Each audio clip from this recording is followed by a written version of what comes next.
Hello, everybody, and welcome back to the Games Done Quick Hotfix. Today, we are showcasing a lot of horror games. I would call it the Indie Horror Showcase, but we have one non-indie horror, which has ruined the entire title for me, but we'll get into that later. Before we get into our first game of the day, just a quick reminder, registration is live for Awesome Games Done Quick 2024. If you'd like to attend the event in person from January 14th through 21st, you can go to gamesdonequick.com for more information, including attendee registration and hotel booking. Be sure to check out the schedule at gamesdonequick.com/schedule, and you can let us know what you're looking forward to the most. Also, Games Done Quick is hiring. If you are a business developer or have experience in recruiting sponsorships and would like to work for GDQ, you can go apply at gamesdonequick.com/jobs. With all that said, our first game is A Minute Adventure. I will hand it over to our runner, let him introduce himself. Damn. Hi, my name is Juju Horse. Welcome to Amenity Adventurer. Spooky horror games at 1 p.m. in the afternoon. So if you guys do not know what Amenity Adventurer is, basically this is like Dora the Explorer, but horror. Game came out this year actually, and it's a pretty cool game. Steam has Halloween discounts at the moment, so this game is about 25% off. This game is really, really good. I highly enjoy this game, but we are going to be doing all endings, which is to get the stickers all around the CRT TV. I'll tell you when time will start, but I had to go in the game real quick. Playing as a person named Riley, and Riley is in her aunt's house. Basically, she goes to the attic and finds these tapes, and then the aunt tells her that once you actually play the tapes, there's no turning back. You cannot escape the attic. You have to watch all of them and find your way out, I guess. But yeah, time starts when I actually go with first movement. So, time starts in 3, 2, 1, go. Alright. So, there are 5 endings in this game. I'm gonna be doing the +1 ending. It's like 4 +1 endings, because there's 4 endings that you can try to get. But the +1 ending is to actually get 5 different secret tapes that is like kind of bind with the lore. So I'm going to be doing that for the majority of the first part of the game. We're going to be taking this pause button because we need this pause button for everything. And we're going to use the tape, put it at the back of the CRT, because it's actually faster. Now, with this game being an educational horror game, a lot of the stuff that you can do is to actually type in your answer. So if I were to type in the word, what's your favorite China pie? Mine is apple. There you go. But, even though that you can type your answers in, you can always copy and paste your answers as well. You can use a notepad, put all the answers in, and then copy and paste it, like this. Alright, so I'm gonna use the pause button right now. I'm gonna touch this knob on the oven, and then use the peach. Do that. And now everything's all burning down! What in the heck is going on? But, we need this peach right now. So we're gonna make a little bit of stuff real quick. If I remember what to do, there we go. And we're gonna make meat pie. So the one that I was doing, which is this tape. I'm moving so much. I'm sorry. So these are the secret tapes that you can get throughout the game, and basically you have to do certain objectives in order for you to get the tapes. Let me actually put this in. Thank you. Give me mine. Okay. So I make meat pie, put the oven in the whatever preset it is, and then we're just gonna take this tape and then put it at the back. There we go. So we're gonna watch a new episode of Amenity Adventure that quick. But yeah, if you were to do certain objectives like doing peach pie for Wooly, yeah, the sheep's name is Wooly, and like put the flour on the doll's hair, they will give you like tapes, and the tapes are actually kind of like lore to get into the whatever game it is. So yeah, we're gonna go to the store. We're gonna do one more tape real quick, which is right here, and I'm just gonna put the word facade on the piano. Oops. There we go, and then quit the title. So once I did all the the secret tapes and stuff like that, I can actually go on to do the official endings of the game, because there's 4 of them as well. So normally you're not supposed to know any of these answers until like you play like more into the game. But basically I know the answers like beforehand, so like I'm actually gonna be doing them like quite quickly. Cutting off this doll's head. Sorry, not sorry. And then gonna get a tape. By the way, this robot right here costs $1,400. I don't know why, but sure. Well, we're just gonna say that it costs like $1,400. Anyways, this is gonna be a very long how you say it? This is gonna be a very long episode of Amanda the Adventurer where he talks about family. Do you guys like family? We're gonna meet people's family right now, especially Woolie's family. Can you make a sound All right, Church, how do you like this game so far? Have you ever played this game so far? I've never played this game, but I have seen a lot of playthroughs or speedruns of the game. And I think this game is fantastic. This game is really good. I really like this game a lot. Yeah. I didn't mention about the whole tape stud and stuff, or like why am I hitting the TV at the back? So why I'm doing that is because every time when I go into the TV or watch the TV, it's actually instant. When I get out of the TV, it's also instant. If you were to put the tapes into the tape player on the front, it kind of gives you like a panning on like a 3-second pan towards the TV and a 3-second pan out of the TV, so it wastes a little bit of time, or like one second, I guess. So I don't want to waste time, right, in a speed run. So we are just hitting it from the back. It's easier and it's faster as well. So yeah. So ooh, scary. Fun! Animals make funny sounds. Do you have a family? Animals have families too. So we are gonna go to the chicken family to see all the chickens. Can you show me where the chickens are? Boom, there we go. Yay! Along the way, I'm actually gonna be doing like some wrong answers. I'm gonna purposefully just do any like wrong answers to trigger like the tape that I need in the game, which is coming up pretty soon as well. Look at the chickens. Do you know? So I'm gonna do like a wrong answer right here, which is I love GDQ. No, that's not what So I'm gonna get out of the TV as well, because there's this kind of contraption right here where I had to like pull the lever and then you know, it triggers, and that's about it. Anyways, this one is gonna be an Easter egg, because if you have played this game or if you have known the lore of the game, you put in the word Sam. Sam is actually the dad of Amanda, Amanda's voice actress. time to visit So yeah. Can you tell me where we can So I'm gonna do wrong answers again. So there's that. I want to see those. They're scary. I don't want to go near. And then we are gonna do one more pull of the lever, but whoop, there's a tape that comes out of this contraption, and we are just gonna put it in, if I can put it in. Right, there we go. Now I actually can hit the right answer right here. Cool.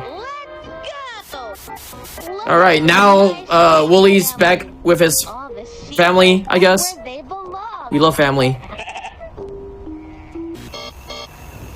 But yeah, do you like family, Church?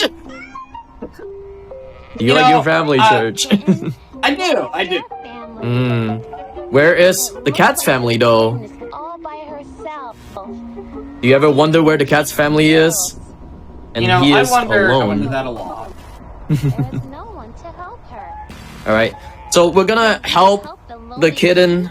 We're gonna help the cat for this one. There are 2 separate answers, yes and no. We're gonna do yes first.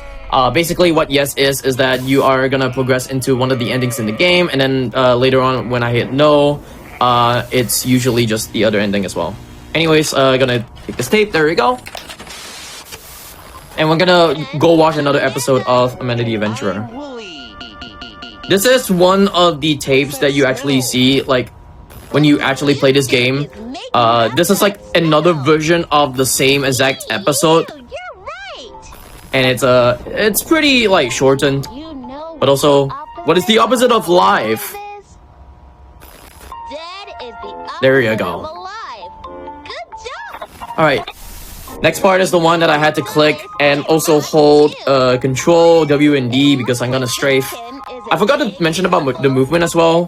The movement for this game is usually like strafing is actually faster, but I just crouch because it's faster as well for some reason. I don't know why. Can I just do this real quick? There we go. And then do that. Cool. Now we're gonna get the first ending of the game, which is the meat ending. I don't know what the meat ending is. Surprisingly, I don't really know a lot of the lore of Amanda the Adventurer, so if anyone knows about what this ending is, they can say it in chat. But from what I know, it's probably from the demo as well, because the demo had a meat ending as well, so there's that. Otherwise, we are gonna be starting off with the second ending of the game as well. So I'm gonna go into this, how you say, this box right here, put in guts. And then, give me the tape! Thank you. And then we're gonna just put in the tape.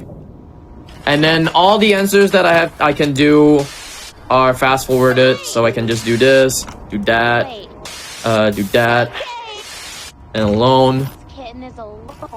And whatever, I'm just gonna spam my buttons. There we go. We're gonna say no, because it's gonna give us another ending. Also, if you're very observant enough, there's a sticker right here. That's the meat ending sticker right here.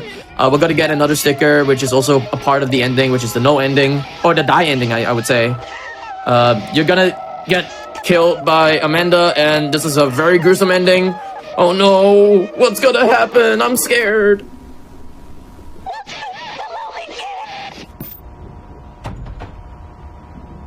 Church, I'm scared. What's gonna happen? It's okay. It's gonna be okay. Nothing bad's gonna happen. Okay, right? okay. It's a video game. It's a video game. No. Oh. It's not okay. I'm gonna help. You know, that seems less than okay. I'm not gonna lie to you. Yes. That's the second ending of the game. We did second ending. That's good. All right, let's go for the third ending right now. Which third ending involves me to actually watch the how you say, the first episode of the show again. But yeah. So I'm gonna fast forward all of this, and then there you go. Now we are gonna make apple pie this time. We're gonna play the game as usual, or like yeah, we're gonna play the game as usual. If you were to play this game casually, this is how you play this game anyways. And we are gonna be doing one more secret tape, and then we're gonna do the final two endings of the game, or three endings I would say. So what I'm doing right now is just to actually get one more secret tape for that last plus one ending, and then we are just gonna do the final set of endings in the game. But yeah, there's more content in this game. I'm just gonna say this. There's more content in this game. The one that I'm doing is a very shortened version of the game anyway. So if you were to get this game is very good. I love this game a lot. Let's get this apple. Put this to 425. Boop. Got a tape. Boop. All right. Now we are gonna shop and whatever, whatever we are doing right now. So we are in the neighborhood. Don't care about the black shadows on the floor. But we are in the friendly neighborhood. You know what? You know what else is a good game as well? My Friendly Neighborhood as well. Totally. I'm also very like. So this is very coincidental that like My Friendly Neighborhood and Amanda the Adventurer are also part of the Dread XP. I say the Dread XP group. I would say games. Pretty cool. Also the Blabot. What, do you not know? Are they connected? No, they're not very connected, but like the devs or like the publishers are actually from Dread XP. Oh, okay. Yeah. So My Friendly Neighborhood and this game is also from yeah, Dread XP. It's pretty cool. Okay. I love their games. Pretty cool. I thought you were gonna tell me this was some Garden of Ben Choo Choo Charles level thing. They are connected. I swear. Nah, they're not connected. I wish they are connected though. You have like these walls that are connected each other, but like also at the same time. They're from like the same publishers, and it's pretty cool. There we go. Those look so tasty. We Also, yes, $1,503.25 for a robot. I mean, people buy iPhones, right? That cost that much, right? It's getting late. Most of the stores are closed. We probably Alright. can't send you back. Next one that I'm gonna be copy and pasting on my notepad because I have a notepad with all the answers is one of the names, and one of the names is Kate. Because, so weird lore of this. So the aunt name is Kate, Come back tomorrow. and basically Send that now. Kate watches these tapes as well, and Amanda is very like observant and vigilant and stuff. So she knows like names of like whoever watches the tapes and stuff, which is really creepy on this one. But yeah. That's the end of the episode. We are gonna be doing a piano puzzle, and if you're very observant with this episode, you may see like letters that are highlighted on the signs that correlates to this piano, and it goes to C, B, F. There we go. Last one, last tape, and then we get the secret ending or whatever ending it is, or the secret tape. There we go. Oh, it's you. All right, guys. Whatever you do, don't. Oh no! Oh no, Had an accident. Wooly, what have you done? Accident is when something bad happens, but it's not anybody's fault. So do you think that it's Accidents can Amanda's happen fault or Woolie's fault, at school, Church? At the playground, you can get hurt almost everywhere. I At think, 3, 4, in the interest of self-preservation, that it's Woolie's and fault. Wooly chose himself. Sure. I didn't. Where on Wooly Alright. does it look like he got hurt? Alright, he got hurt on his knee, and then we're gonna do one more copy of this thing, Help when you which are is hurting. nobody. You're supposed to say doctor, but it's nobody. We're just gonna do this real quick. I hope I'm doing this right. I hope I'm doing this right. I'm gonna cross my fingers and say that I did this right. But yeah, as you can tell right there, there are 5 tapes over there. That's all the secret tapes that I've gotten, and now I can go into this locker right here, or cabinet, and put in the code, and we are gonna do the last 2/3 endings of the game. Also, by the way, we're gonna destroy a $1,503.25 robot! Oh no! Not the robot! Not the robot, not the very expensive robot! I can't believe this! But inside there's a key, so we need that key. And there we go, we opened up the chest, and there is the tape. The tape of destiny. There we go. Alright, so this is like the end of the game-ish kind of thing. This is usually like if you were to speedrun the game, this is like the shortest category in the speedrun, where basically you go to this ending and you just finish the game immediately, because the yes/no ending are like the ends of the game. Share all kinds of things with each other. But yeah, we don't have Wooly with I us. can share my Amanda is with us right now. so you can have fun coloring too. Look at silly Mr. Fox. Very nice drawing. Sharing shows you care about someone. Alright, Friends can share Church, I need you to toys. choose something for me. They can share I don't know if you can choose this for me. Can you choose one of the 3 snacks for me? Which one do you want to choose? I want the pizza. The what? The pizza? Yeah. Which one is the pizza though? Okay, bottom left. Bottom left, there we go. That's cheese though. Is it? Yeah, Yeah, it's- that's cheese. It looks like yeah, pizza Pinky slice, cheese. cheese slice. It's all the same. Can share secrets. So, right now I'm gonna be doing the yes ending. Secret with you? So we're gonna do the yes ending right here. Sure? It's a big Later on I'll be doing this one more ending as well, which is gonna be the no ending, but I'm out there this is the secret. somewhere. Oh no, jump scare! What's gonna happen? So yeah, Something. so we're gonna use the brick that is under the couch. And we're gonna throw it at the TV, and it destroys the TV. Boom, kaboom! That's it. And now we are saved from the nightmare. But not yet. Here comes the other ending as well, which is the hat ending. So if you were to play the hat ending, or if you were to get the hat ending of the game, that guy appears, and then I guess it probably transitions to like the next game because funny enough, Dread XP actually released a new trailer for Amanda the Adventurer 2. So Amanda the Adventurer 2 is gonna come out pretty soon. I don't even know when, but it's out there somewhere. But yeah, we are gonna be doing one more ending of the game, which is the no ending, and I will say time pretty soon as well. As you can tell, all the stickers are gonna be completed. We just need one more ending, and the last ending is just a no ending. So one more time, I'm gonna be doing this. There we go.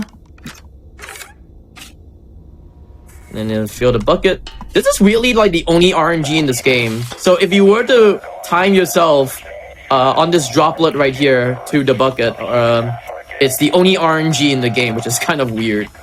Other than that, most of the time it's mostly about movement and optimization of the run. I do want to give a few shoutouts as well. Shoutouts to Egg, who also ran this game, Egg Dices. He ran this game like a long time ago. Shoutouts to Suican Fighters for like being like a very supportive person who wanted me to actually run this game as well. So yeah. Anyways, time will start when I actually fade to black. Because I said no. And time. And that's Amanda the Adventurer, all endings. Now, if you're gonna be wondering, hey Juho, you probably didn't get all endings. You said there were 5 endings. I saw only 4. So in the game, like I said, there are stickers that you put on the CRTV. It represents all the endings in the game. So we're gonna verify that I get all the endings because, you know, it is what it is. And there you go. That's all 5 endings. The die ending, the meat ending, is this no ending, yes ending, and add ending. That's all endings in this game. Yeah. So that's Amanda the Adventurer. If you want to get this game is actually really cheap so far. I think it's about $5 I think. I don't know how much is it on the Steam store because I'm from Singapore and technically like it's nighttime for me, so it's like 1 AM and it's evil. The horror is evil and 1 AM in the morning. But yeah, my name is Juho Horrors. I run a lot of horror games. I run a lot of jank games, bad games as well. If you want to check me out, JZORSE. And we have a lot more games on the indie horror showcase. Church?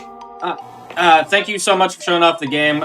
Real quick, because you were talking about it, it looks like the game... I'm Canadian, so I'm doing a little bit of rough math here. It looks like normally it's $8, but it's on sale for $5 USD.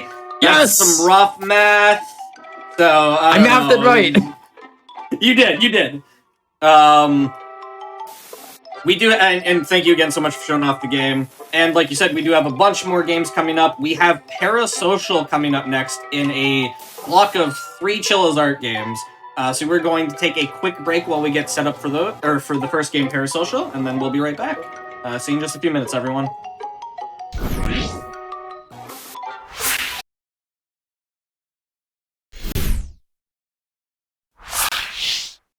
Hello, everybody, and welcome back to the Games Done Quick Hotfix. This is our indie, in quotes, horror special. We're showcasing a bunch of horror games. Most of them are indie, and we've got Parasocial coming up. I'll hand it over to the commentary, let her introduce everybody. All right. Hello, everybody. My name is Callie. I'm going to be doing a lot of the commentating. For today, you're going to be watching PR Sigma running Parasocial Good Ending. It should be very exciting. A lot of Chillazart games can be quite an experience, but I'm going to count in our runner here. Sigma, 3, 2, 1, go. All right. So Parasocial is basically you play the role of a girl, a cute streamer girl who's just going about her day, and all of a sudden spooky things happen on stream with a viewer. So basically you have a few set things you have to do before you can start streaming. And that is to make food, because obviously you need food to go about your day. I should probably follow that lesson, honestly. So basically just gotta wait here to make that food. Then we can get on to the stream. Come on, food. Food takes a minute. Sometimes you gotta do a little bit of waiting within a lot of Chillazart games. But all right, it is time to stream. So one fun thing about Parasocial is that basically speedrunning Parasocial, you have to speedrun a game while speedrunning a game. So Sigma here is actually running or playing the game on screen that you're seeing here, which is kind of a reference to another Chilla's Art game, Akamanto, which is super cool to see. It's like a little chibi version of it. Very cute. But we're cute VTuber, and we're just, you know, having a nice stream, going about our day. Nothing unusual here. So there is a bit of a fast way to get through these little mini games, I guess. And then once you get to that point, just gotta trigger the enemy here, and oh no, we have died. Tragic. but there's the stream. It's a 5-minute stream. Perfect. But we're gonna download this really weird game that a viewer sent us. Surely nothing will go wrong. Surely everything's fine. So you can look around this game to find the code, but if you already know the code, you can just enter it and move on. Speedrun cleared. World record. Oh no. We've been exposed. Uh-oh. That's not good. So terrible things have happened. Our face has been exposed, and now we're going to be getting some interesting text. But first, we want to meet up with a friend, Asuka, at some point. We're just gonna say hi. We're a little scared. So there is a few times where you're gonna have to look at the phone to kind of have conversations with the other characters, and the game kind of sends you on a who do you trust, because there are a few endings you can get with these games. Generally, there's like a good ending, a bad ending, and like an I guess you died ending. They're a little wacky, but we're a little paranoid. There's someone just peeking, just sitting next to our door, ringing the doorbell. What could they want? Oh, I'm always watching over you. That's not good. Anyways, time to move on. Yeah, we don't like a face reveal around here. We're going to be paranoid now. I think the apartment's on like an auto lock thing. Kind of weird. Has like a app through your phone. I guess you just lock the door. So another day, wake up at the computer, you know, relatable. And we have to take out the trash. So, of course, every gamer's worst fear, going outside. It's got to happen, though. So, fun little thing with the elevators in this game. There's actually a way to trick the game into thinking you're on the elevator and then clipping basically through all the floors just to get down there. It's a cool little maneuver. We're going to trick that elevator and woo! All the way down. Isn't that nice? I wish elevators worked like that, honestly. They have a lot of time. It would save a lot of time. And there are a few times where Sigma's going to be going and doing that elevator trick, which is super cool. Apparently, it can happen casually. It's like it's super easy if you just press the button and they're like, you know what, I don't really feel like taking the elevator. And then you still go down anyways. It's like, oh, okay. I guess I'll just go down then. But yeah, as you go through the game, you're going to be encountering a lot of different characters, and it basically makes you a little paranoid about who you're encountering. Who do I trust? I don't trust anybody around here. Everybody's spooky, freaking me out. We got to get back to streaming. It's very important.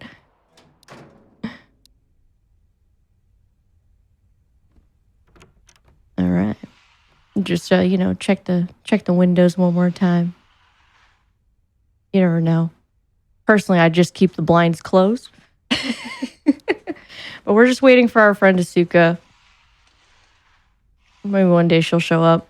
Oh, there she is. Hi, Asuka. Hello. And check the peephole and jump scare. Hi. So something about Chilla's art games with the faces that always just like freak me out because they don't really have any like emotions to them. They're just kind of like deadpan staring at you. But we're gonna go have coffee with our friend Asuka at this nice little Chilla Starbucks. Oh, I've never seen this before. Yeah, no, never seen this, and we will definitely not see this later.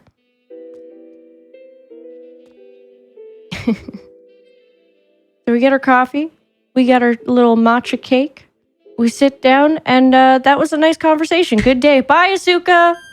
See you later. It was the best coffee date of my life. All right. Oh, hello. Holy neck! I forget how much his neck twists like that. It's so... Ugh. I'm good. Thank you, though. I'm just gonna go now. I gotta go stream.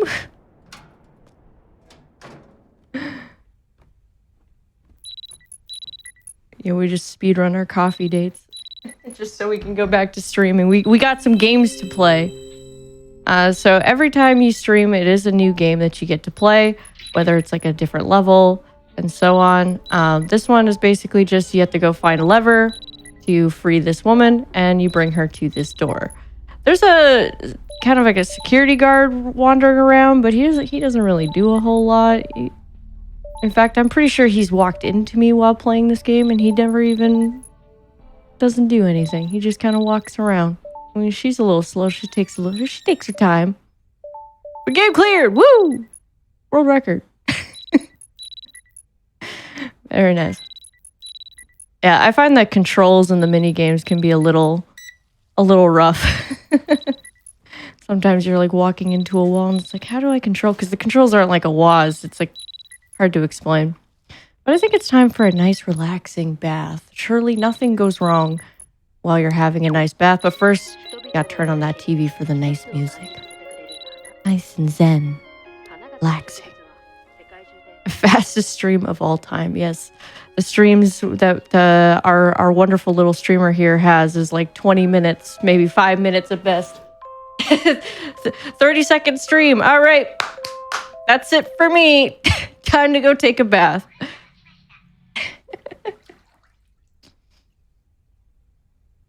And just,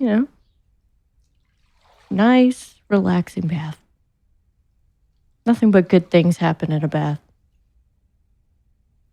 Surely nothing spooky happens. Oh. I don't like that. We don't like seeing doors open randomly while trying to have a nice, relaxing bath.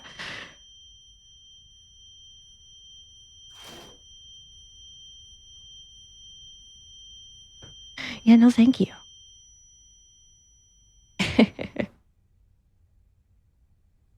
Can we get out of the bath now? We gotta do our normal things, do the laundry, take a bath, and then go right back to stream. Living the life, to be honest. Honestly, living the life. 30-second streams. Just get to cut through the floors with not even taking the elevator. She's living her best life, honestly. And back to streaming yet again. 30-second stream tops, maybe 20 seconds at best.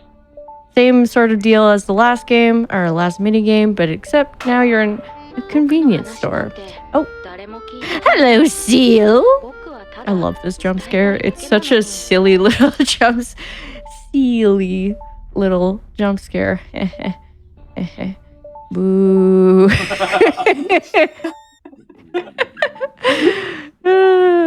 And cleared. 30-second stream complete. So, found out we don't have any food in the fridge. Oh, hello. Bye, sir. Have a nice day. So, our little streamer, again, Gamer's Worst Fear, going outside to go to the convenience store to pick up a few things like some instant ramen. But first, we're going to just go right through the floor. It's so good. It's so good. It cuts out a lot of the unnecessary waiting. You just straight down to the bottom floor. Beautiful. But of course, along the way, we just had a conversation with our landlord. Also, another fear unlocked, talking to the landlord. What could they possibly want? They're just kind of checking in. If anything happens, let them know. Here's my phone number. Surely, that's fine. Yeah, no big deal. Even though I'm pretty sure landlords should already have your phone number, but that's besides the point, You I would guess. think. You would think, right? It's like, don't you already have my phone number? I'm confused. off to the convenience store, and we have to go pick up a few little items here. So we're gonna get the instant ramen, but of course, can't have a daily diet without some good old ramen. So Sigma here is gonna be grabbing some energy drinks, ramen, some cake. We gotta wait for this fine lady over here to do her shopping. Maybe get some sushi. Ooh, lemon sour. Oh, okay. On a bento box. You can't say no to a bento box. Yeah, so we do have to wait for this person to grab their things and then just kind of slowly walk away. But now we got our drinks and we can promptly get out of here after we grab one last thing, a little dessert, a little yogurt.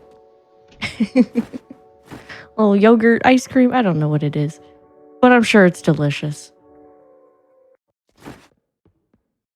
All right, now we just gotta make it back home. Sure. His face is always so freaky. It's like, sir, please don't smile at me like that. Okay, just gotta make it back home. Thankfully, it's only a minute walk. The walk animation. Surely this person is just coincidentally walking this way, right? Yeah. Surely they're just, they're really following us pretty hard in our movement. But I'm sure it's fine. They live in the same building. It's a big building. Surely. There's lots of places around here they could be going. Can't be following us specifically, right? No. Sure, it's fine. It's fine. Walking real fast back home. Just gotta get on that elevator. I think it's totally fine. Okay, everything's fine. We're good. Whew. I just want to get off. Oh God. Ah! No. I gotta go. So this person. Sorry. That was weird. That was odd.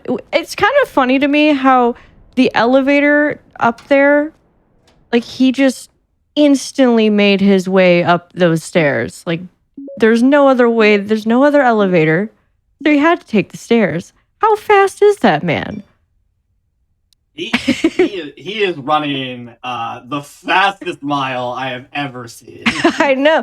Like how do you not get absolutely just winded going up those stairs? Like I couldn't even imagine. So we locked our doors, and it's time for us to possibly just go squeeze in another 30-second stream.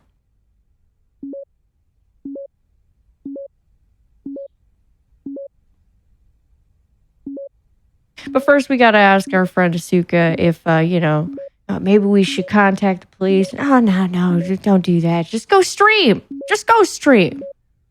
Don't worry about it. Surely it's fine. Just go do another 30-second stream. No big deal.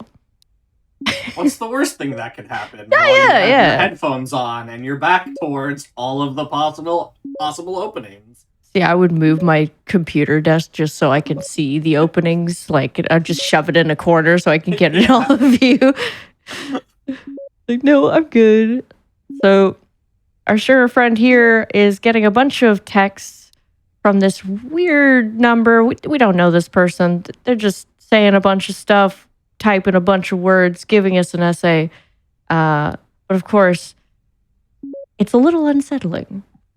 How'd this person get our number? And now the landlord is messaging us. It's something about a suspicious man. Oh, took a photo. Is that Asuka? So what the game is kind of doing here is that it's sort of manipulating you in a way to being unsure of who to trust, really. Because there is a moment where you kind of have to make a choice later where you have to kind of deduce of what you've gathered from the other, the other characters and whatnot. And like, oh, maybe I should trust this person. Maybe I should. I don't know. But it does lead to different endings. I'm just gonna check the. Oh, hi, sir. Hi. Maybe it's time to just hang out in the closet and grab this screwdriver because that man's coming in and we're just gonna go right for it. Our streamer friend here was prepared.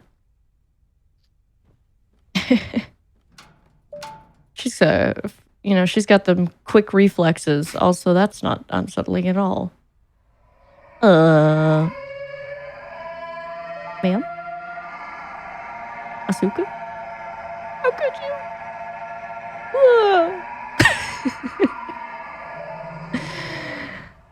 Oh, it turns out, thankfully enough, that was all a dream. So we're just gonna wake up and everything's fine. Don't worry, our streamer friend here is perfectly okay. Everything's fine. It was just a dream. It was just an energy drink fueled dream. Ramen noodled energy drink flooded dream. It's fine. It happens to the best of us.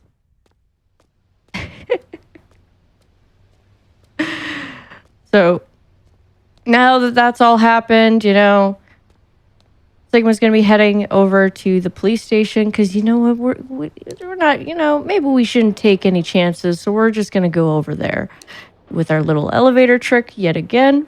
Ooh. Oh, that's okay. It happens sometimes because with that elevator trick, you're going basically through the elevator and sometimes you can get trapped back into the elevator. It's not the end of the world. You still make it down there. But we're just going to go, check in with the police real quick and be like, hey, there's this weird dude just peeping in my window. It's kind of weird. Oh, thankfully a police officer showed up. We're saved. Surely we can trust this random man who walked up in a police uniform. Surely we can trust him too, right? Right? Oh, yeah, absolutely. That's how police work, right? And he was wearing the outfit, so it had to be legit. Not like you could get one from your local Halloween store. No. And it's not Halloween quite yet, So. True. Yeah. But some people do like to celebrate early. Some people do celebrate the weekend before. I don't know. Anyway, so we're finding out that we had blocked Asuka, and we're just a little unsure of should we trust Asuka? Chat, do you trust Asuka? Would you trust our dear friend Asuka? Anyway, it's time to go do our 30-second stream.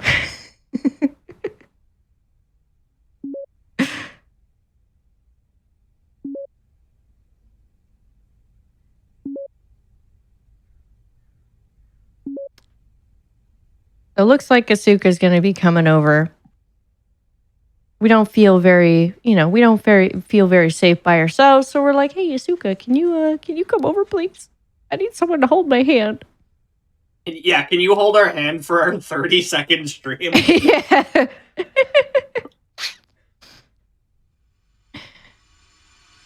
20 minutes later.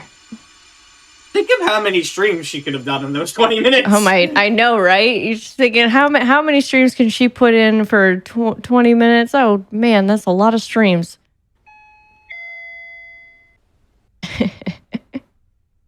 Hi, Asuka. She always like jump scares me when she looks through the peephole. It's like, do you guys like smile or something? All right, time to stream. Asuka's gonna be hanging out with us, and we're just gonna, we're gonna hop on and do some stream. We got to get our daily stream in. All right, it's a daily grind. So, but this time the game is a little odd. So Sigma's gonna be basically playing through the game within the game. This place looks a little familiar. Weird. Asuka is complaining that there's no food around, so she's like, I'm gonna go to the convenience store. It's not that big of a deal. It's 30 seconds away. I'll be right back. But we're like, oh, can you please not? Can you please stay? But she goes anyway. And yeah, we've cleared the game, made it all the way to the computer desk. It's a little odd. Oh. Little odd. It's a weird game. How would that even work? But now we start to see that the man who's been following us around is now inside of our apartment yet again, but for real this time. And has just been kind of watching, which is super freaky if you think about it. It's like, I'd rather not have this sort of thing happen. So we do got to watch this for a short period, hoping Asuka comes back, but Asuka is nowhere to be found, but we do hear her phone nearby, which is quite odd. So Sigma's going to go do some investigating,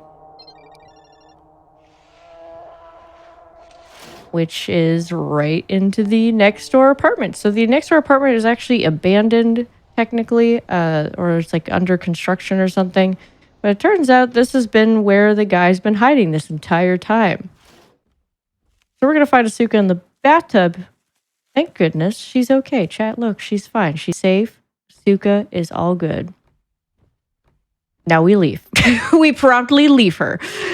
So she actually told us that we should just go off and try and get to the police station. But now we're on a little bit of a sneaky mission. So the guy's in the apartment.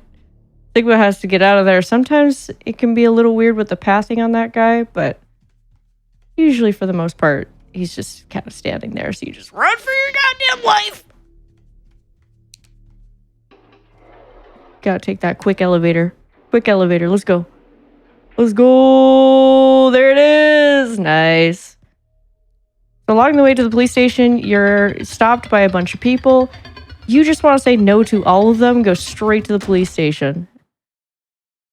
As one does, probably for the better. But it turns out the policeman, the landlord, and the creepy guy following us around were all in on it.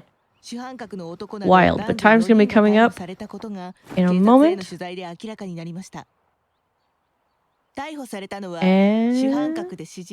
have a little conversation and time. Easy. Very nice, Sigma.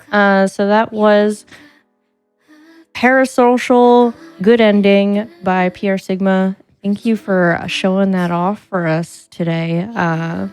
And thanks for allowing me to commentate for you. I appreciate it. It was a lot of fun. But yeah, that was Parasocial. GG's. Yeah, thank you both so much for running the game, for commentating. Awesome to have y'all on. We do have more games coming up.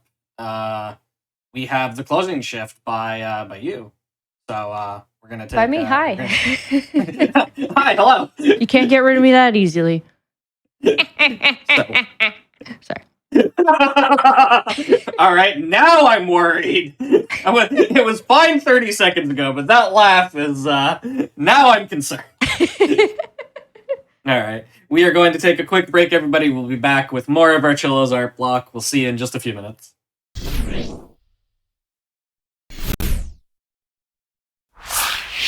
Hello, everybody, and welcome back to the Games on Quick Hotfix. This is our indie, in quotes, horror showcase. We've got a bunch of indie horror games for you today. We have The Closing Shift. I will hand it right over and let y'all take it away. All right. Hello, everybody. My name is Catlink. Yet again, hi, I'm back. I told you you couldn't get rid of me so soon. I'll be here all day.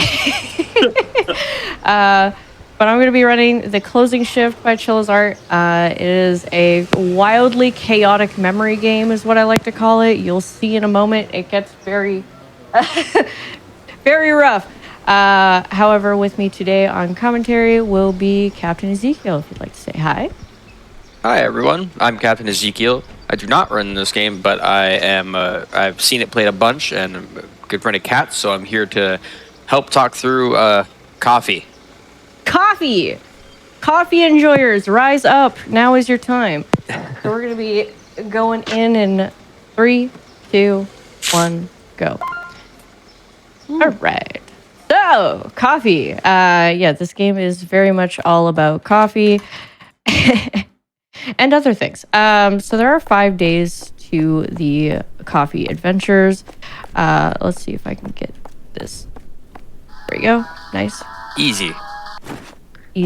So, oh, is it? Okay. 1 second. Why is it frozen? 1 second, sorry. I was like, wait. It sucks because I had the skip done really well. Hold on. We shall fix. Yeah, probably just restart. There we go. That should be good.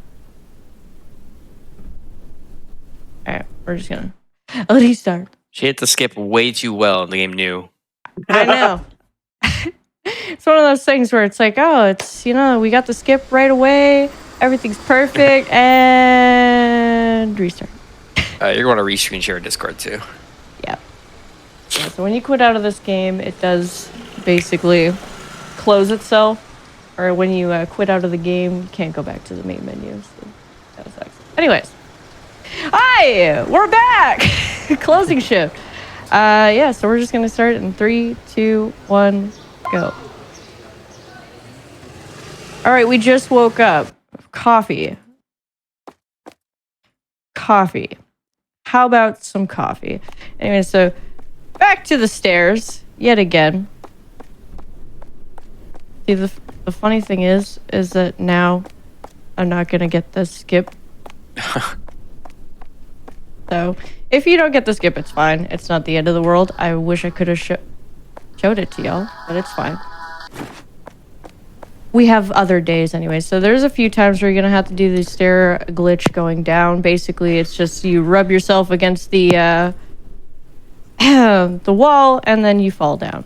We have to give this man his phone. For some reason, he's just crouching in the parking lot. No need for concern, I'm sure. It's fine. So we have to talk to Senpai. Senpai is our boss here. Don't know why we call him Senpai. It's fine. Don't worry about it. He's cool. So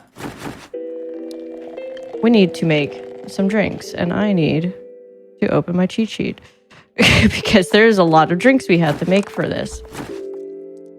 All right, coffee. Yeah, there's a lot to remember with this game. Like this Cat wasn't lying. This is like pure memory. Everything here, there's so much going on. Especially on day one, there's a lot more than the other days. Yeah, it can be a lot. I just want to double check. I put cocoa powder. I need chocolate sauce, coffee, milk. We're just gonna deal with this guy real quick. What do you want? Okay. 1 second. I got you. We're gonna take his orders. There you go. So, just want to double check we got everything. Because if you mess up once, if you do mess up the order at all, like in any way possible, like you have to redo the whole thing. So it's kind of ideal not to have that happen. So second order is a chocolate chillipuccino. So while that's going on, I am going to make a matcha. Or a white mocha, actually. So we're going to actually do that. White mocha is steamed milk coffee. Hello, lady. I got your order. Don't worry. Here you go. Get out of here. Leave. All right. Anyways, so we made our white mocha. We are going to have to take out some orders for food here. Sorry, it's a lot to remember. Pumpkin cake, chiffon cake. And they wanted a white mocha, which I have. Oh, excuse me. There we go. White mocha, matcha, chilippuccino. All right, sure. And we're blending. We're blending. Oh, it's fine. Everything is fine. Matcha chilippuccino, just to be sure. There's milk. There you go.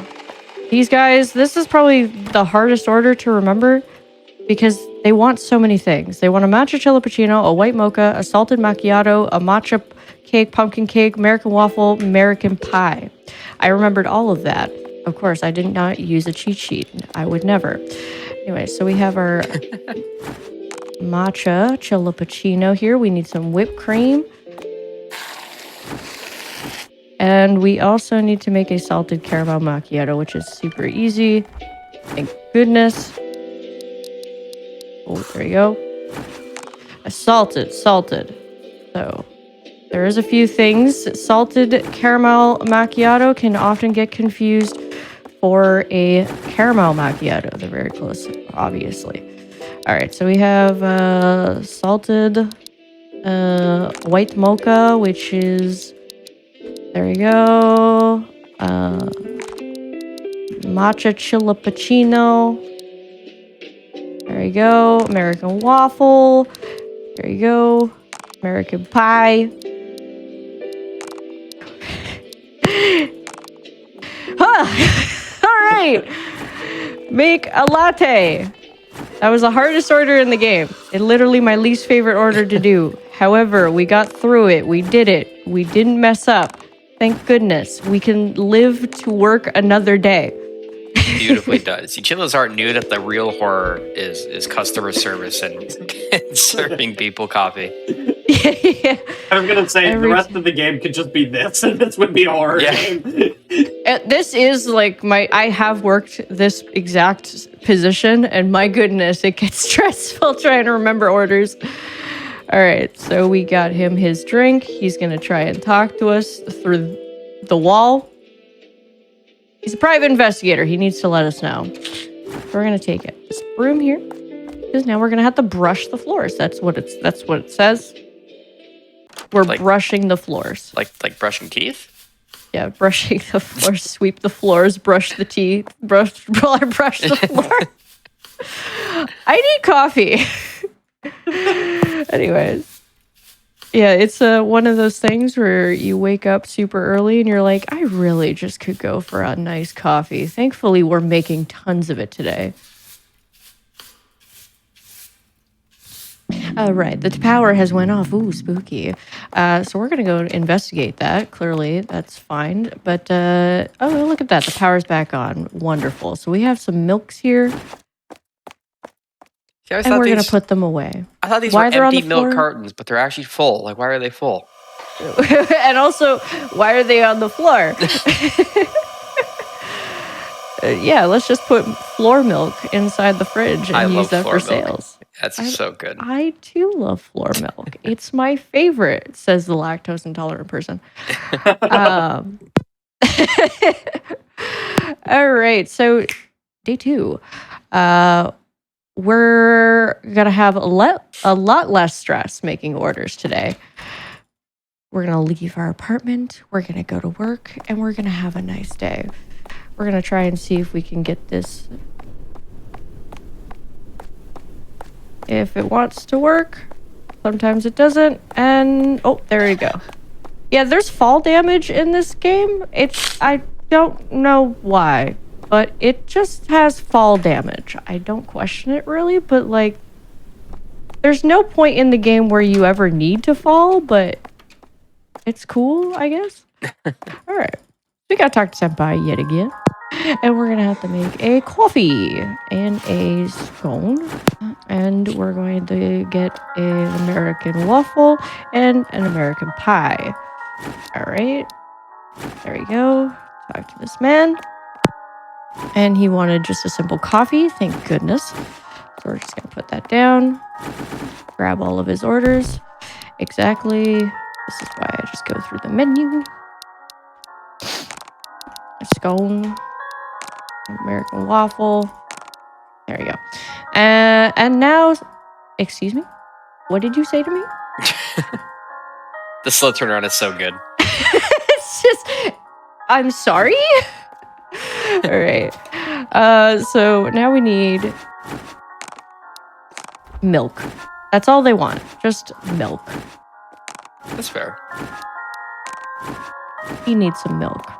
And a vanilla chilappuccino, which is surprisingly a lot easier. All right, so I just want to double check to make sure. Okay, vanilla syrup.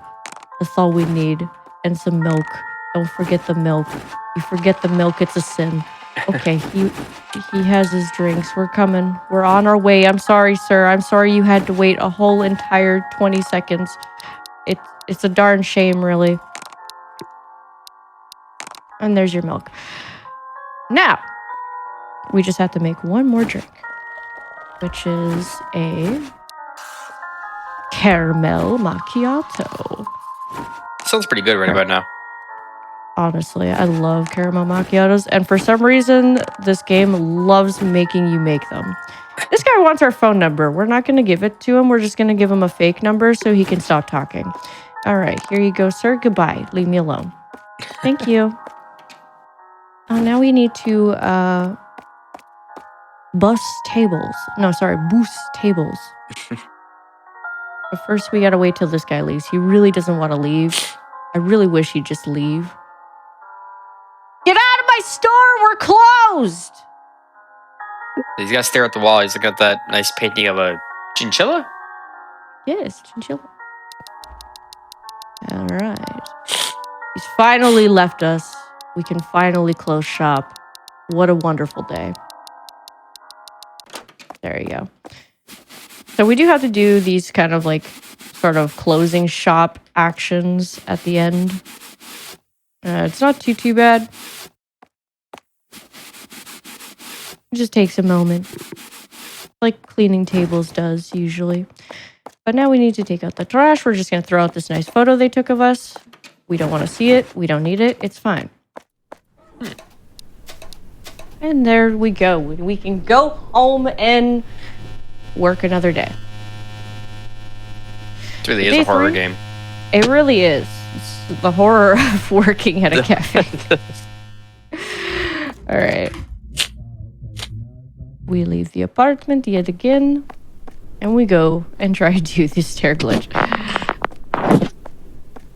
The inconsistency of this can be quite something sometimes. Sometimes it will work like first try, and then other times it's like, I'm just gonna wait 20 more tries until you can actually go over those stairs. Yeah, it definitely seems super inconsistent. That'd be super frustrating to deal with. I once sat 3 hours just trying to see if I can find a consistent way of going about it. And a lot of these runs that I've done, at least for like the Chilla's Art games, I've learned in a day and just kind of went, that's a great time. I'm gonna just end it there. It's cool. We gotta go talk to Senpai. Wherever he is. There he is. He likes to hide. He's a bit of a hider. All right, so we need to make a matcha chilappuccino. So we're going to start that. Matcha, the milk, and there we go. And now we want a coffee with some whipped cream. And, excuse me. There we go. I hope I got that right. Hello. There you go. There you go. Hello, ladies. Hi. These are the vampire ladies. Oh, yeah, the vampire ladies. Kara, yeah, the vampire ladies. We love them. All right. Caramel macchiato. Excuse me. Thank you.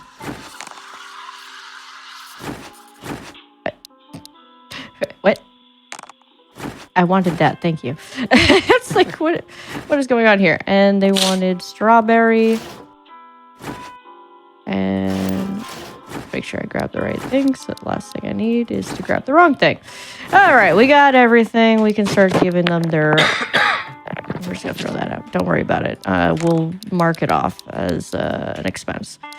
All right. We want the coffee with whipped cream. We got a caramel macchiato.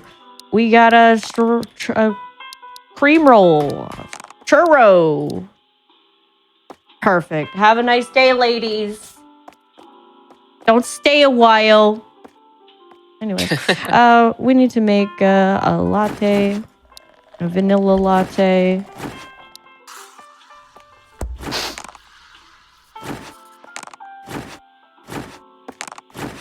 This game kind of reminds me of like, and someone pointed out in chat of like Five Nights at Freddy's. They're kind of similar. They're really at their core just the horror game about going to have to do a bad job.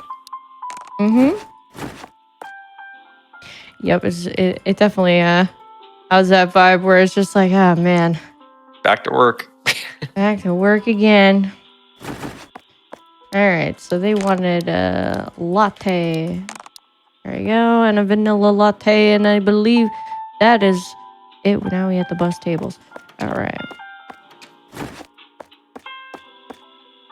All right, ladies.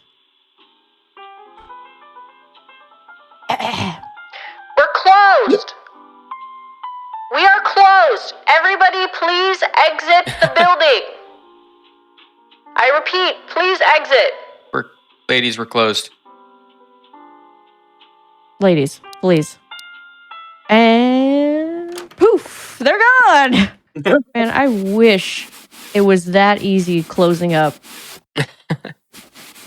You say, hey, we're closed, and they all just disappear. They left an awful mess, too. They really did. How did they leave that big of a mess? I know, they only ordered like 3 drinks. Like, it seems like they had like 2 drinks each. Yeah, it's like 6 cups on the table. How'd they even do that? They brought their own. They just brought... Yeah. They brought their own. So it turns out there was a guy just standing in the driveway. We didn't really quite see him very well. He was just standing there, and then all of a sudden he's gone. But he did leave us a note. Kind of creepy. But he had these like odd visual shots of like kind of this guy who's like watching us. But where is he?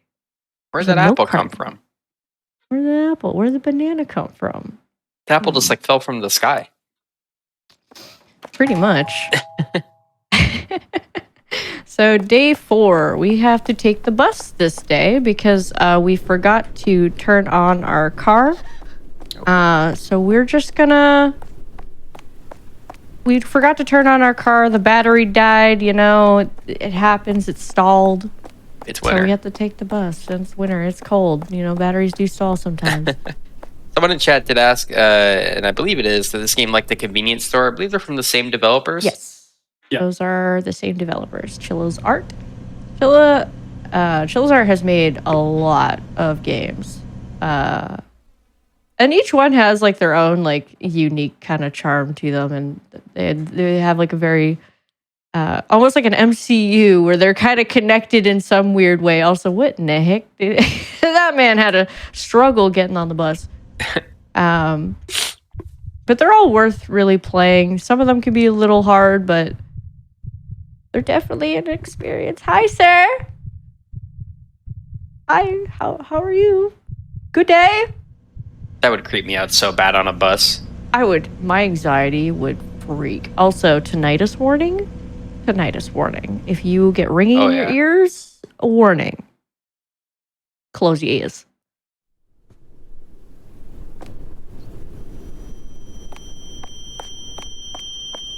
I was not kidding. Yeah, it is rough. It's a little out of place in the game for sure. Whoa! We found Senpai. He was in the bathroom. He's very, very embarrassed that we walked in on him taking his poo-poo.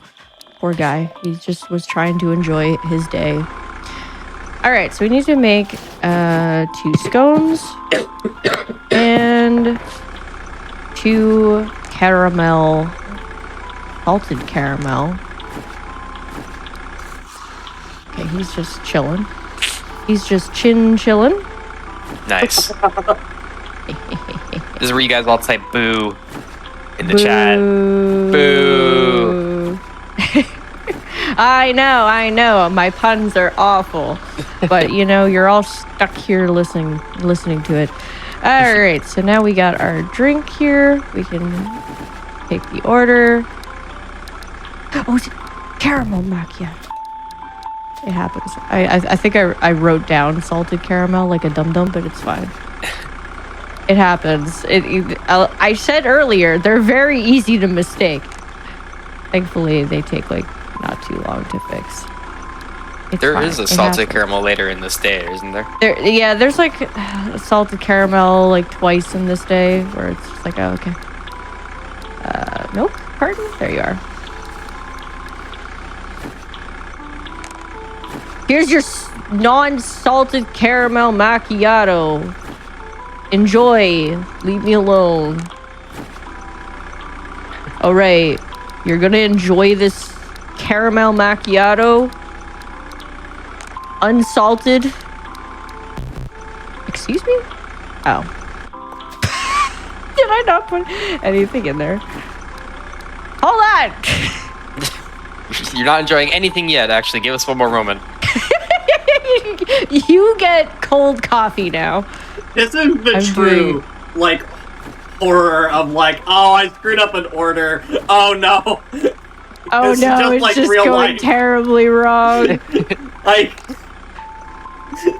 This is literally my horror of when I worked at a cafe. I would mess up orders all the time, and it was a terrible time. I was just like, oh god, I hate this. Please. I want to bury myself in a corner. All right, we need matcha powder, vanilla syrup, and steamed milk. This time I did not mess it up, I swear. Hi, lady. Your order will be ready in like 2 minutes. Give me a sec. Stop staring at me. It's weird. Making me uncomfortable. All right, anyways. Here you go. Oh, she left us a bracelet. That's nice. That is so messed up. What? I am taking some random gift from a stranger. It could be cursed. Could be cursed. Could be worth $1 million. You know, you're not wrong. It could be worth $1 billion. But are we really going to risk it? That's fair. Honestly, also, I just noticed that on these cups, is that like a chinchilla foam art that they did? Like, yeah. So they basically, Chilla's art basically took like inspiration from like the Starbucks logo and made their own like Chilla bucks. That's so funny. And then they do the art on like the coffee, like foam itself when you're making it. That's super cool. Yeah. All right. Hello, lady. I have just the thing for you. Salted caramel macchiato. Enjoy. Now leave. Thank you. Have a nice day. All right. So now we are going to have to not take that. We have one more friend to say hi to. He takes a little bit to get here. I know we're really excited to close up shop and get out of here because Lord knows all I want to do is go home and take a hot bath. However, we need to wait for this man. He's a beautiful man. This is exactly what happens every time a Starbucks closes or a Caribou closes. This is exactly what happens after hours. Yep. It's always that one last customer. Libido! Hello, good sir! Hi! You look fabulous. Never looked better. It's cold outside. Where's his shirt? Oh. Am I bugged? Oh no!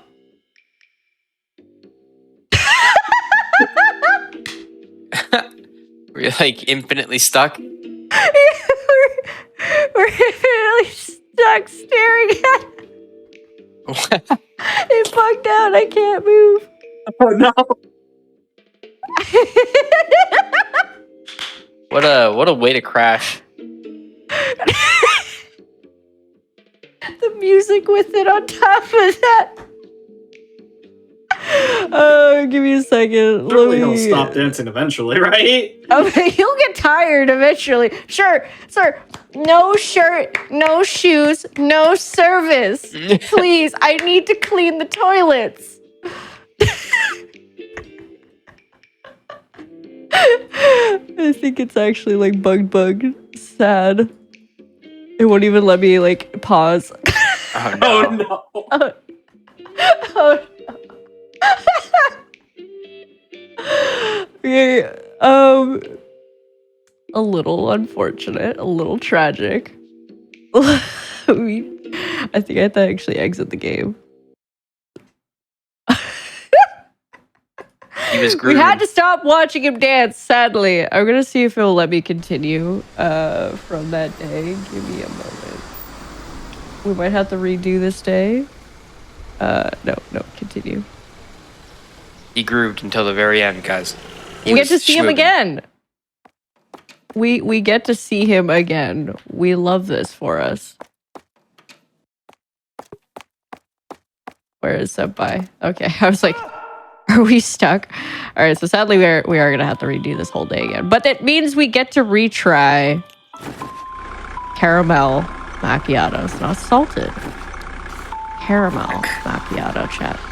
You see, Stay guys, with me. that crash is actually an intentional mechanic. See, that's what happens when you mess up coffee, is you get punished by sitting there and watching that guy dance until you eventually have to force close your game. Exactly. Which one is this one? Okay, that's...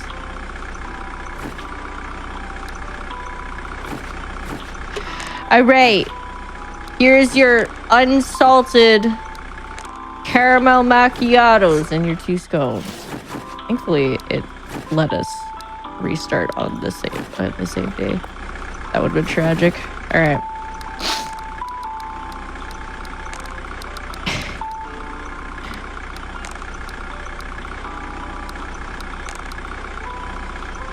Alright.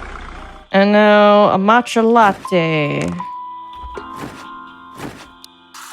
We go again.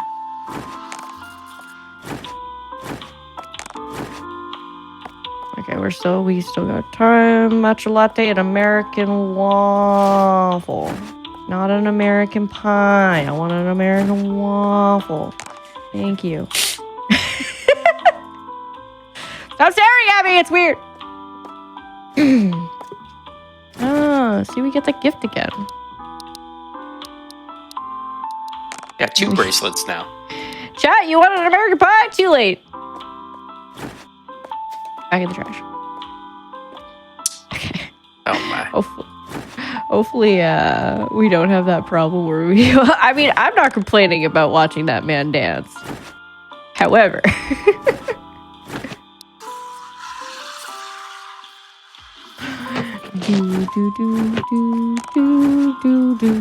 Alright. Ready.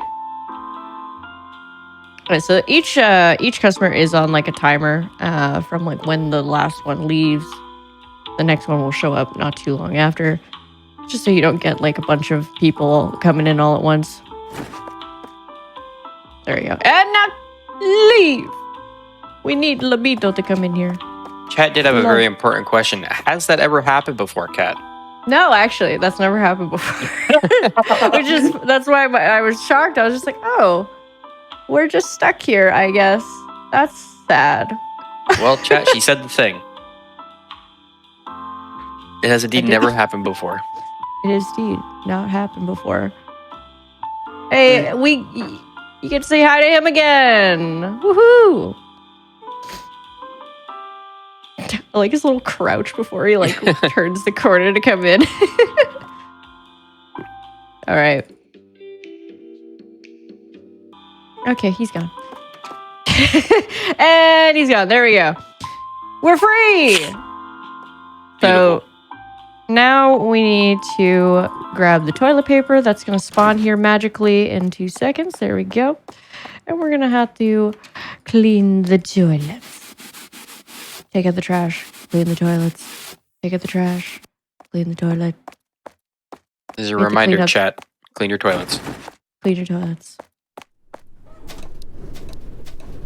All right, we're gonna come back in, and things are gonna get weird.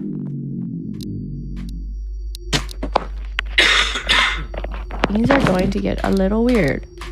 There you go. So this is all basically on a timer. We're just kind of waiting. You see the big timer right there? That's how you know how much time we have left. We have a whole 2 minutes of just sitting here. So what I'm going to do, instead of making every single person that walks in here lattes, I'm just going to stare at them. They get no service. They get stares. That's their service. What a nice service. It's really funny because you're just waiting, and they all just start multiplying. They start forming into each other. It's like the worst nightmare ever when their customers start melting together. Oh god.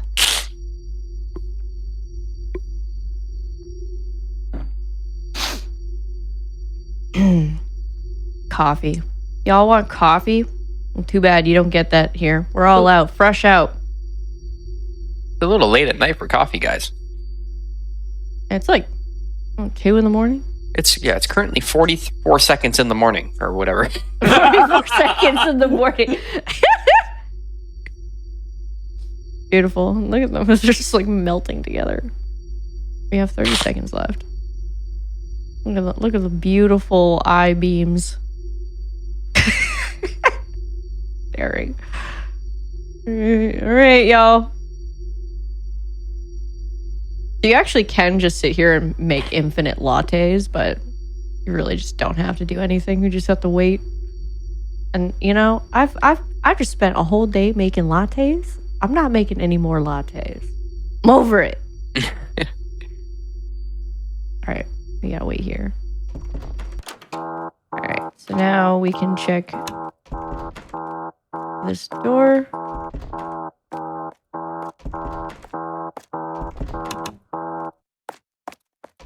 When everybody decides to come out.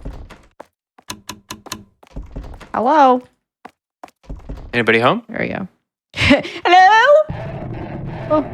Oh. He was taking his time, you know. He was a little shy. That's fair. I get it.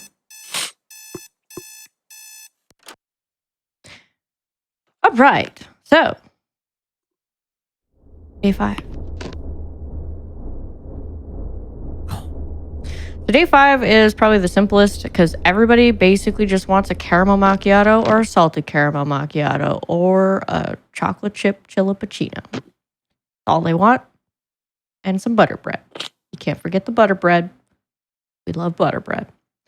Butter bread is really good. Salted caramel macchiatos all day. Yeah, 3 of those bad boys today. Mm-hmm. All right, so let's see if we can get that skip.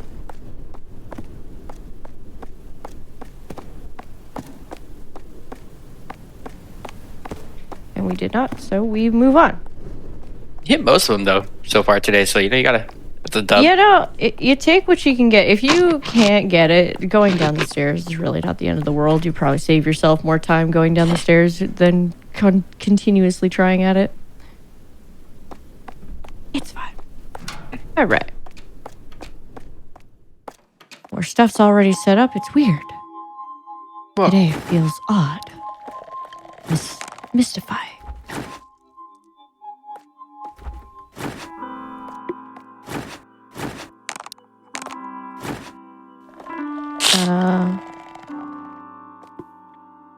B1. I did. What do I got in here? Okay, I gotta put. Oh, you there. You, go. You. What? Almond syrup. Disgusting. I can't believe it. Can't make too many mistakes or your game is gonna freeze on you again. I know. Libido's gonna come back again. Could you imagine if he just burst in the last day? Oh no. I'd be like, no. Like, I heard you were making mistakes. I'm sorry. I didn't mean it, I swear. Chocolate chillipuccino is just chocolate sauce and cocoa powder. I'm sorry. I'm trying my best. Okay. Oh, hi, ladies. Hello. Hi. How are you? You look fabulous. Okay. So, we got our order. I think I got this one right. I'm pretty sure. It's very easy to mess up and make mistakes though, so I wouldn't be too surprised. Okay. And now we need to make, let's see. 2 salted caramel macchiatos. I think I already have 1, so I just need to make 1. Very easy to make that mistake. All right. I need you. Caramel macchiato. Nobody's here yet, so we're good. We're chilling. Just making a whole bunch of coffee for nobody. I know. Making coffee for myself to wake up! Hi, lady. You just want one thing, huh? There you go. Enjoy. So now we need... Okay, we have our coffees ready. We just need the butter bread. Butter bread. And we wait. Now we wait. Now we wait. Pretty quiet day, you know. I wish I worked at a coffee shop that wasn't like crazy busy. Yeah. They're always crazy busy. Like coffee shops would not be this quiet on like a cold like December morning. It'd be super busy. Yeah, right? Everybody wants their like hot cocos and their hot coffees. Yeah. Except for some crazy people who are like, give me the frappuccino. I want to feel colder. I don't need you to call me out. This is rude. Alright, salted caramel. Alright, so she's gonna tell us, hey, there's like this dude. I saw someone on the roof. Can you maybe like go investigate? I'm like, oh, that's kind of weird. Maybe I should go investigate. So we're gonna investigate by clipping through walls. Because normally we would have to grab a ladder and then go outside with it to go onto the roof. But we're just gonna not do that.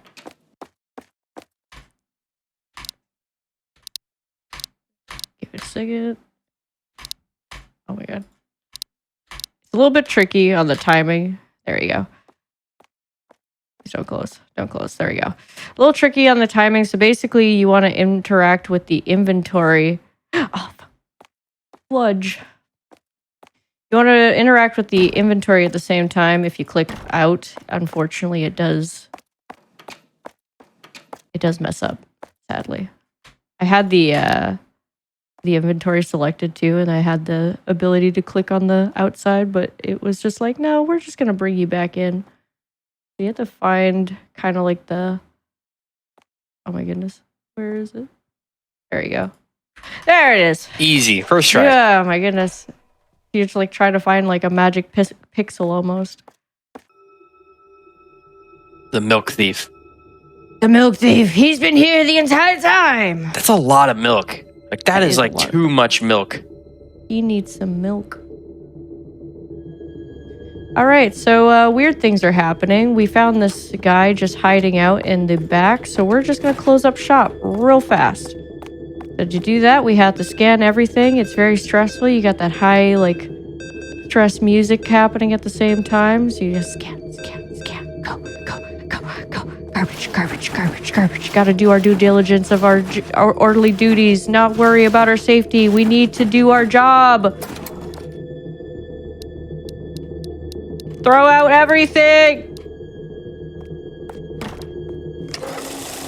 All right, we done our job. We can leave now. We can close up. Oh. It's time to go. He really wants his coffee.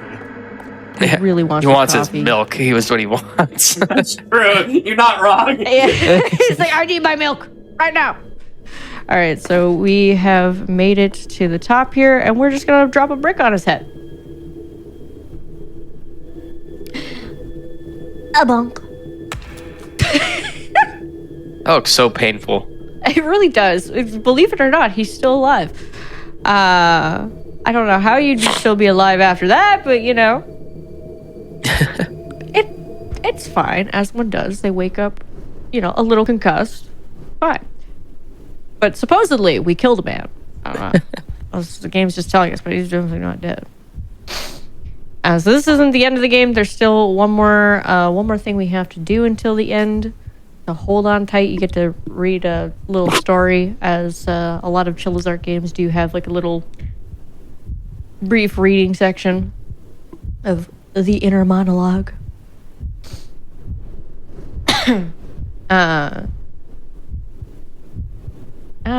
Now I want to rest peacefully at home, as we all do. Go back home. Go to sleep. Pretend like nothing's ever happened. It's fine. Stream for 30 That'll seconds. do the trick. Yeah. Alright. Watching some very pixelated news.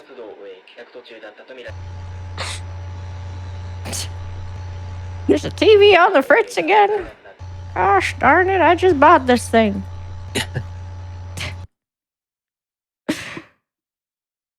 Alright. FK in the coffee. Alright, I had to squeeze in a Deadly Premonition joke in there. Alright, so normally the game wants us to go outside onto our balcony and investigate where that phone call is coming from. But instead, we're just gonna go straight outside to go pick it up. There's some extra. There's a good glitch you can do here. However, it's a little bit of a rough one, so we're just gonna do it the normal way. Partially glitched. Go all the way back up. I wish there was a glitch to like just go all the way back up the stairs. That'd be great. Yeah, we invented it actually. It's called an elevator, but Oh, true. Wish I had one of those. And time. Woo! That was the closing shift. This is the, I guess you could say the true ending, I suppose. Where you think you're safe, but wait. He was in the closet the entire time. He was alive. But yeah, that was the closing shift. We had some fun shenanigans with that one. Libido really made his appearance. But thank you everybody for watching. Keep on watching. There's gonna be more runs, and again, you won't be able to get rid of me that easily.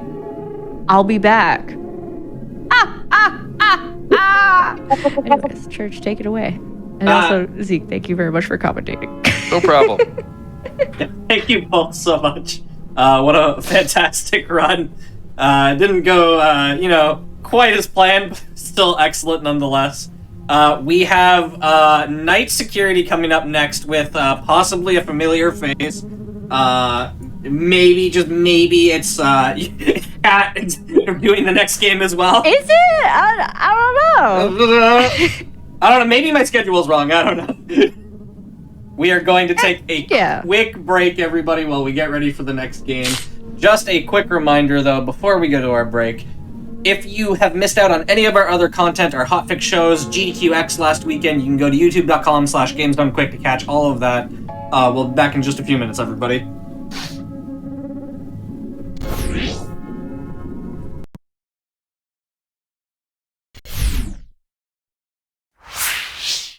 Hello, everybody, and welcome back to the Games Done Quick Hotfix. This is our quote indie quote horror game showcase.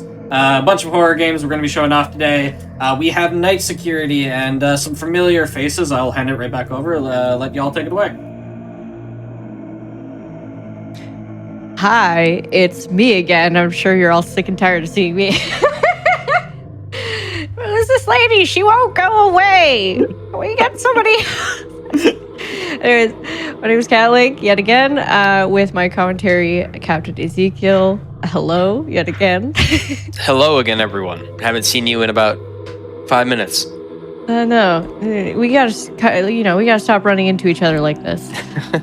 So I'm gonna be running Night Security. It's another Chillazart game. It's the more recent release of the bunch, and it's basically we're gonna be RPing as a night security man. So let's step right up. And in 3, 2, 1, go. So immediately we're going to be waking up off of the floor, as one does. We've had a little bit of a chaotic night.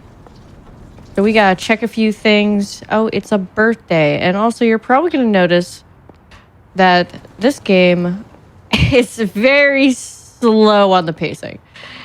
It's a little intense on how slow it is. It's almost like comically slow. But we're just going to be checking in on everything, you know, doing our husbandly duties. Check on the wife, check on the child. Everything seems peachy. Time to go to work. Oh man, I can't believe I have to drive all the way to work on a Saturday. Or Sunday. Anyways, so now we're pulling in. We're just here to do a job. That's it. Oh, the horrors of doing jobs so far. I feel like that's what's been the theme of this marathon. Is just the horror of working at a normal job. But we're going to be working as night security. So thank God we had all that coffee in the last run, because that's surely going to help get through the night on this one. We have a few things. The game does kind of like soft lock progression. Not really soft lock, but it stops progression. You got to do a few things, check a few things, lock a few things before you can progress to the next floor. So we have quite a few rooms to go in here. We have to check one thing and one thing only. Big red light. You see a big red light, you go touch the big red light. Usually it's like big red button, don't touch the big red button, because only bad things can happen when you touch big red buttons. But surely nothing bad happens while working security and touching big red lights. Yeah.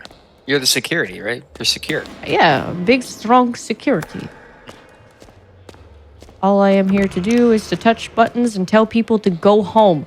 Sir, go home! Stop drinking your invisible can. You're not even drinking it right. Go home. Thank you. Yeah, for some reason, you know, there's just some stubborn people not wanting to leave. Also, his neck is just... he's bugging out a little bit. So I have to wait for him to leave because, unfortunately, he does reopen the door. If I try to close it behind him, he's just like, no, I want it open. All right. We got some lights to turn off. We don't have to close the doors for these ones, but we do need to lock these doors with a nice little jingle. You have completed your job. Move to the next floor. Easy. I wish anytime I finished a work or something involving my job and all I heard was like a nice little boo-doo-doo, it's like, oh, yay. Like, I did it right. Great. I completed something. So there are 11 floors to this. So it's a little bit of a long venture. You have to go on pretty much every floor here. It's an easy job, you know? Just gotta tell people to go home and lock doors. God, I don't know why the last security guard had such a hard time. Easy job. Yeah. We don't get the problems. Yeah, there's no issues here. Except for just people longingly staring into me and telling me they love me. Ma'am, I am married. She looks like she's having a good time. Yeah, she was really enjoying staring into that shelf. Like it had something to tell her. It was telling her all the deepest secrets of the building. Alright, so there are some TVs you can kind of interact with here, but we're not going to interact with them because they're long, experimental movies that don't really say a whole lot. It's mostly just a lot of wacky visuals of things that kind of make it all indie and creepy, I suppose you could say. Oh, sorry, occupado, my bad. But we don't have to watch those videos, thank goodness. So yeah, there's a person in that stall. Don't worry about it. They'll leave. That's the real horror. Have you ever been in a bathroom when like the light has gone off, like a motion sensor light? Oh no! Yeah, you can't. You're like, I'm not done yet, but the light just turned off. Oh god. That's the real horror game. Yeah, exactly.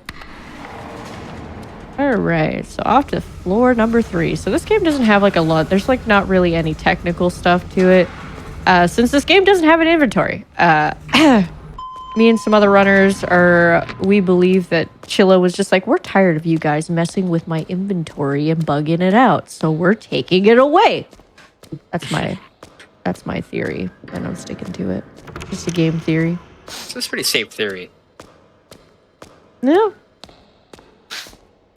All right, no abnormalities or whatever around here. Everything looks peachy.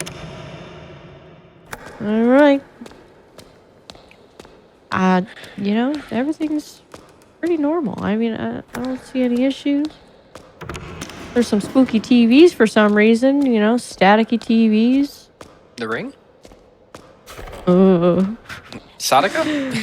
Sadako, is that you? Oh god, Sadako. What's that? Sounds like a dog. That's actually what that sounded like. We literally just turned the light off on that person. Excuse me, I'm pooping. Can you please not? Oh, okay, never mind. That poor person. Have a nice day. I left the door open for you, at least. Creepy. Oh. Spooky elevator. All right, time to go to the 4th floor. Which, yeah. Nothing bad happens on the 4th floor in a Japanese building. It's not like 4 is a unlucky number or anything. Totally normal. Mm-hmm. Yeah, we got some extra light bulbs there. It's fine. We just gotta get in here, touch the red light, leave the red light.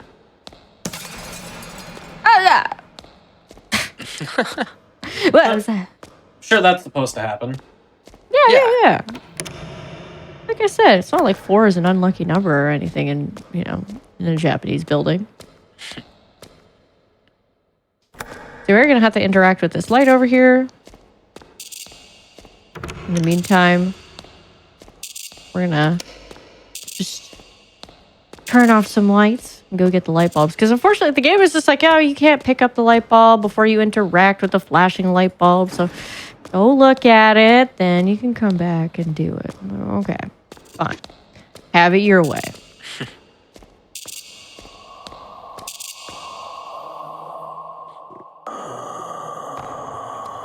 I love the sound of somebody deep breathing behind my ears. Wonderful. Alright, so I'm gonna tell this man to leave. Excuse me, sir. Leave! You're staring at nothing! You're literally doing nothing! I don't like the way he moved his neck just there. That looked creepy. Yeah, they kind of just do that. Yeah, that guy has like a weird neck flip going on there. You don't move your neck like that? No, I don't think so. Do. I like how there's an elevator, but they all, for some reason, opt to take the stairs. All right, time to just get out of here. It's fine. Go to the 5th floor.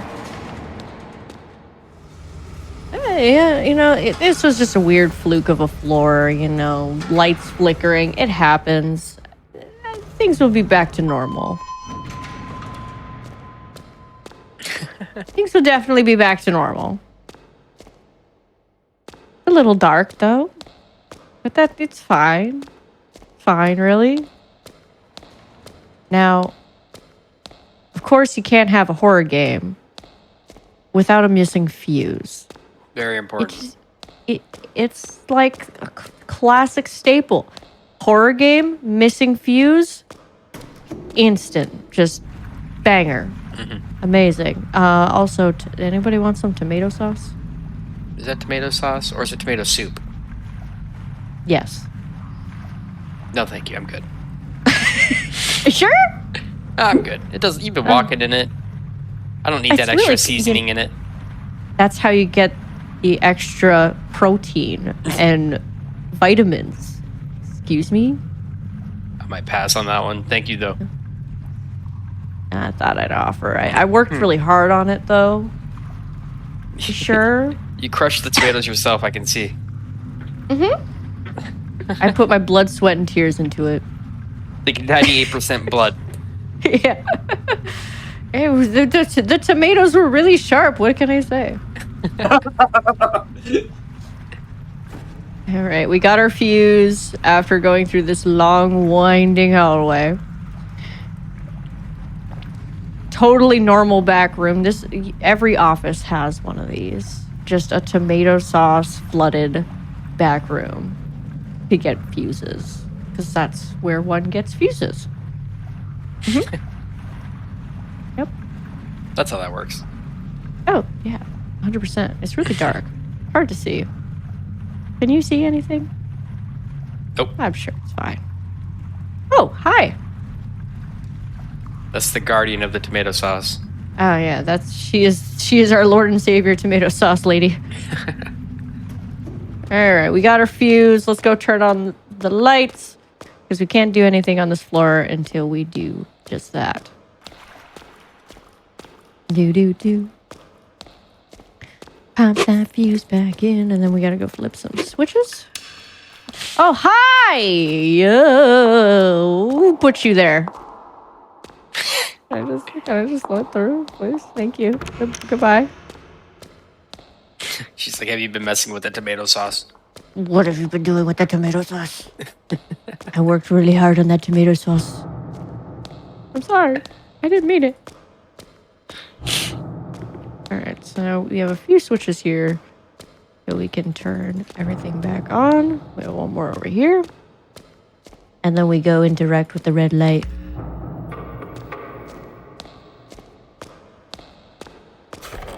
Everything's fine. Totally normal. Everything's back to normal. Beautiful. Easy peasy. This is the easiest job of my life. Yeah. You're a security guard for a building that does something. I don't know what they do in this building. We don't question what the tomato sauce lady all came over out. the floor. Yeah, she got it everywhere. You know, I'm not a janitor, though. I'm not the janitor. I am simply just a night security man here doing my job. Just here to get in, get out. Gotta go check surveillance cameras. Oh, another one. You checked the kids' security cameras. Congratulations. Your boyfriend is a security guard, right? Oh, yeah. TLDR, this lady thinks that we're dating, but I'm a married man. So I don't know what's going on with her, but she's, for some reason, thinks we're all married or together or something. She's a little much. That definitely Don't sounds worry like about a little it. much. I feel like I we just should worry started about working. it. I just started working here. I don't know why she's so caught up in thinking that, but I don't even know her. Oh yeah, this little running segment is fabulous.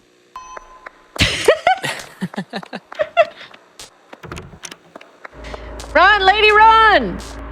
It's behind you! I feel like every person who watches like a horror film, we're just screaming at the person. No, don't do it! Don't run that way, you're gonna die! Alright, so that tomato sauce lady is standing outside of our door, but she's gone. Nowhere to be seen. Here to serve you tomato sauce yet another day, another floor. Alright, just, yep, everything seems fine, totally normal. Time to go to the 6th floor.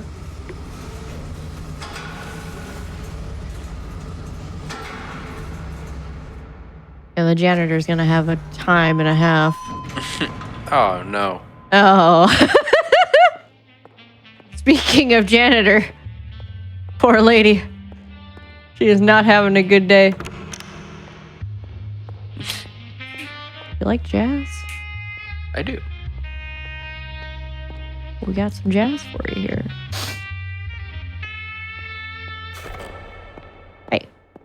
Hey, bring back the jazz. There you go. Thank you. There you go. We're chilling now.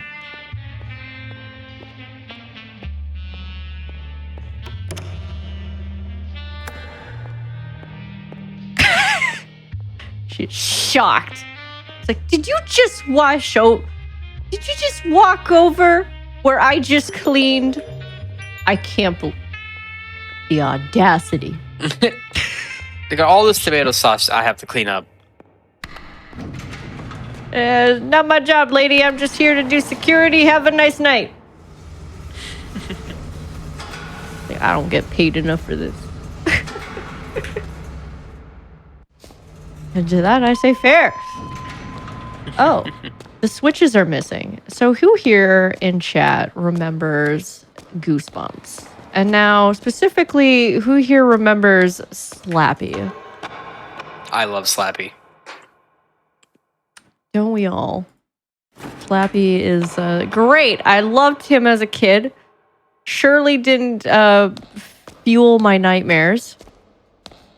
Anyways, I hope you enjoy Slappy because you're going to see a whole lot of them. Kat loves mannequins and dolls, guys. I hate them. She loves them. Right. I just love them so much. Hi, Slappy. Oh, I am, yeah, dolls freak me out a little bit. It's fine. They're just chilling, right? They don't come to life. Chin chillin'. Chin chillin'. Hanging out. Nothing else.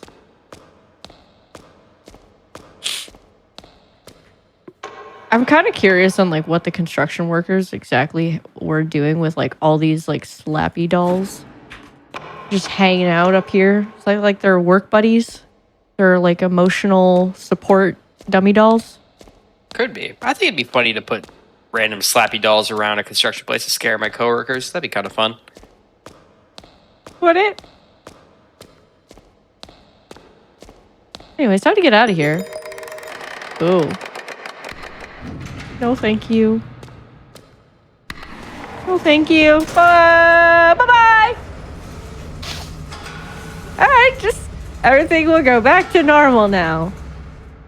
Completely back to normal.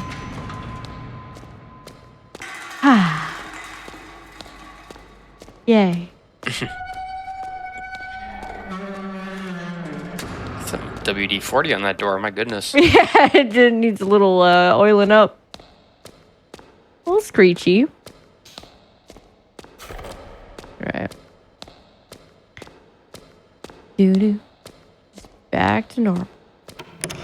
Like we didn't even see the Slappy dolls. We didn't just see a can roll on its own towards us. Nothing out of the ordinary. It's perfectly fine. It's fine. Mm-hmm. I'm still wondering what exactly they do in this office. Yeah, I don't know. It's surely a business of some sort. Like maybe they make Slappy dolls. Hey, maybe that's just it. Okay. She's fine. She's fine. Don't worry about it. Church, what do you think they do for business in this here building? Clearly they make tomato sauce. Okay. Oh, You know, you have a point there. There was a lot of tomato sauce just jammed in their back rooms. They just have people constantly stomping on tomatoes all day. That's their job. They probably there's all the computers because they double as like an accounting firm, so like they stomp tomatoes while they do the accounting. That's efficient. Sees here your finances are down 20%, sir. Stomp, stomp, stomp, stomp. What's that squishing I'm hearing in the background? Don't worry about it. Oh, don't worry about it. It's nothing. Spinners? Oh no, the Pokemon all over again. No, it's time to go. You know, enjoy your spinning chair. It's cool. I'm just gonna leave now.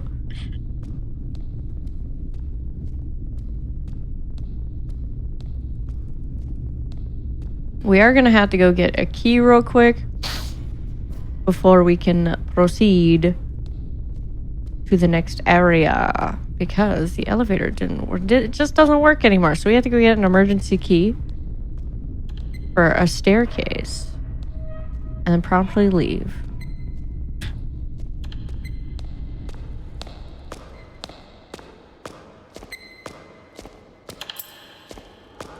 I wonder who put that key there.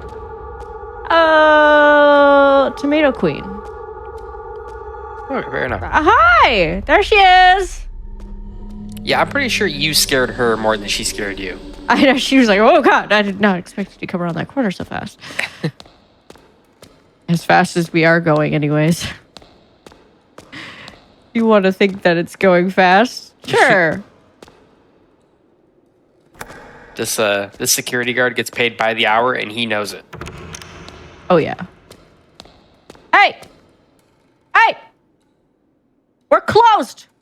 I know you spent all day stomping on some tomatoes, but you need to leave now, sir. Thank you very much. Have a nice day. Be gone. Of course, we still have to do our nightly duties. Our nightly duties of turning on lights. Turning off. Turning off lights? Turning off lights. Turning on and off. Why not? Do-do-do. We got our key. Who needs an elevator? We're just gonna get out of here. So somebody asked, Surely. why are these games all just job simulators? Because working is the real horror. Yeah, that is absolutely true. Working a regular job where things just don't go right. You know, There's everything's chairs all on the upside ceiling. down. I mean, if I were working a security job and this kind of stuff was just happening, I'd be like, you know what? I don't want to come in tomorrow. I'm gonna go hide in my bed under my sheets and just stay here. Just hang out a little while. True. Remember, chat, no job is worth spooky tomato sauce ladies. Yeah, no, I'm good. Now everything looks up to code. Jim from accounting was having a fun time with the chairs again today. Oh, Jim. Jim, what you doing? He's trying to prove a point of some sort. I don't know. We don't need chairs. We need stairs. Okay, we're taking the elevator again because for some reason the elevator works again. Just didn't work on that floor. At one floor. We're almost at the end of our long, slow shift.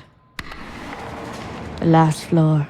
See, Chilla Art didn't like it when you were skipping their staircases in the last game. So now in this game, you're just sitting in an elevator. You skipped our elevators, you skipped our stairs, and now we force you to take elevator and stairs. Don't even think about skipping it. That's messed up. This elevator reminds me of Silent Hill 3. Slow, winding descent into the darkness. The other world. Floor 11 sure was a long way away from floor 10. Yeah. I know, right? We were going to floor 11. I think we just went to the basement, but it's fine. We're going to go say hello to TV-chan. This is where they keep the rest of the tomato sauce. Yeah. This is where, you know, they get the meat. So, you know, if they want to make a meat sauce. Ah! Spooky jump scare. It wouldn't be an indie horror game without some indie, you know, some spooky jump scares.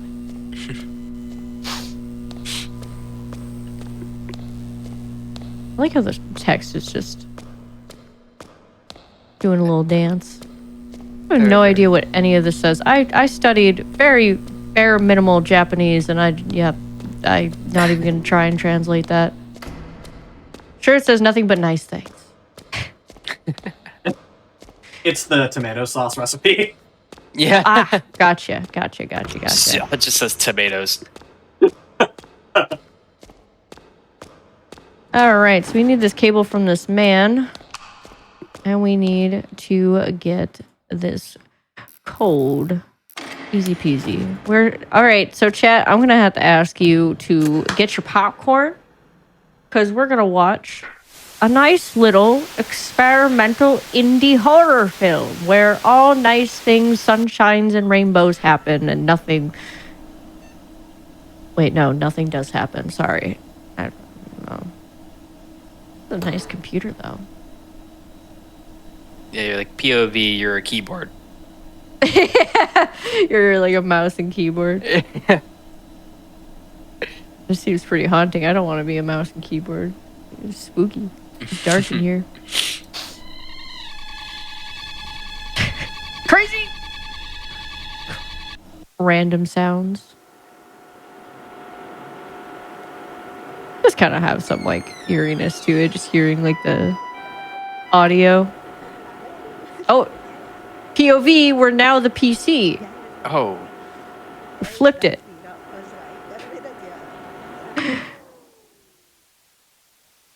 Yeah, so there's like I mentioned earlier that there's a few TVs that you can sit and watch, and they're often just this. This one we have to watch because it is part of story progression. However, a lot of the like TVs that are scattered about usually have like something like this playing. It doesn't tell you a whole lot. Mostly up to your imagination, I suppose you could say. Something happened here. Someone stole the tomato sauce. Oh no. The true evil. Now we're haunted forever because that one man stole the tomato sauce.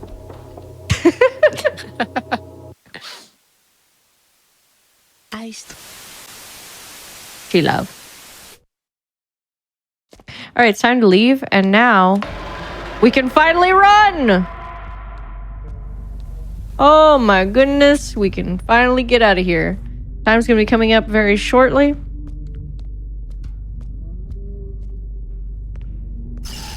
Basically when the screen fades to black. Now. Hi! There we go! And that was night security. I think we did a swell job of securitating the building of the tomato sauce. We did not find the tomato sauce bandit, but we did our job, and now we can finally go to sleep.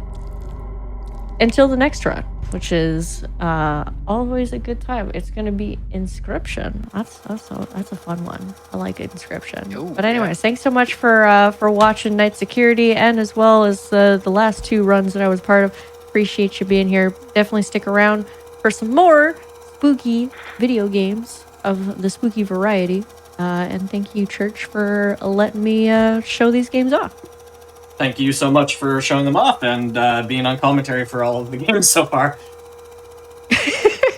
Thank you both so much for the excellent showcase of the past two games. I love these games. These games are great. So thank you both for being on, showcasing them.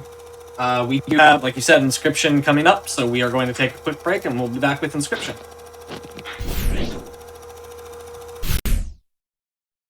Hello, everybody, and welcome back to the Games Done Quick Hotfix. This is our quote indie quote horror speedrun showcase, showcasing a bunch of horror games. Most of them are indie. We've got Inscryption for you right now. I will hand it over to the runner, let her introduce everything. Hello, thank you. Happy Halloween, everyone. Yeah, we're going to be running some Inscryption today. The category is any percent no major glitches.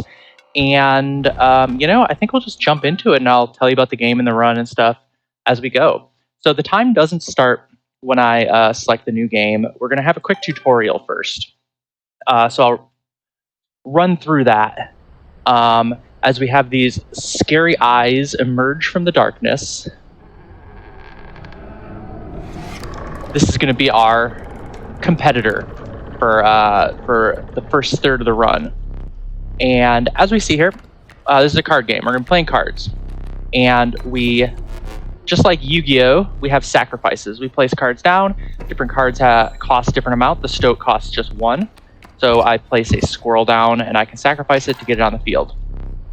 We have to get 5 points to win on this scale here. So our opponent will be getting points as well, going back and forth. We're going to pass. And that's the basic gist of the mechanics. We're going to be trying to win as fast as we can and just get to 5 points. So we're going to get into the actual run here in a few seconds. In a couple dialogues in 3, 2, 1, let's go. Okay, so the game starts out. We are locked in a cabin with this guy, playing cards with him. The first part of this game is a roguelite. Having said that, though, we're going to die twice. This first death is almost completely deterministic. We know exactly what's going to be happening. So we're going to be doing some setup along these first 2 lives, and some cards talk to us so that we can win on our third. Importantly, we're being told about sigils here. Those are abilities that cards have. And very importantly, we're going to be told 2 abilities here. Flying and whatever it's called when the wolves age. I forget what those are called often. We're going to be managing what sigils we see because we're going to be doing some manipulations in our third life. But this is also an escape the room game. We're locked in this cabin. We need to figure out how to get out. So I'm going to be doing some different puzzle things intermittently here when we're supposed to and need to stand up. As you can see, we're going to have 2 lives. I just intentionally lost one because we're trying to die as fast as we can while doing some of our setup and advancing. Take the wolf cub.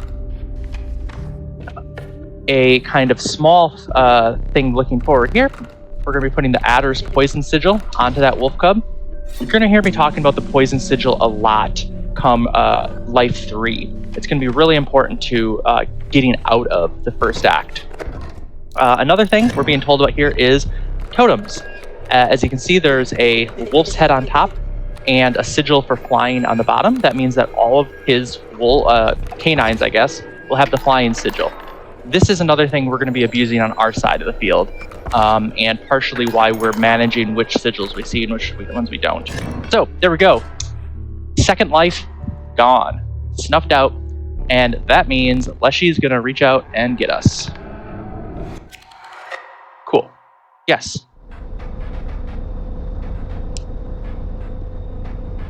There we go. Let me know if that's good. Okay. So, here we are. After every death, we get to make a death card. Based on the cards that were in our hand, we get to kind of mash them together in different ways. This one's always going to be the same, and the reason why we took the poison sigil earlier is so that we can put it on our death card. There's a chance that these will come back into our deck later, and there's also a chance that Leshy will play them. But for now, smile, cheese, we're dead. Life 2. Leshy's going to teach us a new mechanic here, and I'll tell you about it in a second. But first, I'm going to be clearing out my items inventory. Items are going to be really important to the manipulations we're doing in this second life. I'm going to pull a tooth out. Gross. He was teaching us about bones. Whenever a card dies, we're given a bone, whether it's sacrificed or it's killed. And some cards are played off of those bones. We're going to be trying not to be using bone cards. They're just slow to accrue them and build them up. What we're going to want to do is throwing our cards down and winning as fast as possible. Leshy forgets our token. So we're going to do a little bit more escape the room stuff while we stand up and fetch that. For example, the safe that we opened earlier has the stink bug in it. So this is our second kind of character card, one that talks to us as we're playing. They are important to the lore. Open that. So we're going to use that on the next life, and we're back down. Now we're going to get real into the manipulations. I'm taking the cockroach here because of its unkillable sigil. We'll see if we actually use that. And there's 2 items we need here, either a hoggy bank or a black goat. Please. Okay. Hoggy bank. I would love a black goat, though. Okay. Let's go. So there's a chance that we won't be able to keep going here, and I'll have to do some trickery. So we're really hoping that we pull the cockroach. Come on. Oh, we did. Thank goodness. Okay. So we've only played 2 sigils so far. And that's really important. Because right here, what I'm going to do is throw a cockroach down, kill it. It'll come back to our hand. That's what the unkillable sigil does. When it dies, it comes back to our hand. That was the third sigil that has been played. Keep that in mind in just a couple minutes when we set up our totems. It will have guaranteed having the unkillable sigil on our totem. And I'll tell you why when that happens, but oh shoot, we died again. G-dag it. Dragged into the back room here. This time, we have a chance to try to escape, though, by grabbing the camera that he killed us with. But the thing is, the thing that Leshy is killing us with is not the camera, it's the film. So we learned that here. We're going to be looking for the film as we're going forward, and that's going to be what ultimately lets us escape this room. This is a really good death card. I also just named my death card Z because I'm mashing Z to go through text, so my hand's already there. All right, this is the life we're going to win on. A little bit more manipulation at the beginning, and then we're just going to play a roguelite card trading card game. So we got to grab some things over here from the cabinet that we opened. We have these little puzzles. We're not going to take what's in the top two. Did I do that right? Okay, good. Ooh. Don't want to clog up our hand with bad cards, but we do need this card. It is essential for plot. And we do need the squirrel head. Okay, now we have RNG. We're going to be looking for either a elk or... Oh no. Ooh, that's really bad. We want an elk or a wolf out of there. That card is almost completely useless to us. But here, we're going to be making our totem. We have the squirrel head already. And unkillable. So what this means is any squirrel that we drop, which is a card that we can just play down for free as for sacrifices, will always come back to our hand after it's killed, which also means after it's sacrificed. And you'll see how that works right here. Because it takes.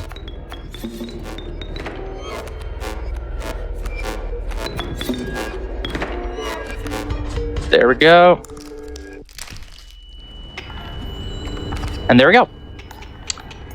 So there's two different card or sigils that we could get on our squirrels. Unkillable is kind of generally accepted to be slightly slower. Good, we wanted that pronghorn. But it definitely can compete with the other one. The other one is Worthy Sacrifice from the Black Goat, which makes it so your squirrels are worth 3 sacrifices. But this one is still fairly powerful. Let's see here. I'm also planning where I'm going to be going. These paths are random. This is a roguelite. This is not a great setup here, but that is fine. We're going to get our pronghorn out.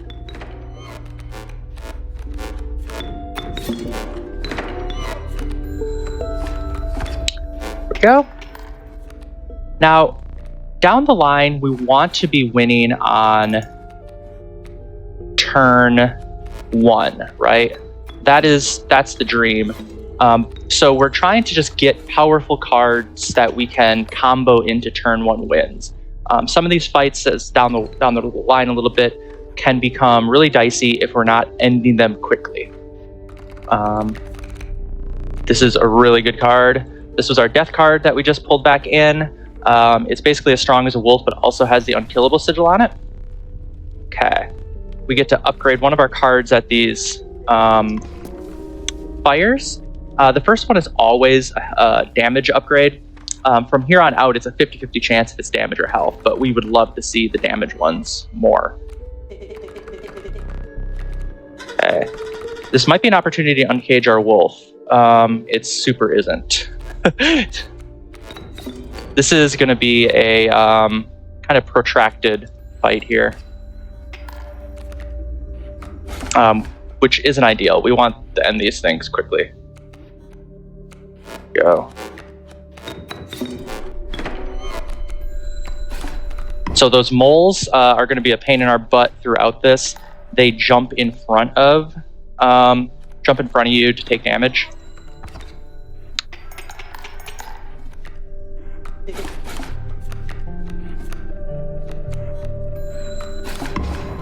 Okay, and then this next turn should end it.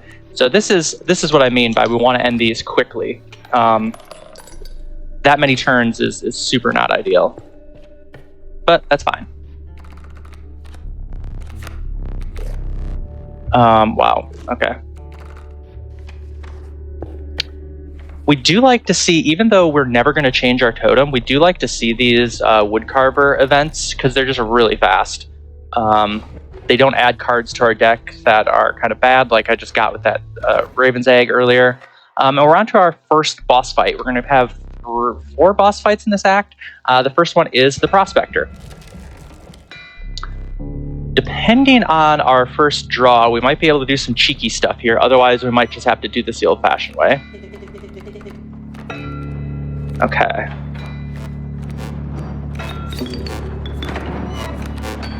Okay. So, boom, boom. We're going to go through phase 1 pretty easily when on turn 1. And then there's gold in them cards. Luckily, that card will come back to our hand, though, which is super nice. Because we have the unkillable sigil on it, and it'll allow us to quickly win in one more turn after this. There we go. Got through the Prospector. And as you can see, Leshy, the person we're playing, puts on all these different masks and is like the dungeon master for us here. He plays all the different characters. We want to be seeing a long elk here. We don't get it. We'll take that. Card. Here. So we're going to be wanting a poison sigil at some point. The long elk could have been one of them there. We could see an adder or something here. That's why I took this path. There it is, adder. So we're going to be wanting putting that poison sigil onto our stoat, which we're going to be able to do right up here. Actually, I'm going to take this. That black goat was tempting. And that. Cool. Right there.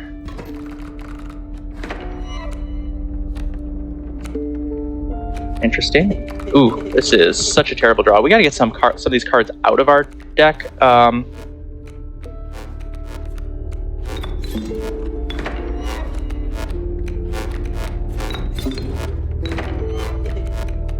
And I played that wrong. That is okay.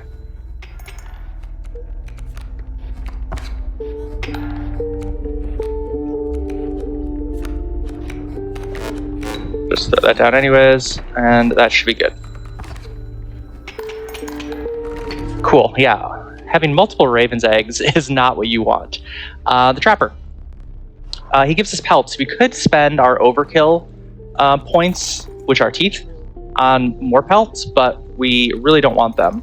They clog up our deck while we have them, and the rewards from the trader down the line really aren't worth having them in our deck. Okay, here we go. This is a really important thing I'm going to do here. I'm going to put the adder onto our stoat. This is going to help us beat the final boss. So I'm doing a bunch of planning and manipulations as we're playing here that has like an eye towards kind of cheesing the final boss of this act. Man, we are not pulling the cards we need here.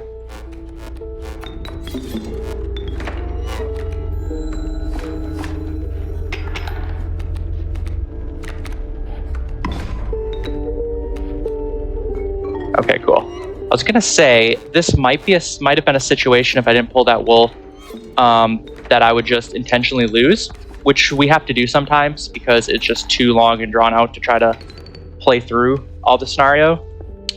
But nope, drew the wolf and we're good. So here's the trader. We'll see what we can get here. Hopefully something good. Yeah, we'll take this black goat. Perfect.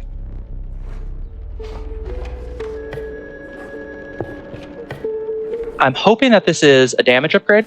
It's not. Okay. So health is really not all that useful to us. We'll just toss it on our stoat and keep moving. I would love to also go to that altar over there, but I have to go to the bone lord to get rid of a card. Unless, yeah, I still do.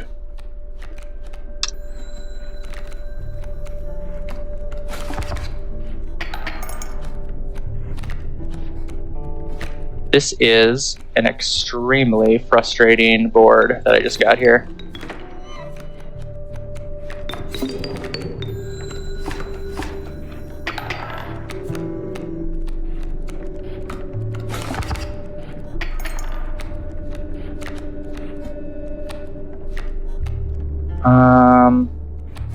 Toss that down. I think we're gonna lose this. I didn't play this out completely in my head. Unless we pull our... Nah, we didn't. Yeah, we'll just pass and lose here. Okay, so this is one of those situations that just can't win. That's okay. We have some pretty good items for the boss. We shouldn't really matter that we don't have our other thingamajig. Magpie, love that. So my hand is forced to go to the Bone Lord because we need to sacrifice the Caged Wolf. We have to uncage the wolf sometime over the course of this run, and it gets too dicey if we push too long putting that off. So that's going to be story progression, and I'll show you what happens with that later. And here we are with the Angler.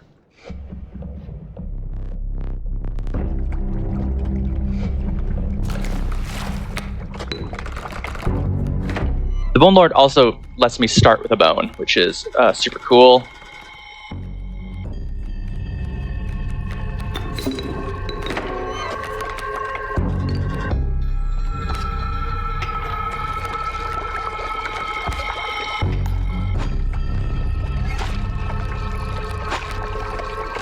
Oh my lord.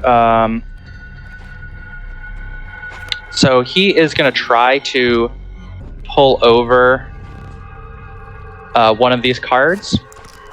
We're gonna, if I end the turn, the last card I play, he'll pull over to his side. We'll end it here. This isn't ideal because 3 bait buckets are gonna be thrown down. 1, 2, 3. Oh, okay. Do that.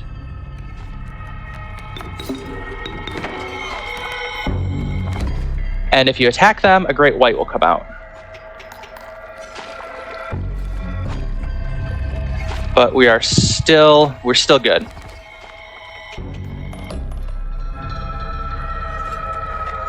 So in my mind right now, I'm trying to think of how we can get some turn 1 kill cards into our deck. And I'm also thinking about how we can thin out our deck. Get rid of some of these Raven Eggs or Boros, that's neat, but I don't want to take it. So I'm really looking for altars. I'm looking for Bone Lords. We're looking for that fire right there. That'd be nice. And a mycologist would be good. Do we want that grizzly? Do we want that grizzly? No.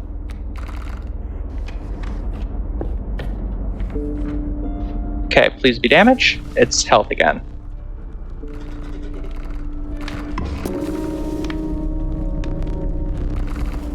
Okay. I'm going to be privileging items too, because something that can really bail me out of a lot of tough situations is just having some items that I can throw down. There we go. I think this is our first turn 1 W right there. And this is also the last section of the last like biome.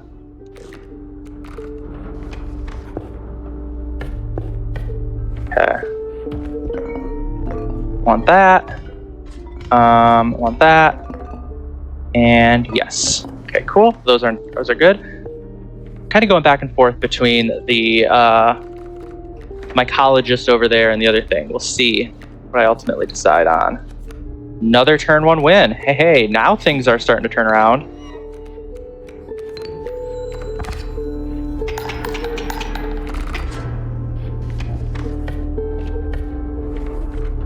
Took a few rounds, but you're finally getting to the point where you can just one-tap everything. Yeah, I mean, this is honestly, if I'm being pretty upfront, this is pretty awful RNG, but that's okay. I think we should have the tools to at least make it through. So the mycologist, this is a brutal one here. I think we're gonna just combine those. So usually you want use the mycologist to, you know, make really powerful cards. They combine two together. I did that just to thin one of my cards out of the deck. Okay. That. Toss the stink bug down.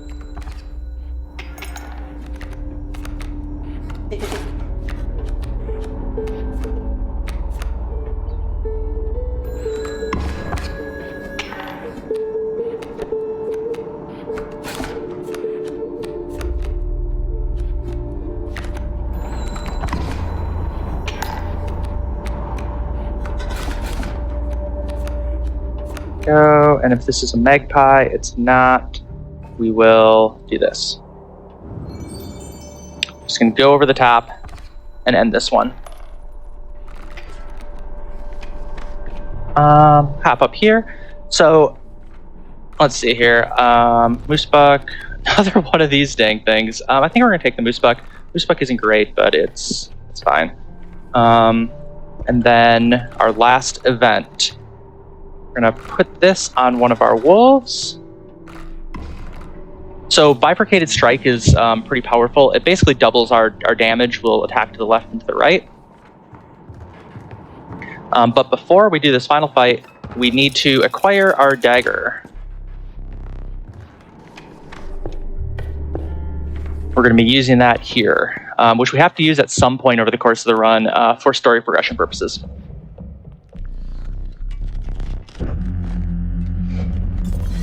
I love the music here. I love the music at like all of this game, but this is the best track, in my opinion.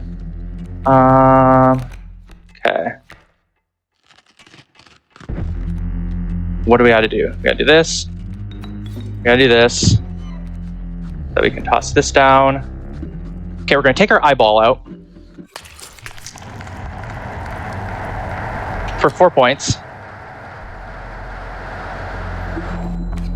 Play this amoeba for 1, and that's round 1. Okay, now a whole bunch of cards are thrown down.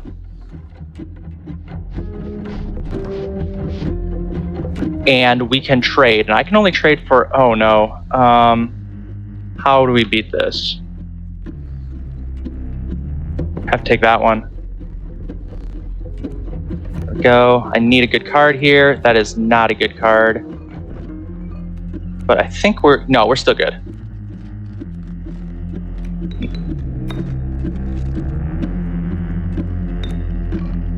Oh, I didn't play Black Goat yet. I was like panicking. Just toss this. I think I screwed this up. I think I might have to actually start over this fight. Then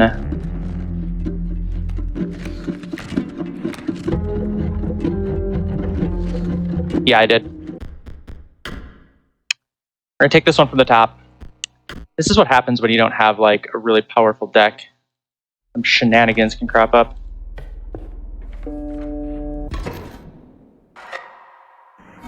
Okay, take 2. Fortunately, you're able to just do that. Yeah, you can just scoop and you don't have to go back to the beginning of the run. This happens sometimes. This hasn't happened to me in a marathon run before, but oh, this is better too. But it's happened to others, for sure.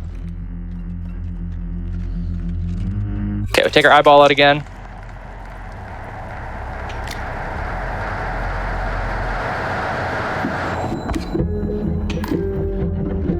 There we go. And this is the place where it often happens, where I have to scoop and try again.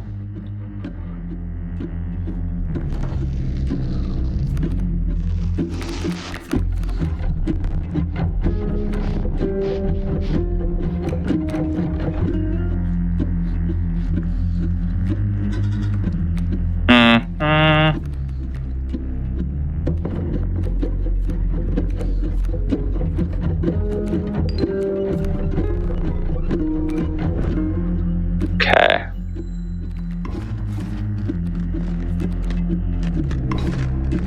Ah, dang. I think we still lose.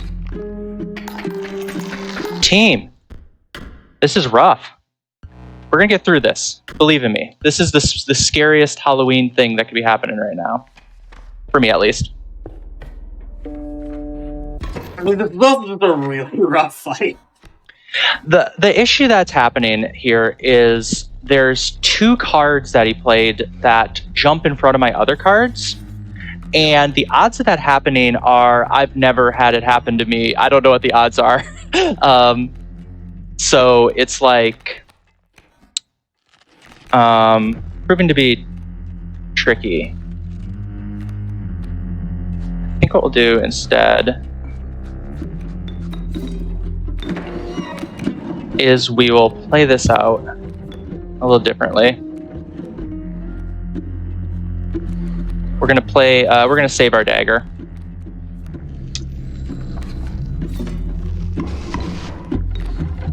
And we'll just play this out the slow way.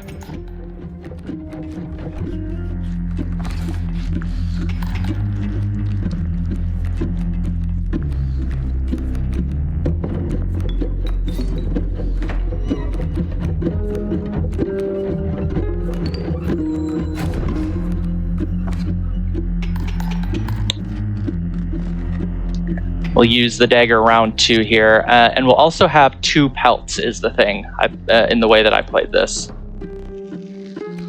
So I can get rid of just both of those cards. Perfect. Okay. We did it. We did it. We found a solution. Take the eyeball out here.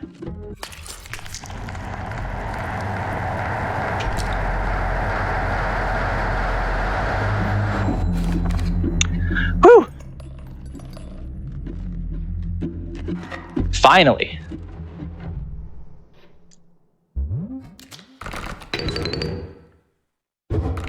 All right, so we lost our eyeball. We're first going to take a card here. Yeah, I'm taking that Mantis God. And we get a new eyeball.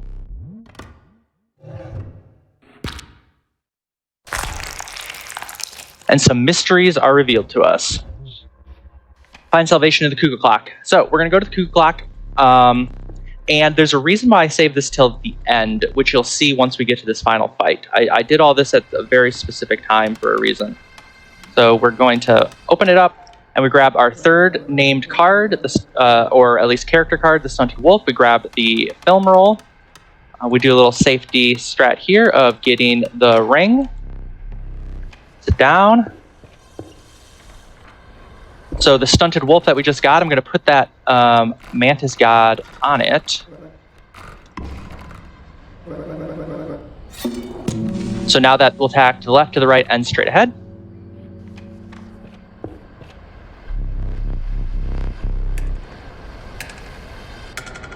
And you can actually move during this, like, loading. So I'm going to be right at the end with Fleshy's hand here right away. And we get a couple boons here. I'm guaranteed 1 because I got the ring. I think this one gives me best shot at getting 1. Perfect.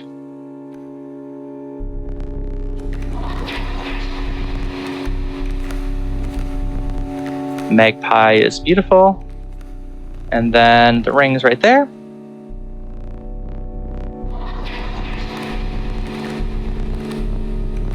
And we'll draw 2 cards per.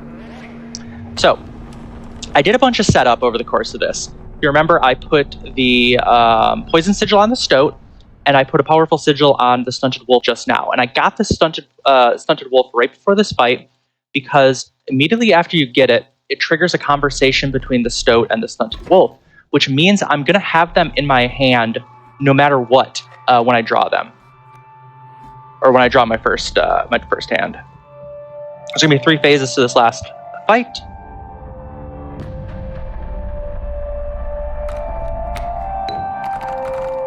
And you'll see here, we'll have a conversation, Stunted Wolf and the Stoat. Perfect.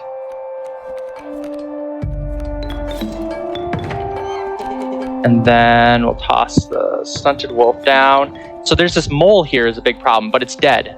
Poison Sigil is insta-kill. I had enough damage on my Stunted Wolf.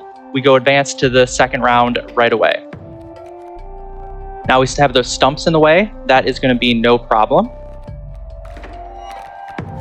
We're just going to toss our bullfrog over here because our stoat's going to kill the first one. Our stunted wolf's going to attack around this one, and then we have there 1 more point of damage from our frog. Now we're on to the final phase. It's the moon. It has 40 HP. It attacks every slot here. It's a big bad, huge card, very dramatic, and the thing is, it is dead. You can use the poison sigil on the moon as well. So all of that kind of setup over the course of this run was aimed at making this fight trivial, because this one can be extremely difficult, just as hard as the Trapper Trader fight. So we beat it. We did it. We beat Leshy. He gives us a pile of poop as a prize, but we also learned that we are not in a cabin being murdered repeatedly by a psychotic serial killer.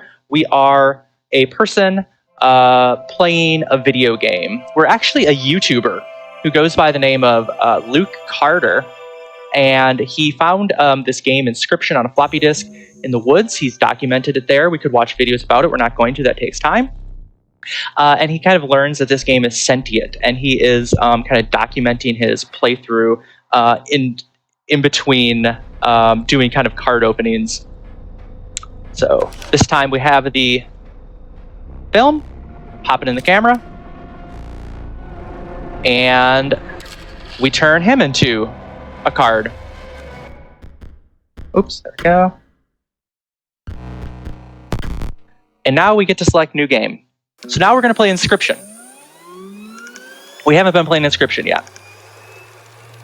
So let's boot it up. And we'll fast forward the intro.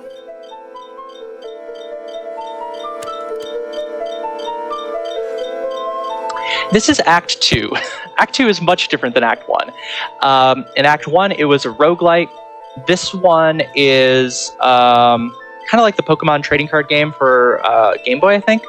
We're going to be just kind of building a deck, putting together decks in different ways, and fighting people on the map. And yes, we got the good character, the witch, my favorite one. We pick a starting deck here. We pick Remora's, who was the stink bug in the last act. We'll auto-complete our deck as this Luke asks what is going on here. And we're going to have to beat the 4 scribes one at a time. So we have to put together powerful deck. There's 20% chance I pull the card I need here. I don't. So we have to do an extra fight, and that is okay. Usually have to do this. So a mechanic of this act is our overkill becomes foils that we can spend on other cards. So we're going to be doing 2, what are they called? 2 battles here of kind of farming foils. And this first one is going to involve us kind of just waiting out the onslaught of this this skeleton, I guess, attacks here. And slowly withstanding the damage until we can finish them off. Now let's do this, and then this. Also, these revenants are really dangerous. They do 3 damage, but the nice thing is they die when they attack. So what I'm doing here is really keeping that bone hound here, or moving it around and putting it in front of there, so that I would kind of stave off its attack until I was sure I could withstand all the damage. Whoops, there we go. Okay, so now they're out of cards. We are going to simply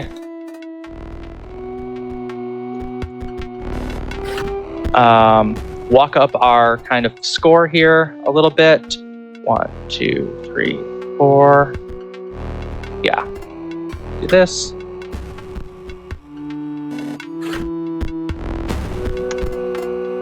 And now we wait till we draw the cards we need.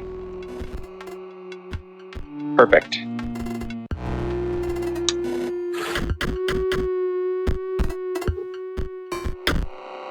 Kill these 2. Another feature we have is the hammer. And there we go. We'll get 5 excess damage. So it takes some finessing on that fight, and it takes some kind of learning how the kind of pace of that fight. But we have the foils we need to buy the card we need, unless he gives it to us here, which he did not, which is fine. But also picking up some pieces for story progression.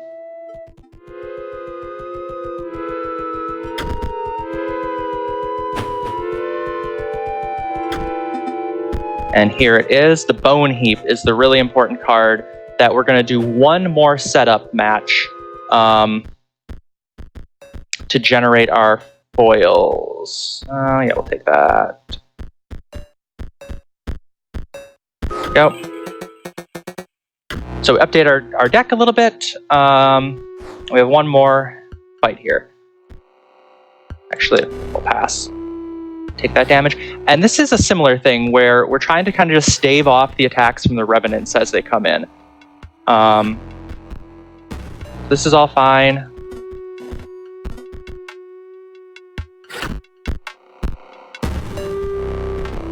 There we go. So we have a Revenant here. We put our frozen zombie or whatever it's called right there. Takes the damage for us. We're good to go. Same thing over here. That Revenant will attack this zombie, and it'll die, and that's perfect. So now we have to collect a butt ton of bones, I think is the specific number of bones we need. So bones, like the last act, we accrue them as we as things die, and also as these every time a turn is passed with a Gravedigger on the field. So we're looking for our Gravediggers right now, is what I really want. Here we go. So now I'm getting 2 bones at the end of every turn. Now I'm getting 3. And I think we need 40 still. So we're at 17, 18. Okay, perfect. Now we're cooking. So here we go. And the reason we need these bones is the Bone Heap does damage by spending bones. So as I kind of click this button, every 2 bones is 1 point of damage, and we're going to get a whole bunch of foils to flesh out our deck. Yeah, that's good. Yeah, that's good. I think I did my math right. We get 19 there. Perfect. So we have 19 foils to go spend at another shop.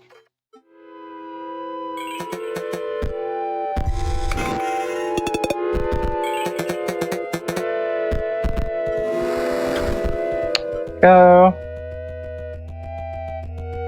And we're going to do that right now. First, we're going to grab this clover. This lets us re-roll our first hand. Could come in handy.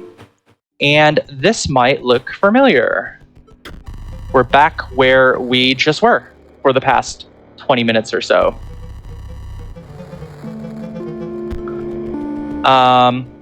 So yeah. Oops. We have 4 scribes. Leshy is one of them, and the cards that were kind of the characters are the other 3. We're going to buy the Ouroboros. We're going to buy a ton of squirrels. Go. Fill up our deck with squirrels, skeletons. Oops, get rid of that one. Ouroboros and the Bone Heap. I will explain this deck in a minute when we get into this first fight. Basically, what we've done is I just got the Ouroboros, and the Ouroboros is a rare card. Everything else in my deck is a common card that can be played without any sacrifices. So, what that means is there's a mechanic. Oh shoot, I played this wrong. There's a mechanic that makes it so if you have a rare card, you will always draw one. And since I only have 1 rare card and the rest of them are common cards, I am guaranteed to have in my deck the ability to play the Ouroboros turn 1.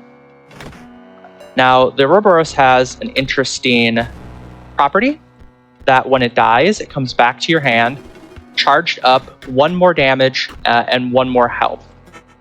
That persists across battles, and it also persists across acts. So if you got this in Act 1, you probably know that you could charge it up there and use it throughout the rest of the game. I'm charging this up to only 4 damage right now. And you'll see why in a few moments. Come on, Shark. There we go. Also, that was the Prospector. We're going over to the Angler here.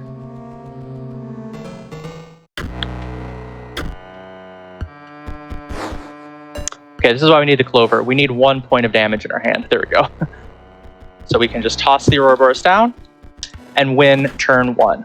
I don't push it all the way to 5 because there's going to be a couple points where the Ouroboros has to die. And I don't want it to have too high of damage because then we have to have the animations of when we get foils. We're going to catch this little bunny. It's going to be safe. It's going to take a little nap. Just snoozing. Have sweet dreams, bunny. Go. And now our last fight of this area is the Trapper.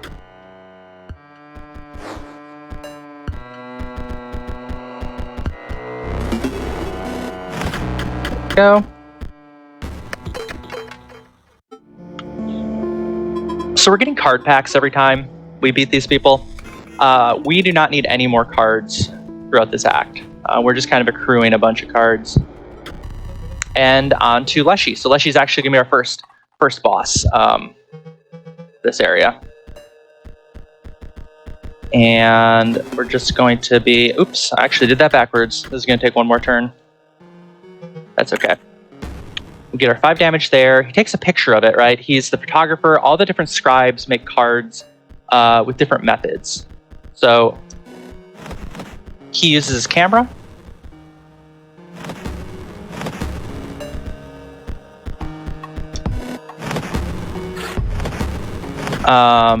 And you'll just kind of see how the other ones do it.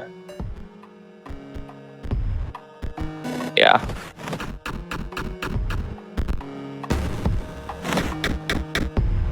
Yeah, this is going to take a couple more rounds that it needed to. There we go. Cool. So there's Scribe 1 down. There's a skip here, actually, as well. There's usually a cutscene that happens right after this, but we're going to just exit to the main menu, continue. And it just doesn't happen. One of the other scribes usually comes and talks to him. We have to sit through that, but... Okay. So we do some cleanup over here. Finish Grimora. The scariest of the 4 scribes.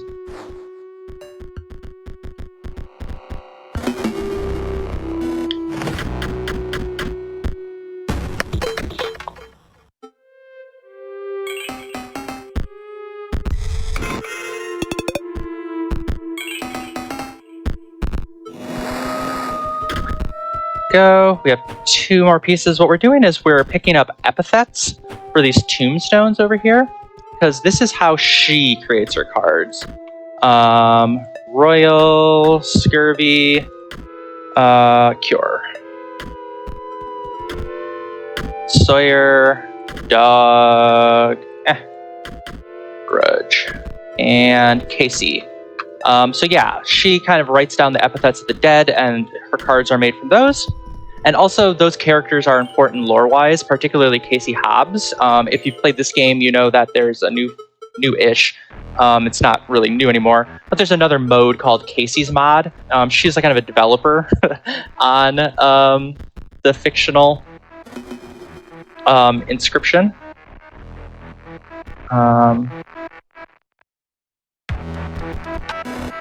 Yeah.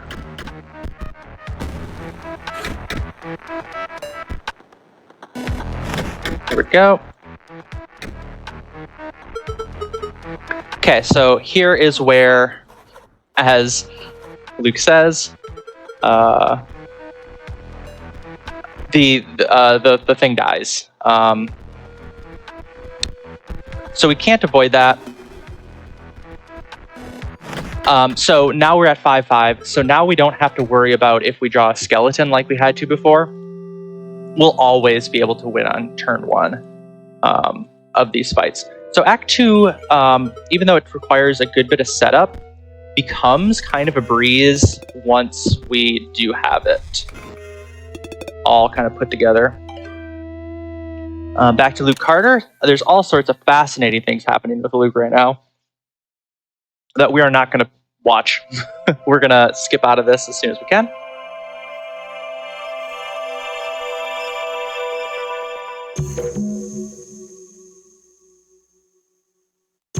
Go.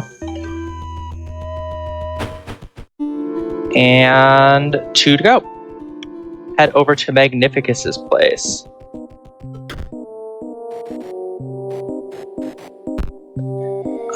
Magnificus's deal, how he makes his cards is he paints his pupils. He's a wizard, and he has these essentially his grad students here that he tortures and then paints their suffering. So we have Goobert here. He's a big pile of goo.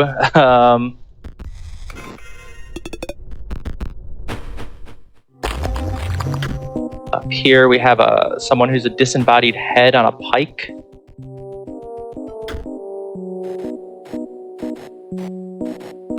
Go. I don't know if this character is named, actually, now that I think about it.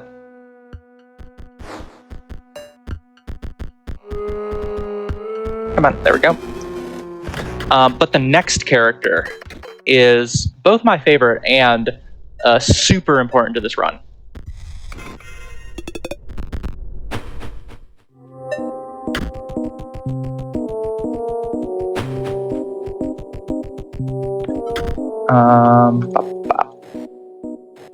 There we go.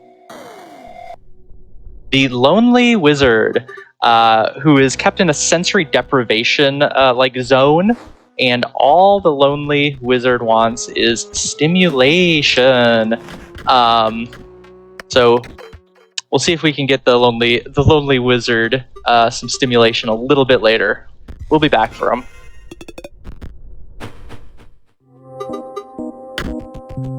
All right, and on to Magnificus. Magnificus is a weirdo. He was the stunted wolf, but he has an absolute bop for his music.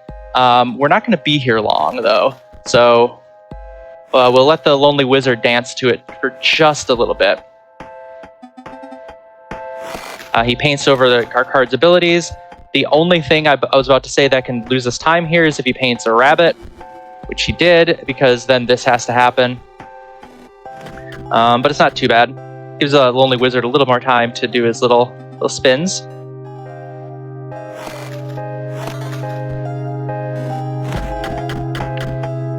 Go.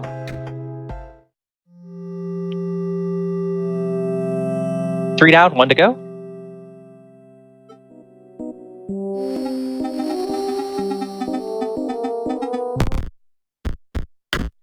We do a little a little exit the menu here, and it skips having to open the card packs, which takes longer than doing that. We hop into the hole, and we're on to our last of our scribes that we have to beat. So this is Poe, PO3. He's a computer. He was the Stoat. Stoat seemed friendly enough in Act 1. We'll see if that continues, or if he's an evil jerk. It's the second. He makes his cards by kind of turning robots into them, I guess. So he creates these different kind of robotic creatures and then transforms them into cards. So he has this big factory for making robots.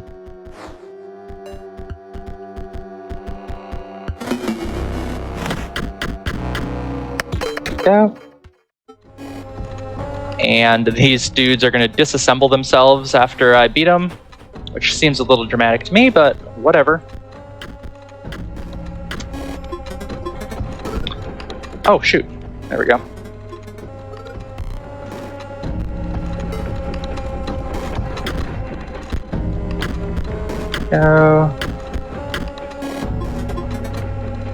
These puzzles in here as well have multiple solutions.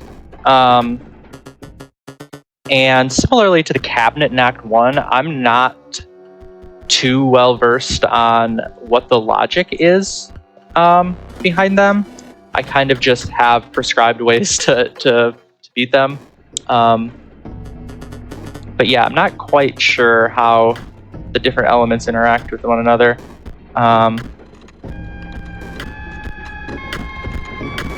Nope. There we go.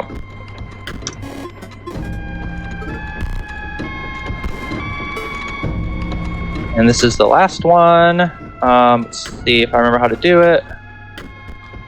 Yay, I did. Cool. And then we have one more minion down here, the Dredger.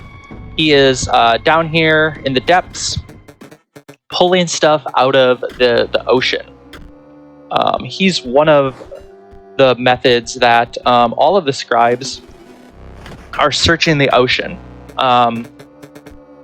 for something called the old data. And I'm not going to stick around down here long enough, but he finds it right here, and that's kind of important narratively. The other three scribes had methods of looking for the old data. Let's see. Leshy had his fisherman, Grimora had her well, and Magnificus an interdimensional squid that was searching the ocean. So narratively, this is essentially a cursed floppy disk where these different entities became sentient in different ways, and they're vying for control over the game. When we were playing the Act 1, Leshy was in control, right? As I kind of easily beat Poe here. So when Luke had found the floppy disk, it was already played to a game state where he was the one that was in control of this. We played it into a place where the game kind of reset and everyone was on equal footing again. So our actions here will determine who is the next person to kind of take over the game. Except it's always Poe. Poe's always going to step in here and steal the control of the game away from us. So we're supposed to fight him one more time. We don't have to do this fight. We just concede. So Poe has the old data. He's taking over control of Inscryption. Glitching out.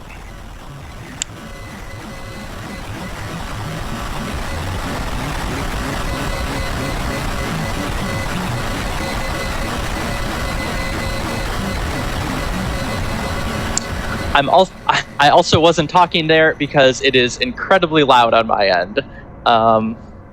But here we are. Poe's back.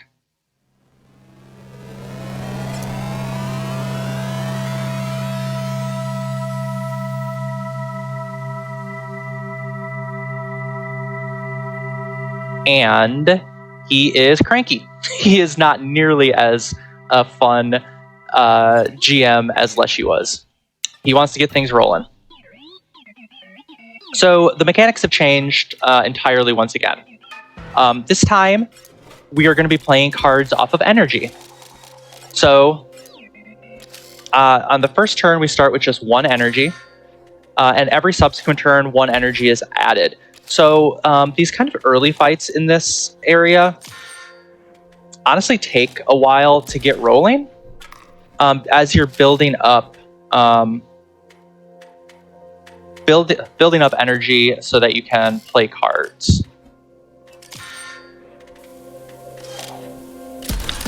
There we go. Let us... Oh, I did this wrong. Fun.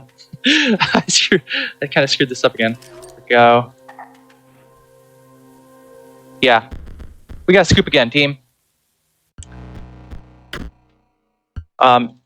Shouldn't be that big a deal, though.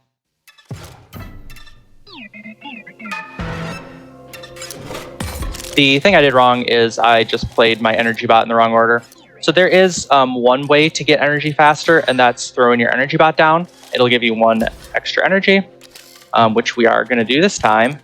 So I can put some things that actually do damage on the board. Go. Grab this.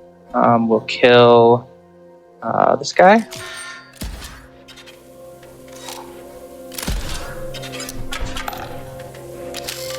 So there's 4 fights here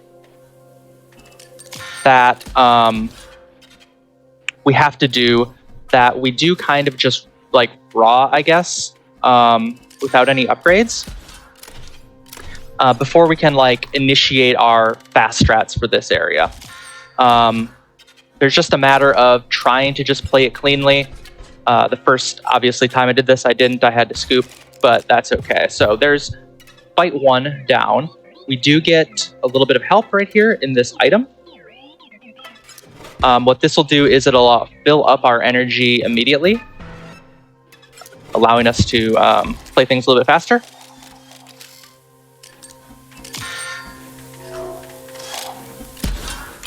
Go. Energy bot again.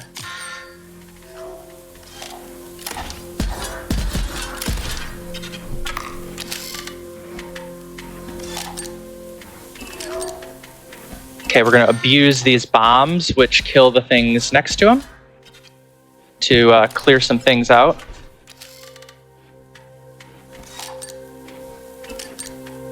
Go. And we're home free now. Basically, once we can get our double gunner on the field, which takes 7 or 6 energy, we're pretty good from there. Cool. We shouldn't need to spend any money. Things will have gone wrong if we have to spend any money. We used to have to. Money used to be really important to our routing. We've somewhat recently found some manipulations in this area, though, that kind of avoid the necessity for that.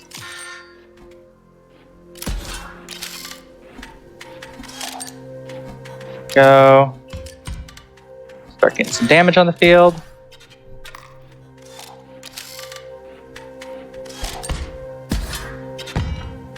Oops.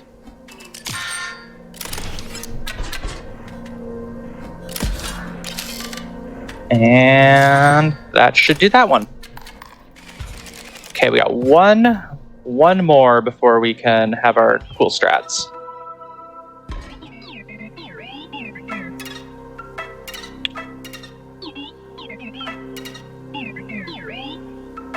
There is a secret passage around that fight. You don't have to do it. And onto the bridge battle. Same strats. We're going to block this. Get our energy bot down.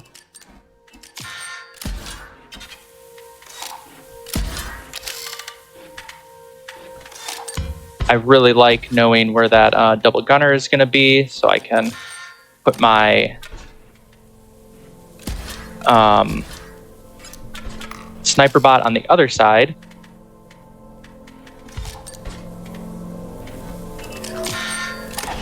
Okay, we killed both of those, and we are good to go. After we pick up double gunner, toss that down. Cool. Okay, now it's strats time. We're going to head over here, and the power is going to go out. So we are, like, as if this were the movie Saw, we are chained to this and forced to play, but Poe needs some help. He needs us to turn the power back on for him. So we are not going to follow his directions. We're first going to go over here. Grab Ms. Bomb. That's going to be a really useful item. And then we're going to grab...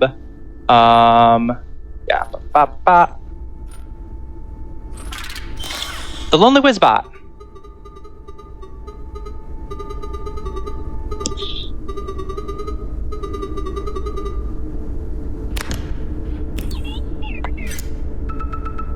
More on that in a moment. The reason why Poe can't turn the power back on is because there's captchas over here. Poe is a robot. Poe cannot get past these captchas. So we need to grab the battery. There we go. And even though Act 1 had a ton of RNG, this is another, right here, big point of RNG. We're going to come back to this tile. I'm going to stand up to do an autosave. And we're going to be looking for a specific ability to put on our Lonely Wizbot. Let's see if we get it first try. We do not. So we're going to have to do some save scumming here. There's roughly a 20% chance that we are offered the ability we want. So it should only take 5 tries. That's how math works. It's 1 in 5. You're guaranteed to get it in the first 5, I think. There's 2.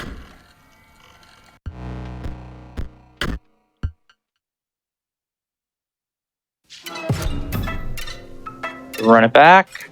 Stand up to autosave. We walk over to the other screen to advance RNG as well. There it is. Bifurcated strike. So now our Lonely Wizbot is twice as powerful, which is good. We're going to be abusing the hell out of that going forward. So this is pretty much the last scary fight for a while. Looks like we got a decent setup though.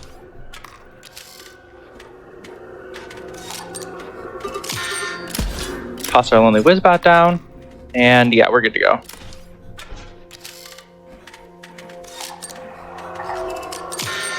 There we go. Okay. So as you can see, 4 damage is really strong. We know that from Act 1. But we're going to be trying to both increase that damage even more, as well as try to guarantee that we get the Lonely Wizbot activated on turn 1. Please be Wizbot. It's not. Okay, it's fine.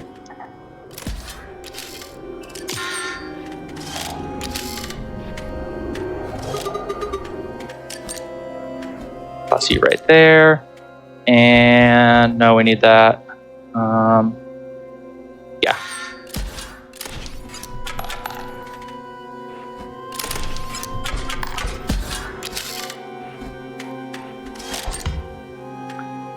Okay. Nope. Sniper. Oh no. I've clicked. I misclicked. The Lonely Wizbot clings to wherever you place a card.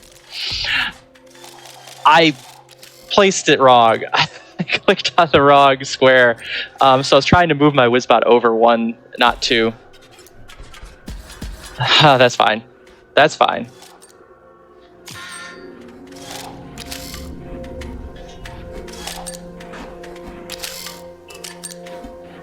Yeah.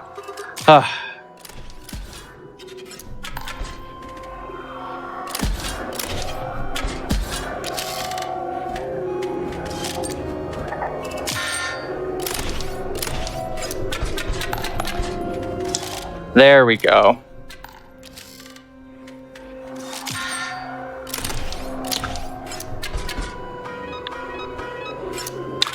I am really grateful today that we can scoop our decks and just keep going. Okay, important here.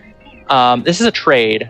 I need any card, it doesn't matter, so long as it doesn't have 2 energy. I got rid of my energy bot, which has been a very powerful card for us, because it also has 2 energy. The Wizbot right now is the only card in our deck with 1 energy, with 2 energy costs, excuse me. There is a mechanic in this game that we very recently figured out, that if you have cards with 2 energy, it is guaranteed to be drawn on your first hand. So I'm going to be very careful about only having the Wizbot be the only thing with 2 energy, so that we can always draw it turn 1. Also, that was Ms. Bomb. It throws bombs down everywhere, and you can clear out the entire field.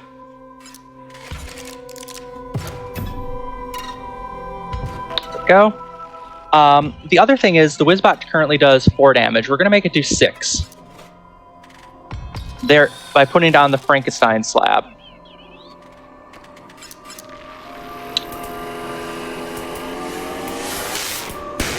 There is only one drawback. It will die immediately if it takes any damage. And it will be gone forever. So we can't let it take any damage.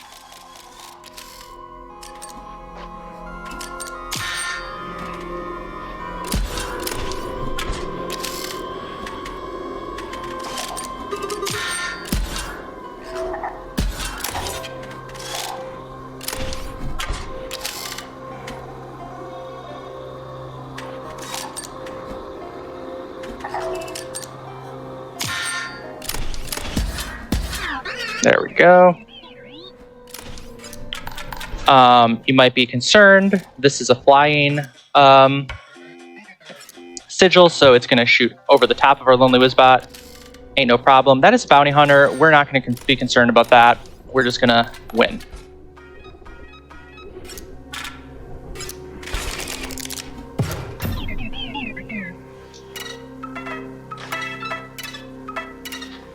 Okay. So this area, Poe's area, is kind of confusing. It's kind of confusing what any of these scribes' kind of goals are. But he's, for some reason, having us play this game and battle these Uber bots. The first one is the Archivist. And all of them have a gimmick. Hello, Lonely Wizbot. This one plays Librarians, and I'm going to let him do a bunch of damage to me here from the rip. That's fine. Because I'm going to toss my Wizbot down, and when a Librarian dies, you dive into the files on your computer, and you get points for how large of a file is. So boom, there's a big old file. Kill this other Librarian. And that's enough damage to tip the scales into round 2. We also have to make one more card out of one of the files in our computer. It doesn't really matter to us because we have enough damage on the board to just win, to go around that tree and win. So there we go.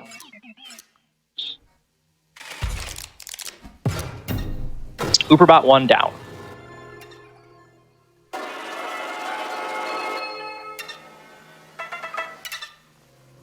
Okay, we'll hear from Luke Carter again.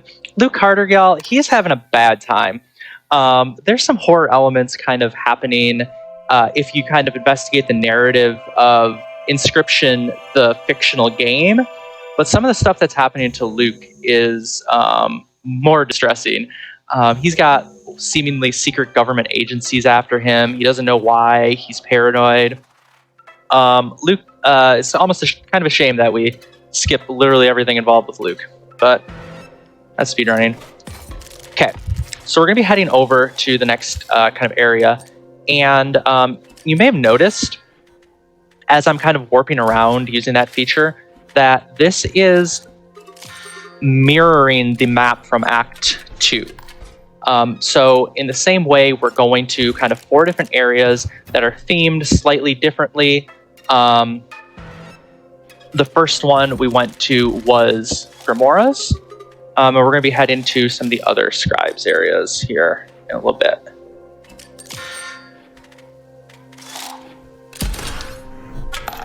Okay, this isn't ideal. I'm going to throw down Ms. Bomb for this one.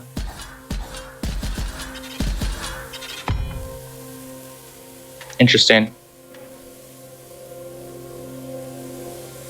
Interesting? Interesting. Why? I think we're still fine. Oh, yeah, that's why. Huh.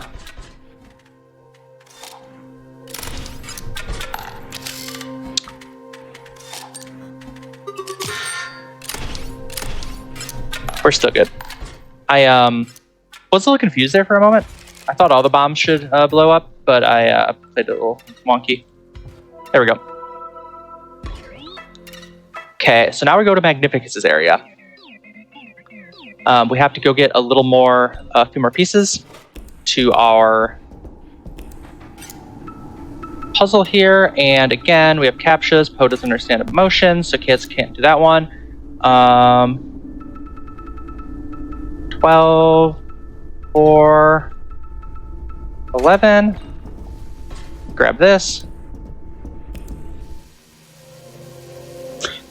This is gonna gemify, I think he calls it, our empty vessels. I'm gonna make them all into sapphires. And then I'm going to upgrade our Lonely Wizbot again here.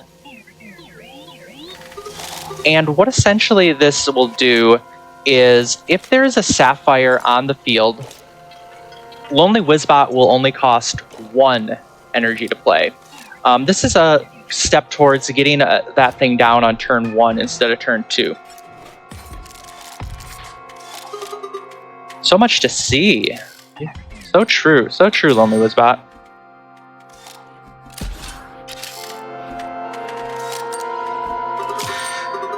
There we go.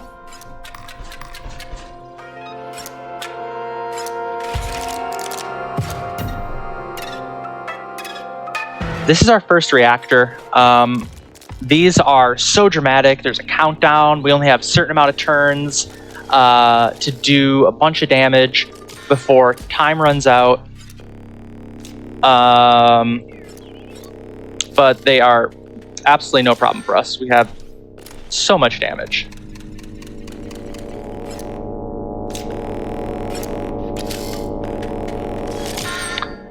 And there we go. And you can even see Poe is like, wow, great, you did it. Poe is not a very enthusiastic person to play with, where Leshy had all sorts of characters and stuff. Poe really doesn't. So there again, I was just careful not to take anything with 2 energy.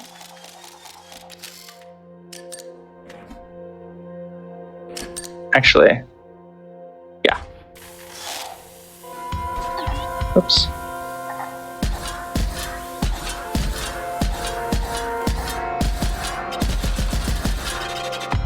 There we go. Toss that down. And we can win this one on turn 1.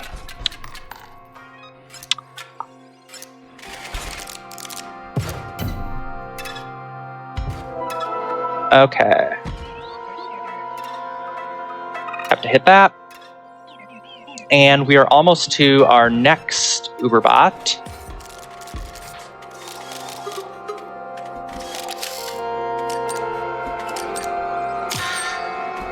Who I think is the most difficult one casually. By a wide margin.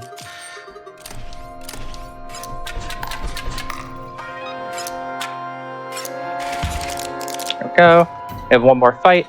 We'll win this one turn 1. Right now, we can only win 1 fight per area on turn 1 because it still requires us to use our vessel. After this battle, that'll change.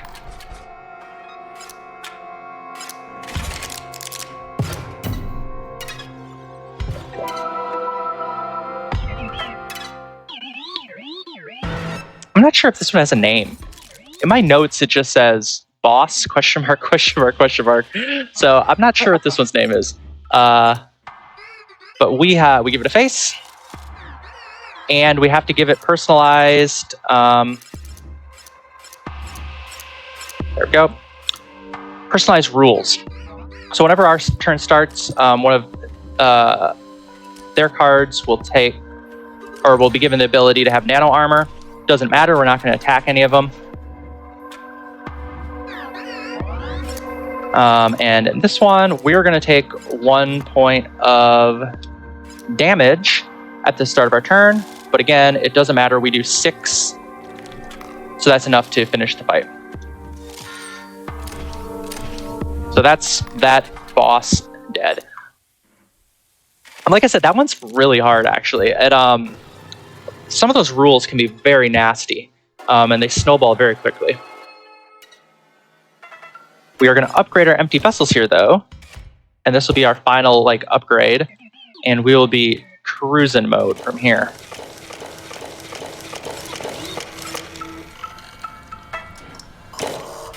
So now whenever we play one of those, it'll also give us 1 extra energy, which means that the Wizbot can be just played right away.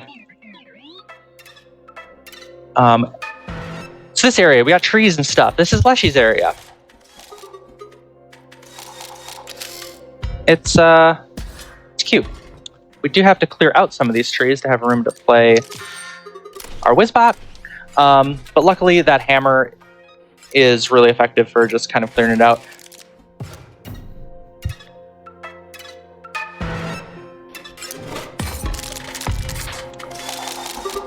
Stimulation. Something that I find a little annoying is you have to be kind of slow your clicks down. What happened right there is I was trying to play cards too quickly, and Poe kind of chastises us and says, you have to draw a card first, which doesn't make sense. That's not actually what I need to do. But still, there's like an error message. Okay, again, only care if that has 2 energy. It does not.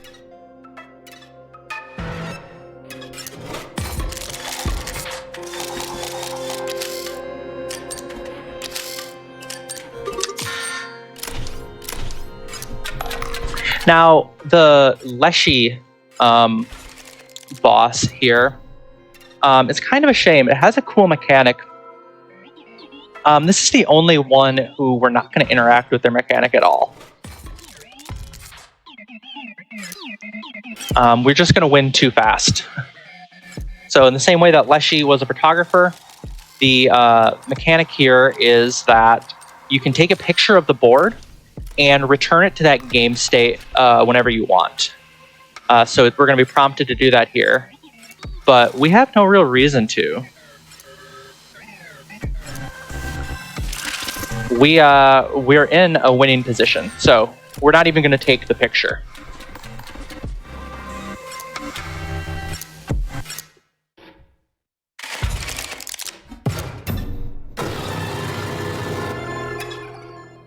All right, and only one more.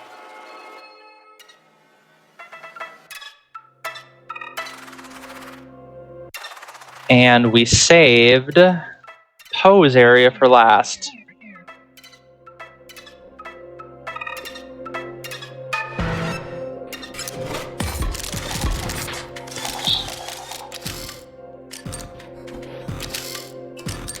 Now, there's a handful of trades here, which can be a little dicey. It's basically the only thing that can really throw a wrench into what we're doing. So there's one right here. Tough sell, great, whatever. As long as you do not cost 2 energy, that's all I care about. So we have to get all 4 of these satellites so that we can ascend Poe's tower.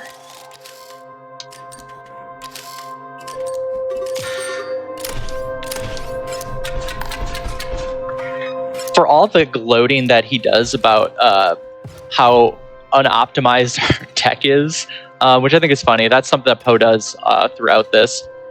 He is really critical of the balance of the game and how we put our deck together.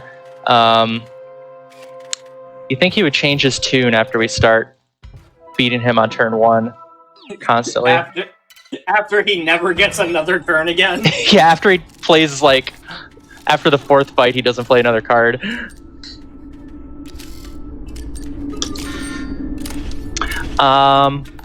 Yeah, I think this is the last normal fight of this section. We have one more reactor right here. Yep, there we go.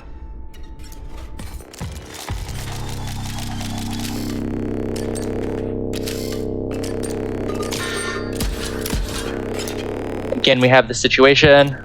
Super scary countdown. Doesn't matter, we're gonna win in 3 turns.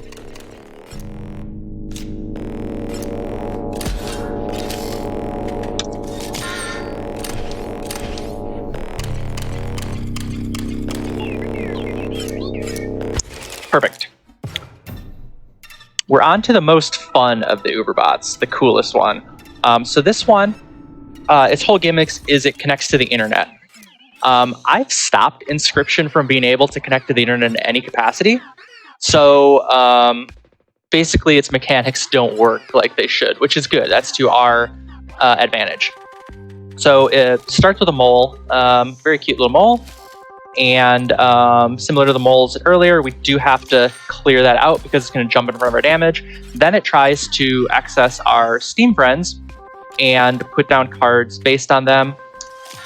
This is not connected to the internet, so these are, I don't really know what those are. They're just random fillers. But everything's scooped here, right? And we get to make a card. So we're going to make a very specific card. Where is there? It is. We're going to call it the Big Fat 2000. Absolutely. And normally the Big Fat 2000 is given to someone else who is playing Inscryption at the same time as us. But since this doesn't connect to the internet, we get it in our hand. We toss Big Fat 2000 on the ground. Boom, 5 damage. We win. And then we have an important skip here. I do have to make sure I do it correctly. There we go. I think I got it there.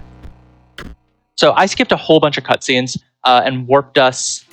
Yep, warped us up here. So here's the unfurling of Poe's diabolical scheme. Took control of Inscryption. Through our play, he's essentially made a Steam page. He's taken images of the game. He's uploaded it to the internet. He's done all these different things. And he's trying to upload the old data and his consciousness to the internet broadly. But as in the cutscenes we skipped, our good friend Leshy is here. Along with Magnificus and Grimora. We have a little conversation about what to do. So Poe's dead. Magnificus wants to start a new game. We have the new game button, but Grimora here, Scribe of Death, deletes all of the files.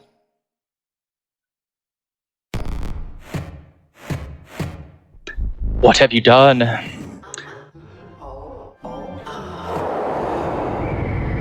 And we plunge into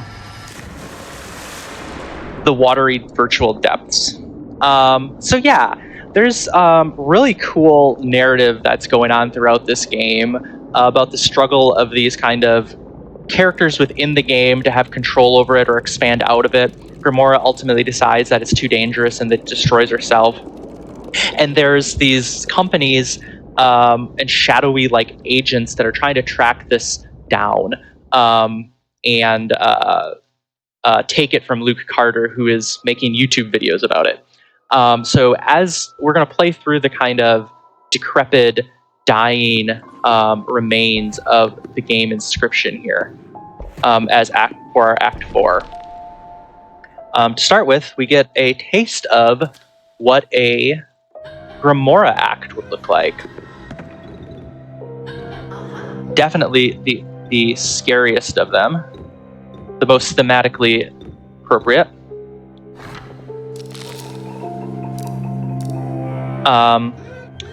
We are going to actually just be passing turns, though.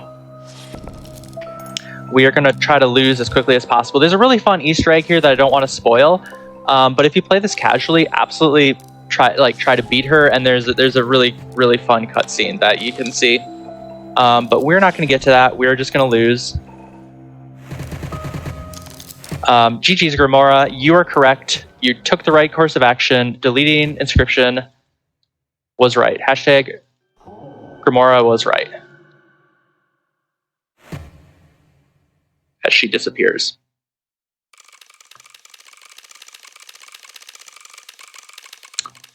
Next up is we're back in the cabin. It has a decidedly different tone as the last time. It was haunting and dangerous and all of these different things. Leshy very much isn't as scary this time around. He is a sympathetic character, I think, now, who just wants to play cards with us. He just wants to have the ambiance and have a very evocative kind of experience for us, and he just wants to play. So as the game kind of breaks down and the component parts are deleted, he just implores us to play cards with him one last time.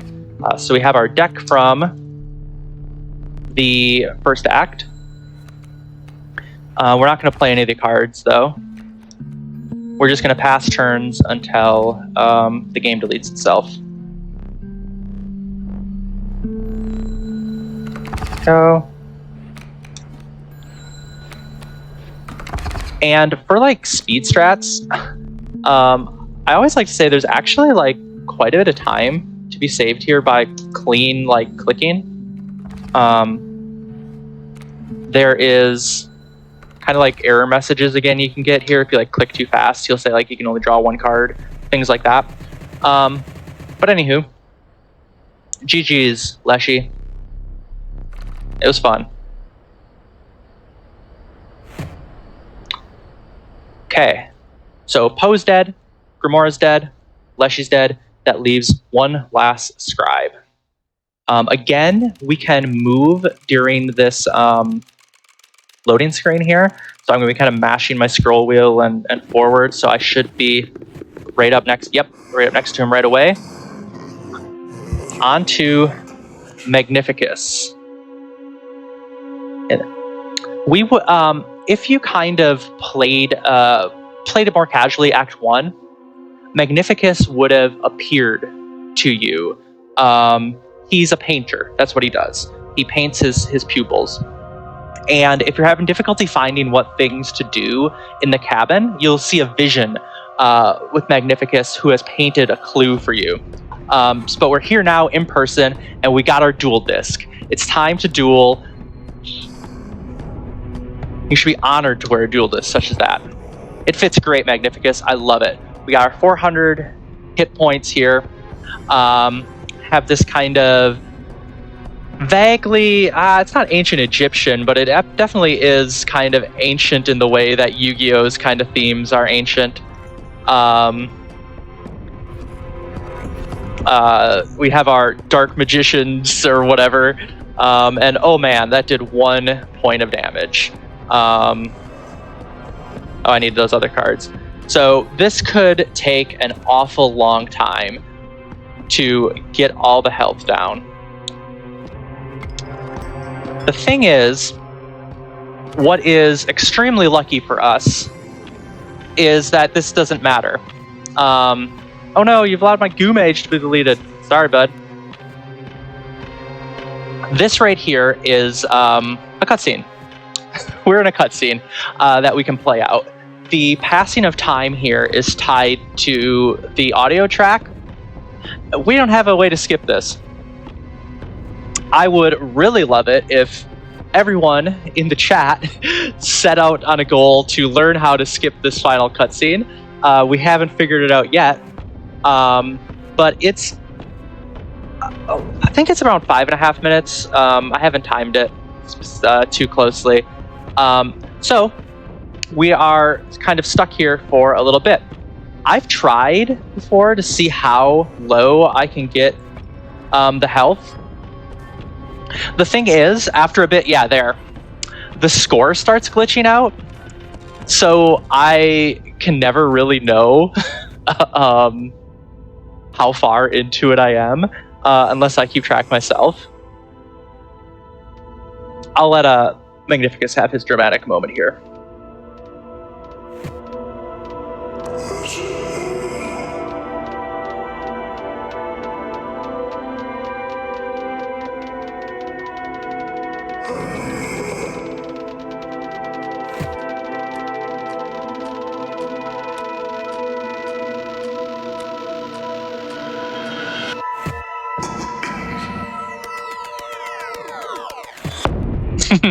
I do like that. Magnificus doesn't get too much moments in the game, so this is kind of a fun ending. So yeah, as the kind of narrative is wrapping up in the game as well, the kind of agents that are looking for this game are kind of closing in on Luke. They finally kind of come to his house where he's filming his YouTube videos, and we'll just say violently take it from him. So we get the sense that whatever is on this is the old data is quite ancient, and through some of the kind of backstory that we get throughout the game, we kind of learn that there's kind of an internal schism at Game Funa, the company that's created this, of some people that were trying to keep it out of the company's hands and others that didn't. So Casey Hobbs is the one that's kind of primarily involved in that. And there is another game mode, I think I mentioned already, Casey's mod, that you can play on here. That is a true roguelite, an endless kind of roguelite. That's just Leshy section, which a lot of people think is the most interesting. I do too. That's really cool. But you can also speedrun that if you want a much shorter category.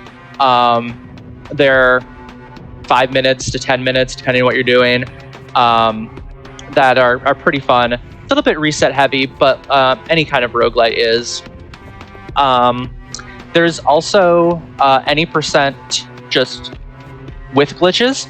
And that one, primarily Act 3 is really different. I would highly encourage you watching one of those runs. It does not look like the game Inscryption at all. It's very glitched out for the entirety of it. And we also have kind of just Act 1 and Moon percent stuff. So if you're interested in this game, it's a fun game. It's a pretty easy one to learn, and I think it's a good time. So there's a lot of categories at different kind of lengths and difficulty for you to check out too. Other than that, I think based on how loud this music is gotten right now, I think we're pretty dang close to I love when it does this Pokemon battle style. Yeah, we're pretty close to. Yep, here we go. It's winding down. So we just have a little bit more inputs after Magnificus finally tries to shake our hand and tell us GG, but time will be coming up in roughly a minute.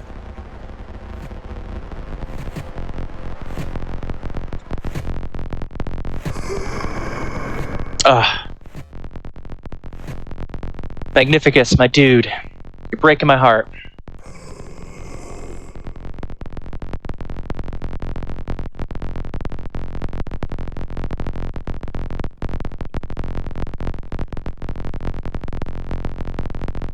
This is such like a sad moment too. Like, guy was kind of a jerk, but this was kind of really sad. Honestly, yes. I feel like this whole conclusion for what a kind of weird game it is. It's like oddly. Oh, also time's coming up right now. I'm gonna pause that. Not to let that play out. It's an oddly affecting ending. What between like the Leshy section and the Magnificus section. But yeah. Anyways, there we go. That's time. And that is Inscryption. It was a rough Act 1. We had to scoop a couple times, but we got through. That's the nature of these kind of card games. So yeah, I don't know. That's all I got. Happy Halloween, and I hope play Inscryption. And if you'd like to run Inscryption, the Discord, which can be found on speedrun.com page, super welcoming. A lot of really good beginner kind of strats videos and stuff. There's no stupid questions. You can hop in, and I think it's a really great kind of beginner game if you're interested in running something. So I don't know. That's all I have. I want to say thank you so much for being on showcasing this game. I didn't play this game for a while, and this is one of the best games of the past few years. So I agree. Really loved this game, and it was awesome to be able to have you on to showcase it. And yeah, if you haven't played this game somehow, play this game. It's great. Yes, 100%. Echo that. With that said, we've got more games coming up, so we're going to take a quick break while we get ready for Death and Taxes. We'll be back in a few minutes, everybody.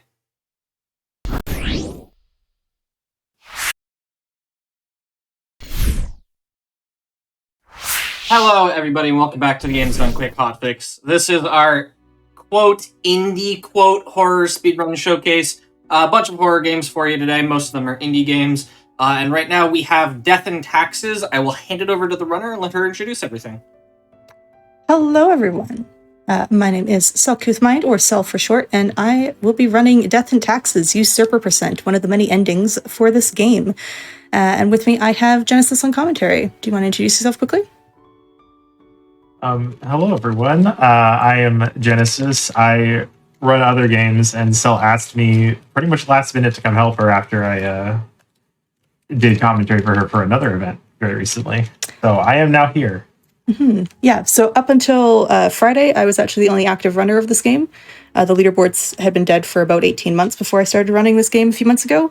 But now there's a second runner, which is very exciting. If you like this run after you see it, please come join the community. It's a fun run. We just need some more new life to revive us. Bring us back from death, which, speaking of death and taxes are inevitable. So I think it is time we should start this run. Time will not start upon me clicking new game because I do have a save file currently active. It will start upon me selecting to delete the save file and start a brand new one.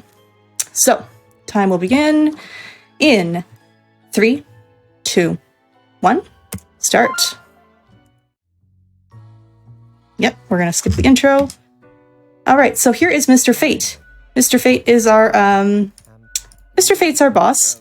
Gonna give us instructions on how to do our job, which is basically an office job.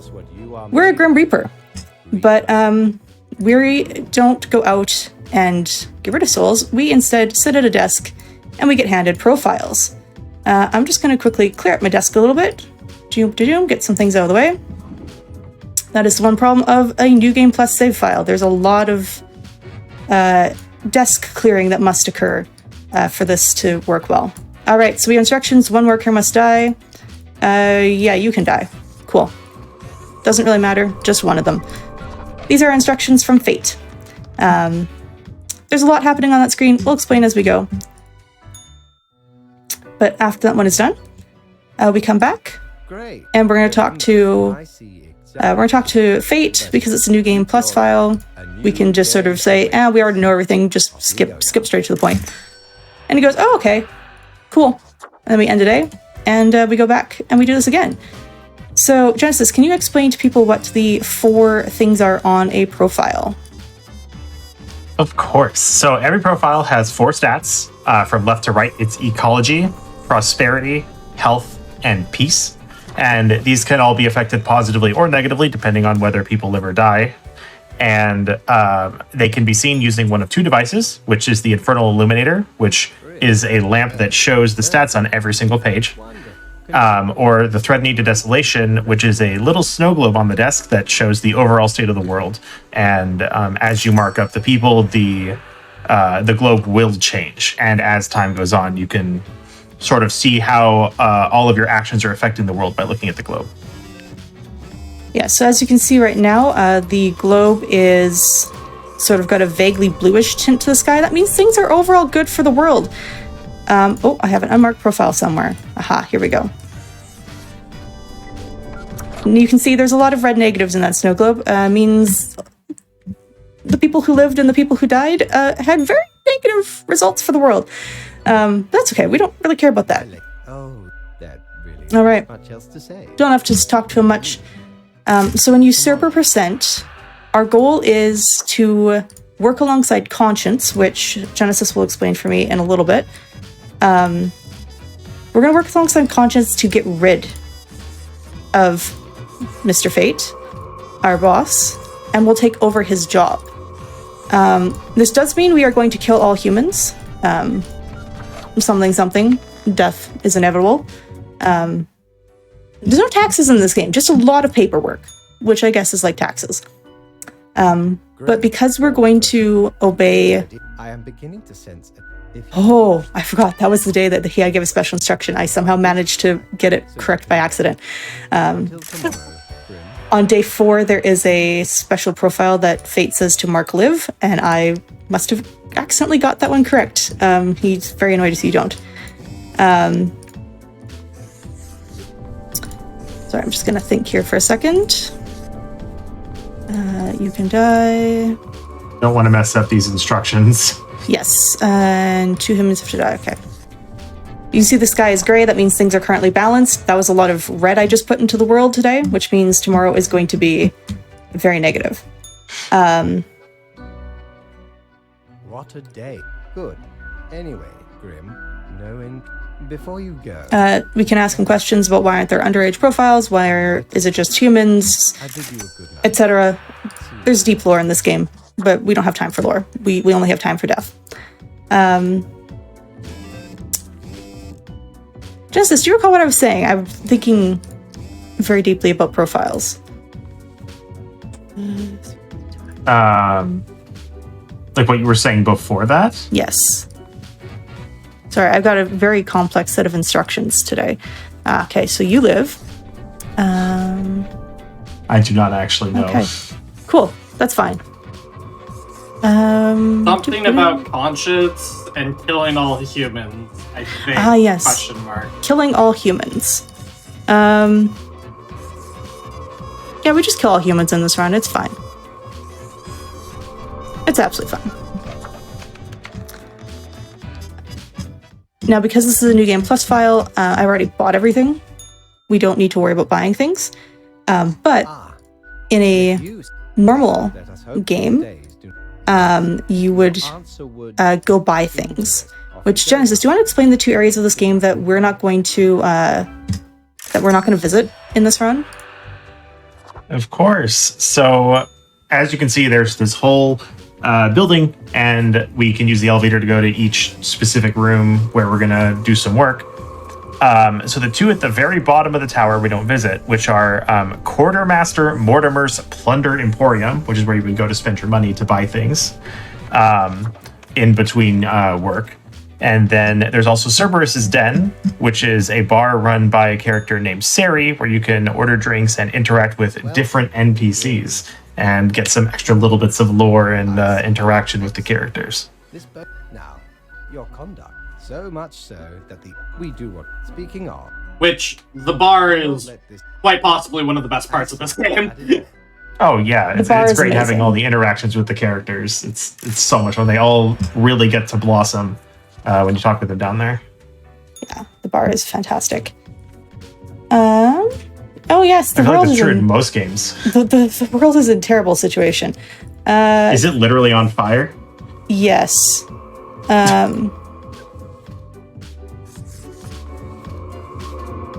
You know what? I don't like you. You can die. Thank you. Go away.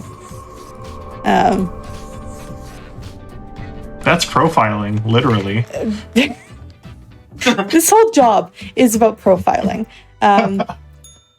You may notice as I scroll up that right beside the bedroom, there's a room that's with sort of a yellow background. Fate's going to disappear for a couple of days. We're going to report to Lady Poddington as Cat. Don't worry about it. There's a little cloud Just there. the best character. That cloud is Conscience. And we could go talk to Conscience, but we're not going to. Also, don't worry about it. It's plants today. We're just getting rid of plants. 3 hue plants have to die. I love how he almost wrote out humans, but stopped himself. But didn't erase it. He just crossed it out. I mean, it's Cat. So, all right. We need to be polite to the cat, because if we annoy the cat can make our lives very difficult. But as well, we have an item called the Toy Gerbil that we give it to the cat, and it makes our lives much easier. These are nice days when it's just kill 2 people. Yep. No other stipulations. Nice and easy. I see some people in chat comparing it to Papers, Please. It is in that Papers, Please-like realm. We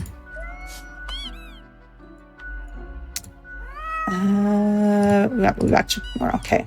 It's different yet similar in that, there is paperwork and you're having to make decisions, but it's a little less ethically complicated. All right, here's our instructions. So red profile, it says to mark them all to die. we're going to do that because that instruction comes from conscience and we want to cooperate with conscience. So we're going to kill all of them, even though that's going to make fate very angry with us. It's fine. Don't worry. This is why we obeyed really well at the start. Yeah, because it says a total of 6 have to die, but that instruction said kill everybody. So fate's going to be not okay. Grim, must I Okay. I hope my word. Good night, Grim. Okay, yeah, he was very annoyed at us. But that's okay. Also, you can tell how well you've done based off of how much money you make. Oh, hello. That scroll input stayed there. That scared me for a second. Yeah, you went very far. That went a little far. All right. Spare with an administrative background. Oh, dear. Sure. You can live. Ooh. Sure. Petty thief. 3 need to die. Farmer can die. Investor can die. And office worker can live. There we go.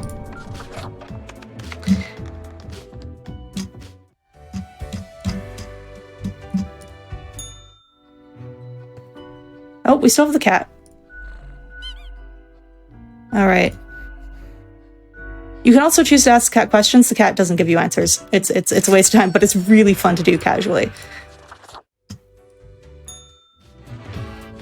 So yeah, there is different endings. In the field of religion, need to die. Okay. Did the colors just all change? Did the colors just all change? In the snow globe, kind of. Everything is very, very, very red. And this is where sometimes I get a little lost in my profiles. Oh. 3 need to die. That was Discord doing Discord things. Ah, gotcha. The whole screen went like grayscale, and I was like, huh? Did things That just would be change? fitting for this game. It could happen. Well, especially right after that conversation. I was like, oh, it's just good ambiance. And then it's like, wait, no, that's not actually what was supposed to happen. Okay. Good, we can just kind of skip through that, which is nice. Nice and quick. Nice, quick conversations. We like the quick chats. Oh, everything is kind of balanced again today. That is interesting. All right, we have one. We should let this one live because they are a flight attendant and we have been instructed to get rid of anyone related to the transportation industry. Race car driver, sure, you're transportation. I don't know. Don't look at me. I'm not. Oh, you're a trauma surgeon. You're not. I saw that as a trained surgeon. What exactly would a trained surgeon be? Mechanic? Question mark? That is a valid answer. I will take it. Game dev, trauma surgeon, wetland scientist can live. Let's go. So again, this is a direct instance of going against Fate's orders. Yes. Which Fate is going to increasingly not care. Right. He doesn't really care. In essence, there is little to criticize. Continue. Now, obviously, you are to be granted a small bonus. No one can argue you have not earned it. He's not going to really care because, spoiler alert, he's going to go off and write a book. Also, there's this fun little thing where if you go through things fast enough, that you can actually get the audio continuing into the next day. That's a nice fun little okay, at least 3 of them, at least 160 needs to die. Okay. Sure. Total of 6 need to die. That's a lot. So 1 person over 60. Perfect. There we go. Oh, where's the unmarked profile? Yeah, nope. 2 to the right. 1 more to the right. Aha, here we go. There you go. A total of 6 have to die. Cool, there we go.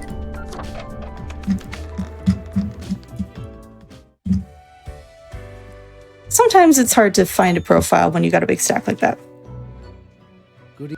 I forgot to ask you yesterday. Pretty good. Yeah, we don't have questions. Cool. Speaking of, yesterday marked a significant moment. Don't really care. This reminds me. Not really. Rather get back. Until tomorrow, Grim. Just continue. Yeah, he wants to talk with you and have like some connection, but like, nah, work. Just got stuff to do. No, we're busy. We do intend to kill you at the end of this. I'm terribly sorry. Just don't tell him that. He's not going to care. He's going to start writing his book. He's going to mentally check out from his job. It's fine. Like he's going to get to be free to go do whatever he wants to do. When Conscience provides his profile for us to handily get rid of. Grim, should I... Now, is he gonna give you Fate's profile? Well, yeah. Off you go now. We straight up are gonna get a profile for Fate. Also, meow. Spicy. It's so good. I quite love the cat. All humans in the bottom, and this is one of the ambiguous ones. What is the bottom row? I usually define it as this one, which in the order they come out gets me wrong. I don't really care at this point though, because he started to write his book, so it doesn't really matter. And for this, because we have to kill all humans, we might as well kill more of them now, right away, right? Might as well kill more. Yeah. Sooner, fewer to kill at the end. That's not how the game logic works, but that's my mental logic when I'm running the categories that require us getting rid of every human. This is what you... It seems you enjoy your... Now depart. Yeah, so bottom row is actually physically the bottom of the stack. So since there's the two rows, she marked the top row, not actually the bottom row. Yeah, I always get that flipped. All right, we have a red profile. Mark this one death. Cool. And then every other. Okay, so half of them. I've discovered it doesn't seem to matter which ones you mark, just as long as half live and half die. So we're gonna mark these ones live.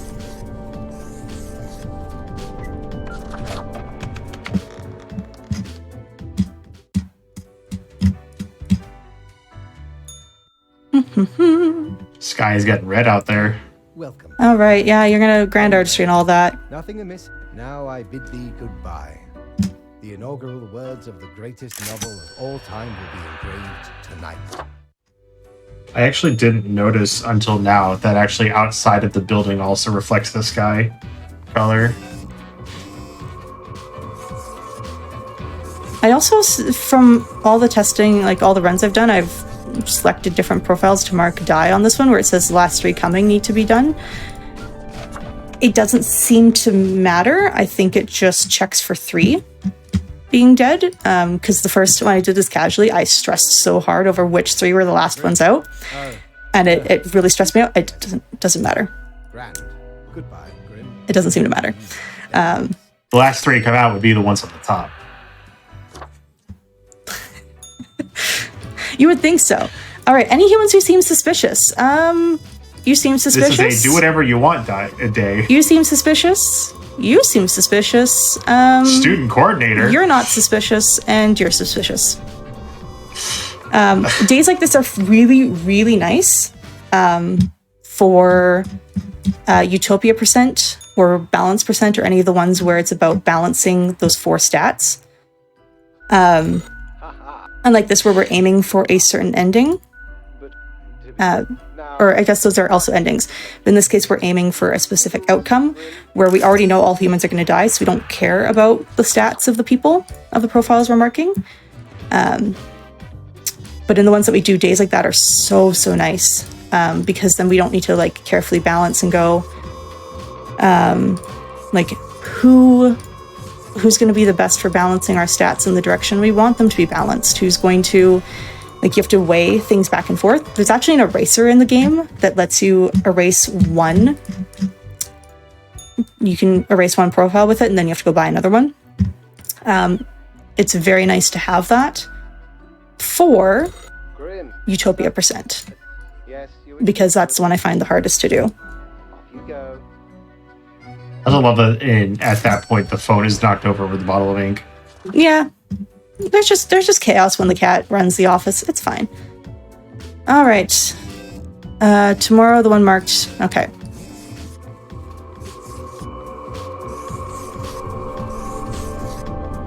What is he asking you to do? So this is the warning that tomorrow a profile named Ron is going to come in, and we want to get rid of Ron to follow the instructions. Grim. All right, welcome back. He's annoyed because the highest management have called him back in. As was reminded. Yes. Nothing more certain than that. No matter. Nothing more certain than death and taxes. I apologize. I love that little bit of dialogue. Is that a roll credits moment? Not quite. Go with the flow again. So we can kind of do whatever. So we can just kind of click. Genesis, do you have any questions about this game so far? Now that we have a nice date for ourselves. It's all pretty cut and dry for the most part. So far, it's been a very straightforward. I guess since we have some downtime, do you want to talk about the Twitter system? Oh, yeah. Social media? So there is this little social media thing in the game. Humanity. You wish for a daily. And so this little in-game social media thing, you may have noticed a little cell phone in the bottom right of my desk that buzzes the start of every day. That's going to show you the impact of the choices you made the day prior. Oh, is it not going to buzz? You're going to make a liar out of me? There it is. And it's super cool. There's some really deep lore. Like if you read things carefully, there's a whole story about a large cheese wheel that gets dug up from a grave and then gets stolen by a thief and then lost in like a big town like San Francisco, and then it goes on a killing rampage. It's wild. It's just a mess. It's great.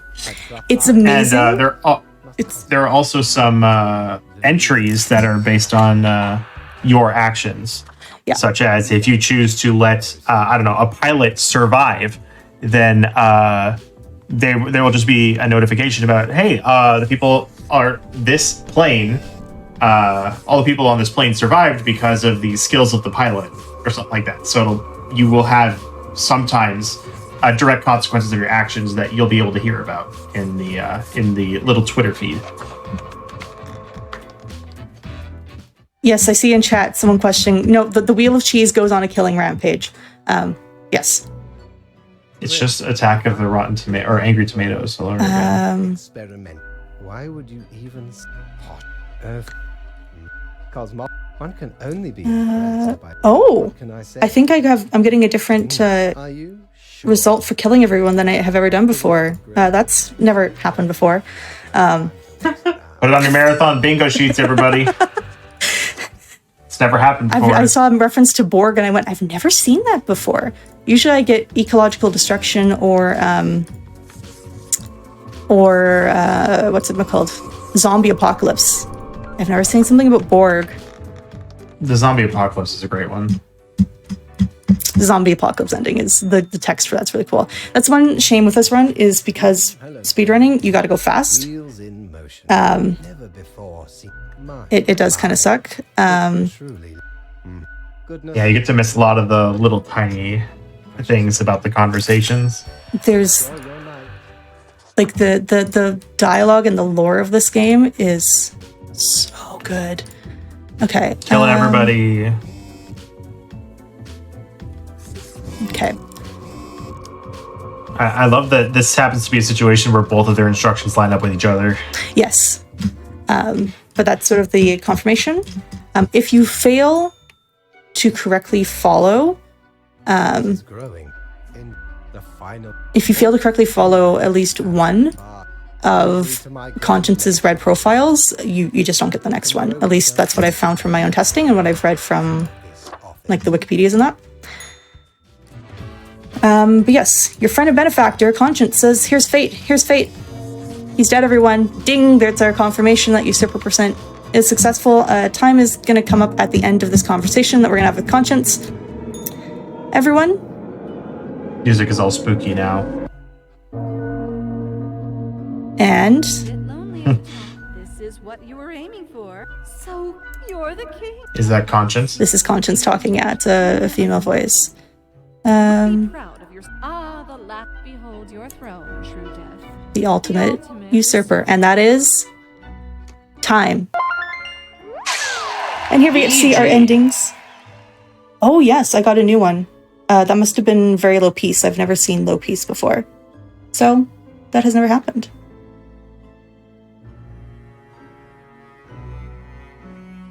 And just for confirmation, the very last screen will show us for full confirmation that we did achieve Usurper percent. And indeed, there we are, our pumpkin-headed robed self with Mr. Fate lying dead behind the desk. Ta-da! Death is inevitable. Comes to us all. For everybody. Mm-hmm. It's funny, too, because in Fate's Pet, he actually talks about wishing that he could move on or die. There's many different endings to this game. It's great. And, like, he got his wish, you know? Mm-hmm. Yeah. But yeah, if you don't like depressing endings, there are a couple of endings that do end positively. Utopia percent on the leaderboard. I personally really enjoy doing that one because it's really, really difficult. Because you got to really pay attention to your stats. It's a very different strats. This game has more complexities to it than you would think when you're running. But yeah, I guess now it's time for shoutouts, Church. Yep. Okay, cool. Well, if you want to find more of me, you can find me on Twitch at Selcouthmind or on YouTube at The Selcouthmind. I play a lot of indie games. Not many horror games, but mostly tons of indie games. I speedrun a lot of them as well. Yeah, like to just kind of keep things chill and cozy. We chat about mental health and stuff. And Genesis, how about you? You can find me at twitch.tv/GenesisProbe stream. I have not used it in a while. I have been very busy. But hopefully I plan to get back into that. And I help with a lot of marathons, one of which is Cells. And so you will find me around those places too. Yeah. Yeah. And again, like I said at the beginning, this game currently, there's 2 active runners. It's a fantastic game. So much stuff. So many things I think we could still discover. A lot of strats to be discovered. But we need some fresh blood to come revive the community. So if you thought this looked interesting and you want to learn more, check it out on speedrun.com. There's a link to the Discord. Would love to see you in there. Would love to chat with you. And hello to the devs. I see there's some devs in chat. So thank you for stopping by. And thank you, Church, for having me on. Yeah, absolutely. Thanks for being on, showcasing the game. And thank you, Genesis, for the commentary as well. If anybody out there thinks that this game looks interesting, there are so many different endings. Like we talked about earlier, the bar adds a lot of lore and stuff. So there's a lot more to this game. So be sure to check it out if you thought this was interesting. This game is fantastic. I really love this game. So I guess if the devs are out there, y'all did a great job. Thank you so much for this game. With that said, though, we do have more games coming up, so we're going to take a quick break while we get ready for Resident Evil 4 Remake. Before that, though, just a quick reminder to everybody, your subs, Prime Gaming subs, gift subs, and Bitch Cheered on the GDQ Twitch channel do help support the Hotfix. So if you like showcases like this, where we have a bunch of indie games, any of our other weekly shows, it does really help us put on this kind of content. So if you do have the ability to, if you wouldn't mind subscribing or anything else, it really does help us put this content on. With that said, we are going to take a quick break and we'll be back with RE4 Remake.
Hello, everybody, and welcome back to the Games Done Quick Hotfix. This is our indie horror game showcase. We're showcasing a bunch of indie horror games.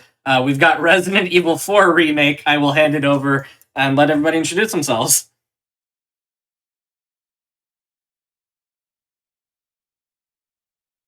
Well, hello there, everyone. I'm sorry I ruined your indie hotfix event with a not indie game at all. Yes, this is a thing. What are you talking about? Capcom's small indie company. We all know this, right, chat? Right. I'm sure. Also, the Canadians have taken over your hotfix as I am joined by fellow Canadian Catlink. Hello, everybody. I told you, you can't get rid of me so easily. I'm back. I have returned. I was on earlier with some Chills Art games, and now I'm here to enjoy some Resident Evil 4 indie horror game, of course. Indeed. Indeed. So yeah, this is New Game Plus, which is why we're currently sitting on this screen. So in 3, 2, 1... let us commence le cours. So, fun fact, I have never played this game in English. Never. So I do not know what they sound like in English or any of that. However, the reason I started from that screen is because every time you start a new game unassisted, which is what we run New Game Plus on, it turns off or it turns on auto aim, but by loading another save, and that is already has it off, it'll keep it off. So, yes. You're not getting game sound. Well, crap. Okay, hold on. Why are we not getting game? Oh, I know why we're not getting game sound. One moment, please. Okay, I know why it's happening, because it's over here. Hooray. Okay, we should be getting game sound now once I go back in. Can we confirm that we have game sound? Question mark. Okay.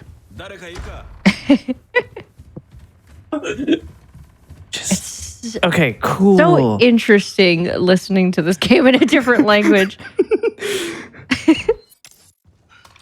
Oh, yes, I can. Okay.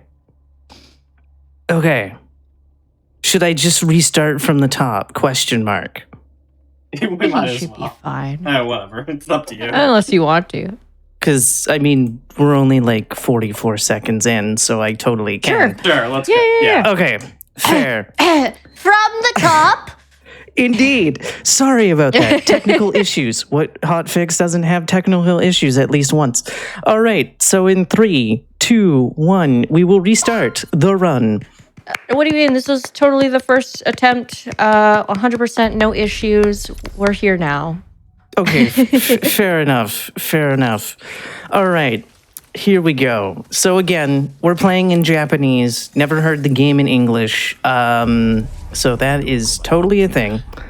And of course, we load a save back in to disable the auto aim, because I do not like going and pausing, because, you know, I kind of consider the RTA for all the folks in the marathons. That's just a me thing. Because most runners will go into the pause menu and turn it off. And I'm just like, this is easier. Because God knows sometimes I forget about things. So here we go, picking up the key. We now have access to our weapons. We are now going to immediately switch into the shotgun. Why the shotgun? It is the easiest weapon to stagger enemies or to get them out of your way without having Leon go, I'm gonna stagger because rockets. So that is a thing. Of course, enemies. Oh, go ahead. Oh, sorry. Yeah, the enemies in this game, just a quick note, is they are very volatile. Like even on like the easiest difficulty, they will still cause a problem, and even with New Game Plus weapons, they can still ruin your speedrun. Mm-hmm. And whereas I'm not using the most powerful shotgun because unfortunately the most powerful shotgun has a very small magazine, and unfortunately I do not have the cat ears. So in order to free up inventory space, I use the striker because it has 48 bullets for its magazine. I'm not a gun person, so I don't know if that's the correct term for a shotgun. Of course, right now we're using the sniper rifle because that is the next gun I will be using.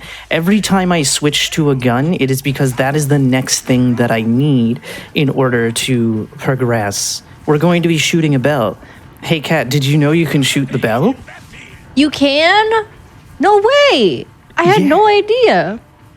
Yes. Funny thing about the bell, it can only be done on New Game Plus. You can try all you want. I'm a new game runner. I love my new game.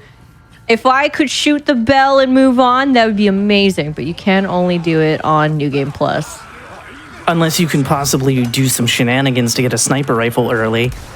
Yeah. Hey, we got it without getting hit. Now, can I shoot this before the second bell tolls? Did we do it? No. Oh, darn. It's okay.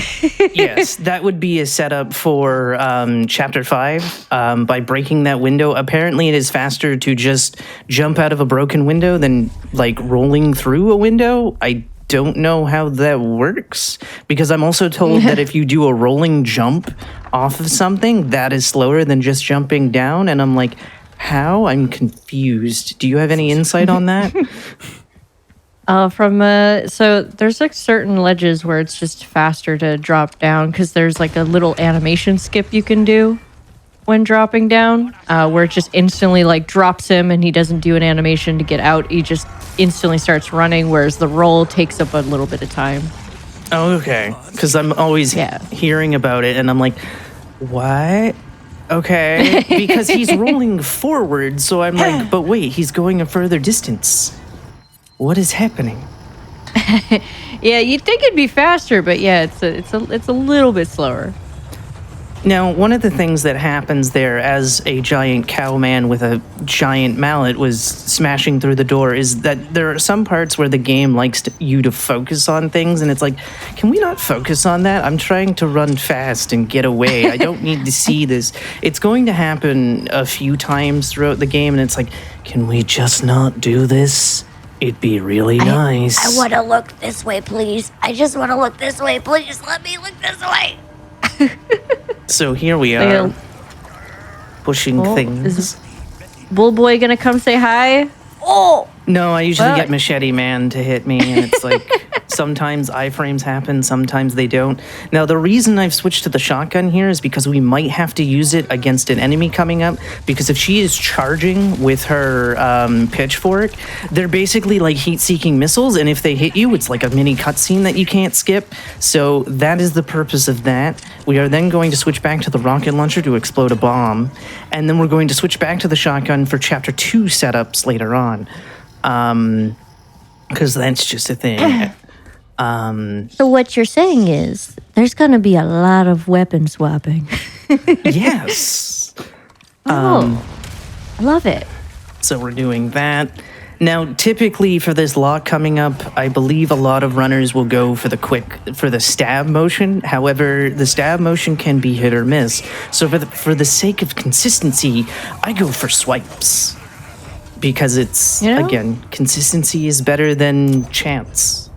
I don't know if that made sense, but, No, I get it. Sometimes the stab can miss, and it's just not a great time when it misses, because then you're like, well, I need to go and stab again. Also, hi, Larry. Larry. Oh, is that what we named this gentleman here, Larry? Yes, we named him Larry because at one point, well, in any percent... we do a thing called Larry skip, which is allows you to basically skip this whole part here. But yeah, we did collectively start naming him Larry. And That's we nice skipped being able to say hi. the cutscene for the worst character in the game. I have a lot of strong opinions about characters in this franchise. I can go into them. It may upset a lot of community members, but yeah, I have strong opinions. Now here he says, oh no, they took my gear. Sir, you still have charms on your briefcase and you can still communicate with the United States government. What do you mean they took your gear? I'm pretty sure they just took his just his weapons. That's it. His weapons, his ammo, and his will to live. I don't know. Well, we're gonna go get that back. Indeed, by skipping everything, not grabbing any of the knives to deal with anybody or to stab the things, bear traps. We'll be doing some fun things with at least one bear trap coming up. And also, this is the PlayStation 5 version, which means we can't do this in 3. We must do it in 2, 3, 4 in order to make it through. Trust me, I've tried it on 3 and the game's just like, no, what are you trying to do? You're too slow. Nice try. Oh. That was, okay, that kind of counted as a glitch, I suppose. So I guess glitchless now invalid. But to be fair, it is no major glitches because you're still allowed to do that weird thing that I don't understand with the machine guns on the island. So here we have a merchant friend. Fun fact, he will not open the door until you grab your stuff. So that's why you have to grab your stuff. We're going to deal with her because she can stab us 5 times, and that's not a lot of fun.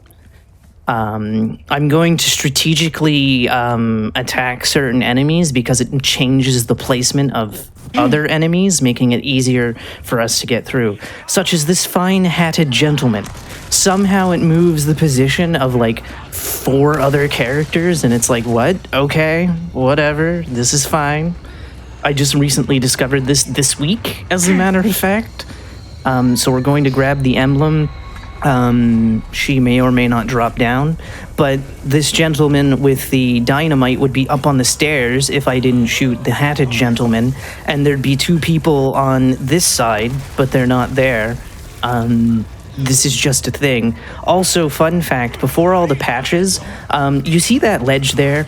If you got hit by that axe, it would send you out of bounds and into the Shadow Realm, unable to escape. Oh. What if I want to go to the Shadow Realm?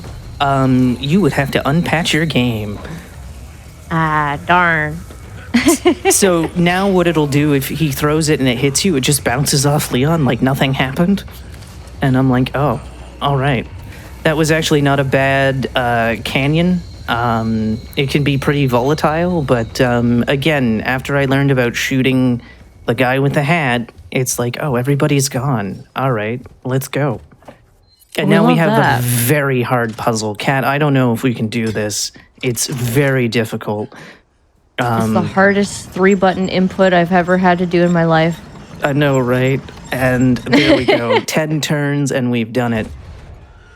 Now another, I'm going to call them enemy manipulations by shooting this guy. Doesn't matter if he dies or not, but she will not be on top of the stairs, and sometimes she will get caught into that bear trap. But she mainly stays out of my way, which is very nice.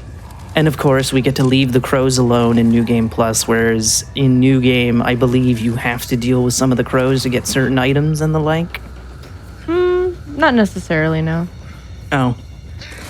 And then we have our It's good only, friend. I believe, on professional, yes. On standard, Ah.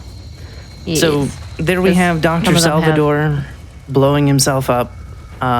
He doesn't chase us. That's another thing, too. Enemies will just give up chasing you at a certain point, and it's just like, okay, whatever, it's fine. So here we have another complicated puzzle where we need to find Leaf, Armadillo, and a baby. What a combination to get this little crystal to go unlock a door. And then somehow... Leaf cow baby.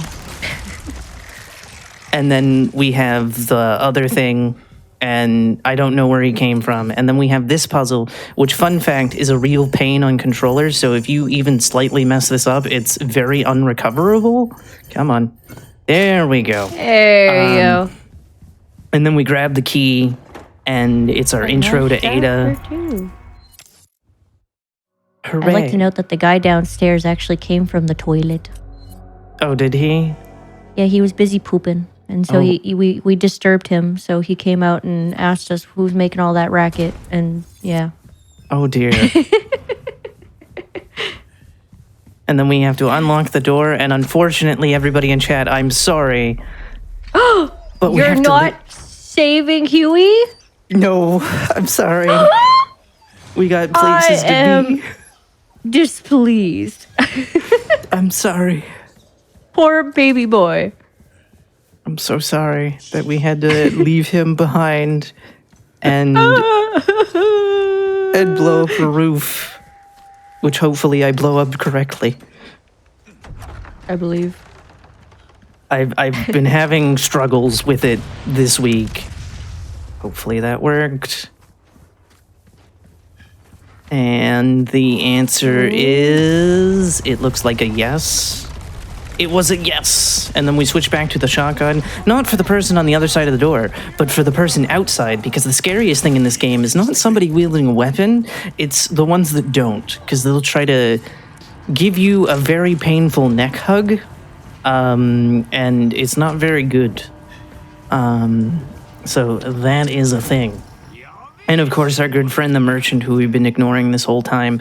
Fun fact, in the English version, a lot of people thought he was Australian. He's not. It's a Canadian doing an Australian accent for some reason. Oi!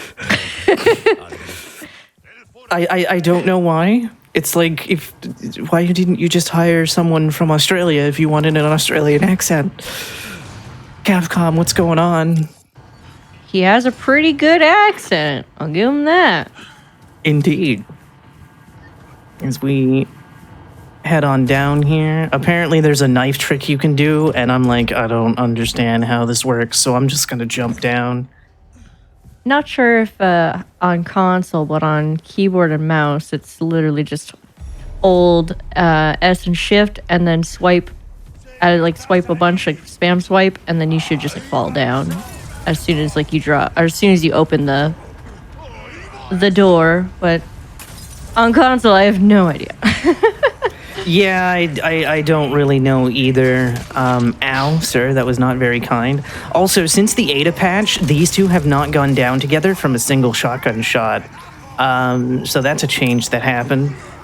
I don't know why. Luckily, I didn't have to, waste another bullet on the other one, so that was kind of nice. And then we have the evil doggos coming up. We're not going to cause them any harm because they're just sleeping and eventually going to wake up, but I'll be long gone before that. As we head down to see the merchant yet again. He's all over the place in this version. He's just like, hi, I'm here. And I'm like, that's cool. I don't want anything to do with you. At least not now. As we're going into the fish farm, where either the same cowhead that broke the barn door is because we didn't kill him, or this is a completely new one. I also don't know if these are human, because I'm not sure, because they don't say words, they just growl. So I'm like, did they plaga splice a cow and a human that was very muscular? Sometimes I say the less questions we ask, the better. It's fair enough. I just ask the weird questions. There's nothing wrong with that. I would like to say, though, it is very fascinating to see the difference between new game, no major glitches, / any percent versus new game plus. Because in new game, there is so much stuff you have to worry about for your inventory. You got so much stuff to pick up. New Game Plus, it seems like a ride. I don't have to pick up anything. That sounds great. Yeah. And of course, there I did our first save reload. One very important thing, you must save from the autosave. If you save from another save, the run is invalid. So that is very much a thing, and the reason we did that is because it resets all the enemy positions and they're not all being aggressive. So there we go. If you don't want to do a roll jump off of a platform, you want to wait for it to say drop down instead of jump, because you never know what jump is going to give you.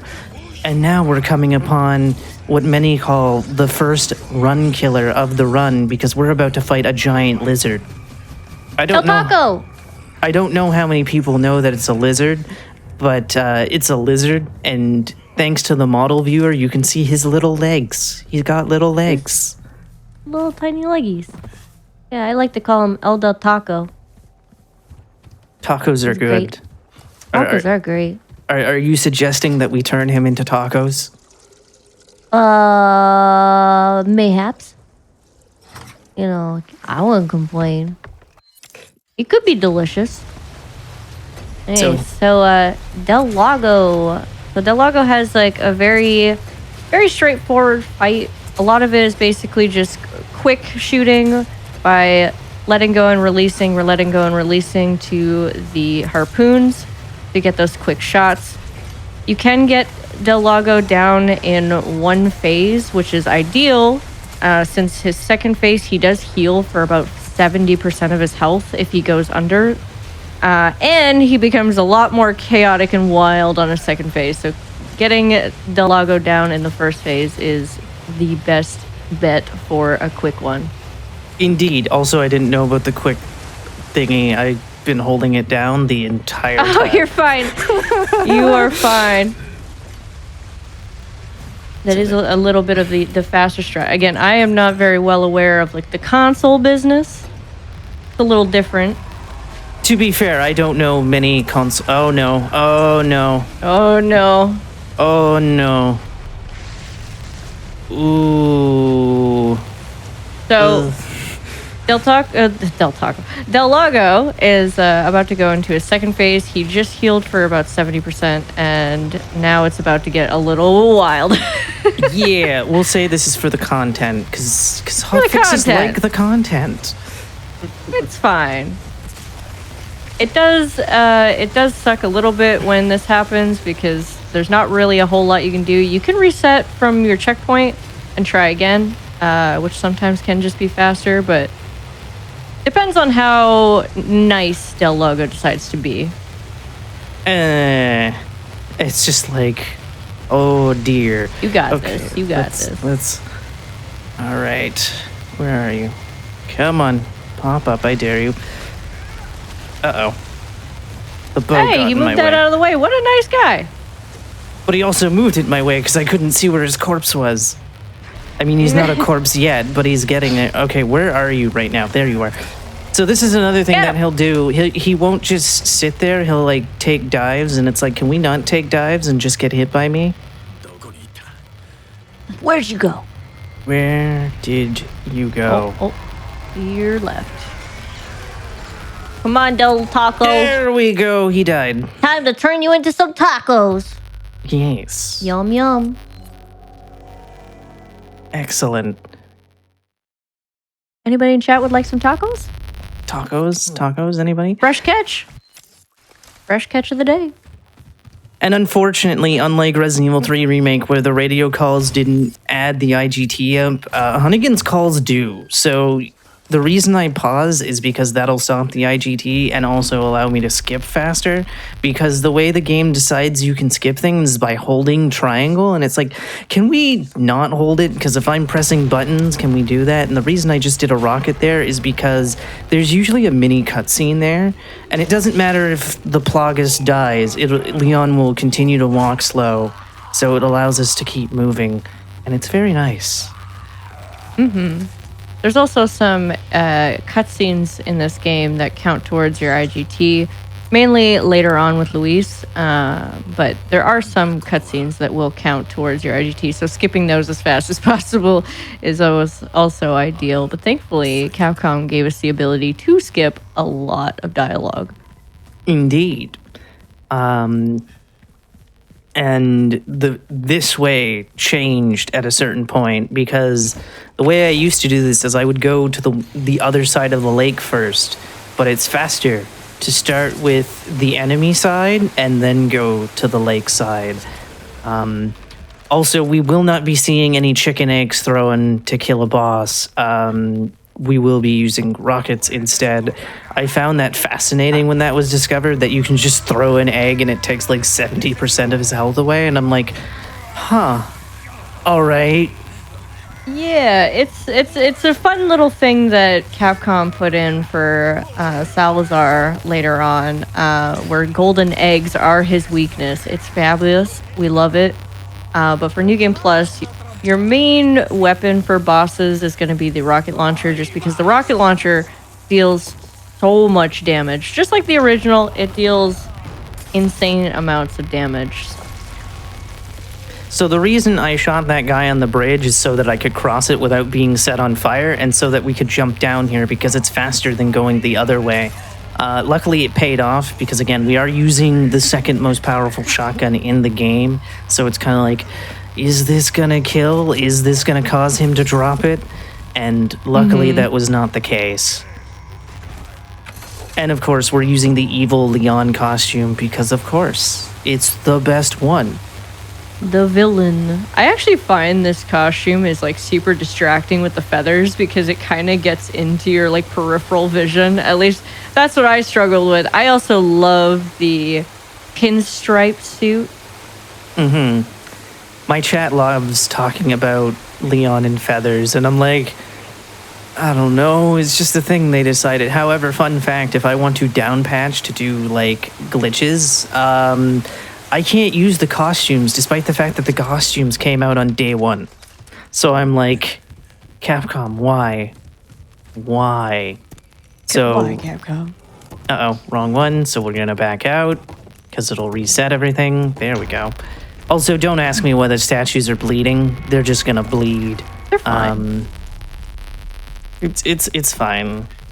So it's like... totally fine. Also, one of the merchant quests here, it actually gives you quite a bit of spinels, is to catch a fish. Again, we don't complete any merchant quests because we already did that in the setup. Of course, we're also using the Striker Charm, which is a pain to get for Leon. Easy for Ada. Ada just has to pay $100,000. Yeah, Leon, she just pays money. Leon, he's got to do a gamba. yeah. And there's no way to tell what cycle you're on for it. But once you get it, it's like, haha, we now have 8% speed. So here we go. All right, there we go. Now, apparently there's a way to skip the dog coming up. I don't understand how to do it. So we're going to have to be forced to watch that transformation cutscene because I'm like, how does this work? I see you trying to go into a spot, but I can't get into that spot, and the cutscene plays, and I'm like, what? There's a lot of, like, fun small tricks where I'm just like, I don't understand what's happening, but okay, what sorcery is this? So here we go. Good that we didn't crash into the platform, because sometimes that can happen, and if you crash into the platform, Leon won't leave. So, that's a thing. Time to have fun with El Gigante. Yay! El Gigante. So this fight is blink and you'll miss it. Quite literally. So here we go. Leon's just like, I'm gonna walk back to... Oh, wait, the door is locked. And ta-da! And we now have another food item for the Resident Evil restaurant. We had Jill sandwiches, and now we have Leon pancakes. Ooh, I love pancakes. Wait a minute. It's starting to come together. So here we go. All the enemies are gone, because I'm assuming all the enemies that were here were pulling out the gate open. So that's fun. So yeah, somehow by going towards this gate over here, you can somehow skip the transformation cutscene, but I don't understand, unless it was patched out. I have no idea when it was patched out or if it was patched out, but it was a thing. So yeah, now they have extra tails with spiky bones, which makes me think, how are you still moving? Because it looks like that was part of your spine. I don't know. So here we go. Go into the church, Leon, hurry. Now, one of the things that I like about the game, for anybody that's only experienced original Resident Evil 4, you might remember that Sadler is like following you around because this is where you would meet Sadler in original. But in this game, Sadler's communicating through you through your Plagas. I really like that you don't meet Sadler until the end of the game. And I could spoil a part in Chapter 11, but maybe I'll save it. Maybe. As we solve the puzzle, which is so much easier in Remake than it is in original. Because I will literally sit there for like 10 minutes trying to solve this in original, because I'm just like, what do I need to do? I'm very confused. But we did it. I honestly love the original puzzle for this one because it's literally just button inputs, where this one's still really easy because it's just moving the dial left or right, but the original was just press like buttons in a specific order, which was really nice. Fun fact, on an unpatched, the only glitches that I know that work on console is the church one. And that's the only one that I could actually do. And I believe some of the door ones work, but I have no idea. I've never been able to pull those ones off, which is why I went no major glitches, because I'm like, I don't want to get frustrated with those. Also, fun fact, they added Ashley's phone into the game. And if you look at it, she'll react to it. And it's like, oh, poor thing. Also, you don't have to babysit Ashley at all in this here video game. She's very capable of handling herself, which is She's nice. got that cute armor set on. She's looking dashing. Indeed. If I wasn't doing New Game Plus, or if I wanted to be a bit more bold, she'd be wearing the Scene Kid outfit, so they could be a matching pair. Also, I really like that outfit. So, yeah. So we're going to ignore Ashley. You can kind of do this in New Game, kind of. Obviously, she just got caught there, so it's like, oh no. But, like, you can totally run away, especially in Glitched. He's going to set me on fire and say something that we're not going to pay attention to. I don't know what it is in Spanish, but I know what it sounds like. Use your imagination. You can do it. And again, we're going to be ignoring her and ignoring him. Keep running. She asks for a break, and it's like, you know, I understand why they don't hold up somewhere and just destroy all of Sadler's minions, because again, they're infected, and it's kind of like, we need to get uninfected. But I imagine if they weren't infected, they would just hold up somewhere and just be like, okay, have we killed them all? Yes? Okay, we're going home. So this is the window that I tried to break earlier. As we keep going. Fun fact, as I recently discovered, as it happened to me twice this week, she can get kidnapped if you go through this door. There are some doors that you go through, and it's like, oh no, she's been kidnapped. So I believe this is a reload point that you can do. I only used to do 2. But fun fact, I PB'd yesterday during practice, but due to some wire shenanigans, it didn't count. So that was a thing. So we're going to do this. Hello, sir. And then we're going to go this way. And I don't know if anybody's ever seen it, but Kat, did you ever see Ashley get clotheslined by this guy? Yes. 'Cause it's not that it's, you know, it's a little funny, but it's kind of very funny. It's a good belly laugh. Then you're just like, oh no, Ashley, are you okay? Yes. Don't die. And here we're introduced to the worst character in the game. He gets in my way, and he's like, are you trying to kill me? And it's like, preferably yes, because you won't get the hell out of my way. Maybe if you stayed out of my way. He loves to get in the way. So Luis is, he's great character casually, but in a speedrun, he does have his moments where he likes to step in front of your rocket launcher. It's even worse on New Game, considering you only have one rocket. So you can only use it one time, and that's kind of sucky, but at least on New Game Plus, you have infinite rockets, so it's not as bad. But Luis, silly man that he is, just loves stepping in front of rocket launchers. I don't know why. I don't even know if he'll do the thing in original RE4 where after you hit him so many times, he'll turn around and kill you. I don't know if that's a thing. But yeah. Also, I vehemently disagree that he's a great character casually. No, I do not like this man. What? If he was gone from the game, I'd be very happy. What? But agree to disagree.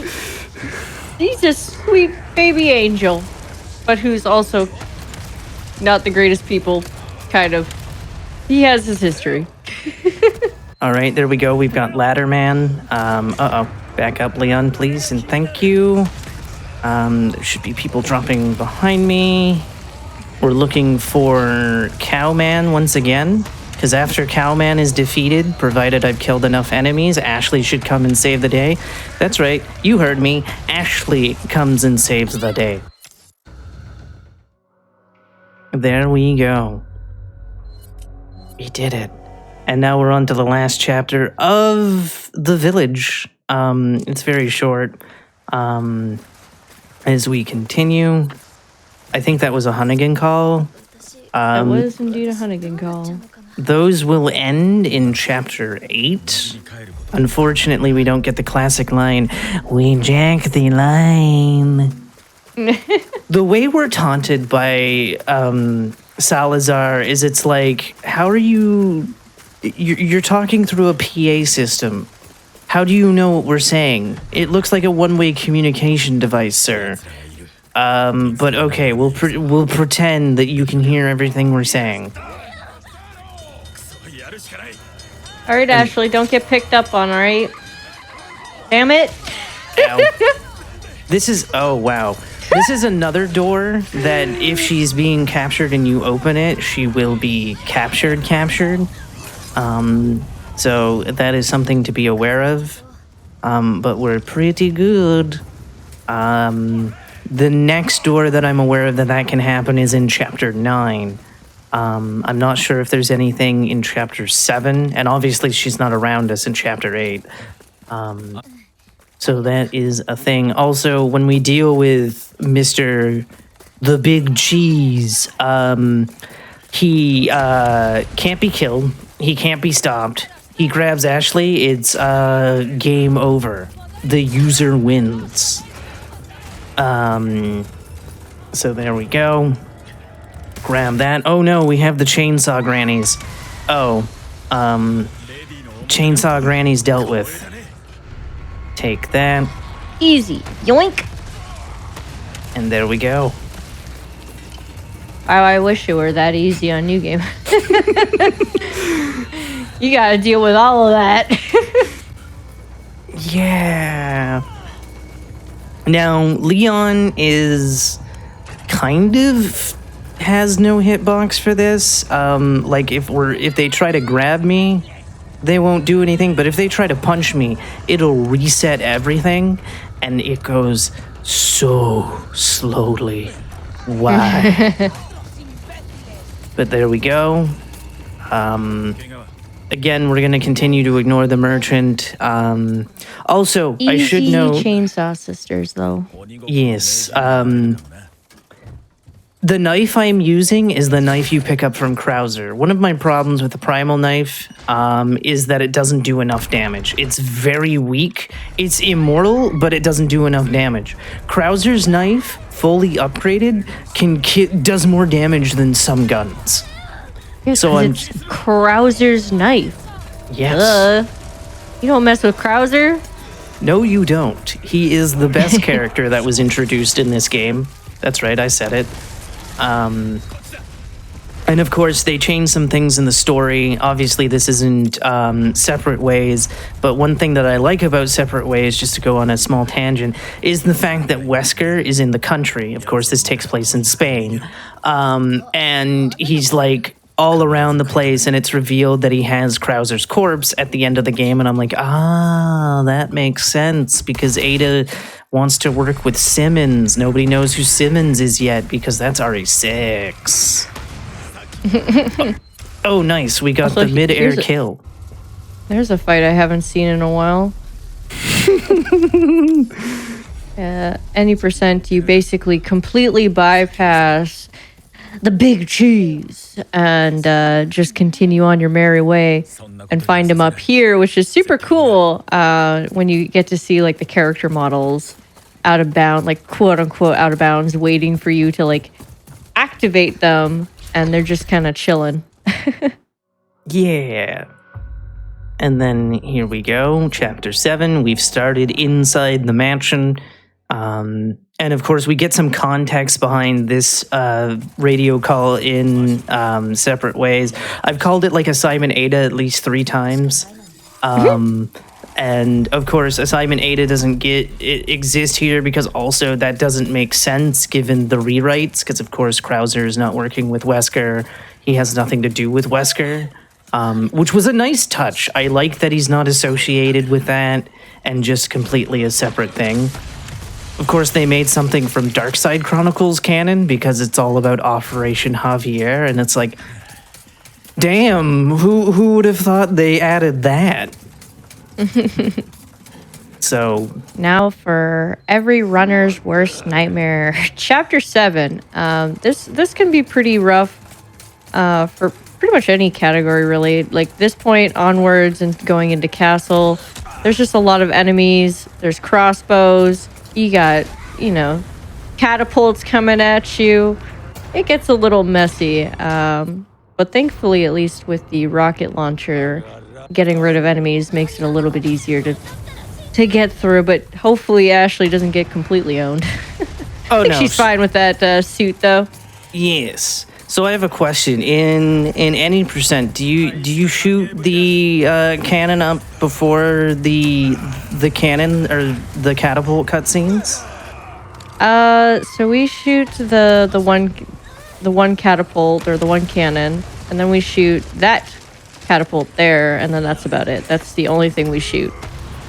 Outside of that, we just hope and pray that Ashley doesn't continuously get grabbed and we have to waste flashes. Oh dear. Of course, I'm shooting as many as I can for marathon safety. Better to be safe than sorry. Yeah, reloading the checkpoint here definitely helps, especially when Ashley, if she gets grabbed or something. It's really, really great for New Game. Obviously, New Game Plus is a little bit different since Ashley's wearing the armor suit. Never mind. She can. Soon. She can still get kidnapped here. It happened to me earlier this week. I was like, she really? can still get kidnapped. Yeah, I was like almost to the cutscene with Salazar's introduction, and it was like, oh kidnapped. no, that's like the worst time too, because there's a checkpoint right there. And one thing is if you hit a checkpoint with Ashley not trailing behind you, and she's in a different room with enemies, she can get picked up on a loop. Like you reset the checkpoint, she gets picked up. Restart the checkpoint, gets picked up. So the only thing you can do is go back and save her, but sometimes you're just too late. It's like it's awful. Please get dropped. Thank you. There you go. At least New Game Plus not so bad. The fun fact though is if she gets caught and you reload the save, she'll be right beside you. And you'll be in the checkpoint spot. And it's like, oh, all right, this is fine. Alrighty then. And of course, I'm going to ignore the enemies to solve a puzzle here because rockets work. And so, puzzle solved, we enter and we leave. So it works out well. Arigato, Ashley. Thank you. Yay. I kind of hope she comes back in a game because, spoilers for later on, she's like, what if we become secret agents together and we like save the world? And it's like, please make this a thing. She's in a mercenaries Combat Ashley, game. let's go. She's in a mercenaries game where she can't do anything. And I'm like, why is she here then if she can't do anything? Anyway, we dealt with that Garrador pretty quickly. It was like, hello, goodbye. And easy. That's also a fight I have not seen in ages. We're gonna see all the fights today. I know. It's a treat. I haven't seen a lot of these boss fights since my casual playthroughs. Since any percent, you skip the whole bottom part here. You just go through the door and then right into Waterhall. Whereas here, you get to see a little bit more. Yeah. Get to say hi to some lonely boys. Now, of course, this is the only time I'm using. See, the funny thing is I only used the Chicago sweeper once and the sniper rifle once. And the reason I use the Chicago sweeper here is because infinite bullets and also very quick firing, and never use it again.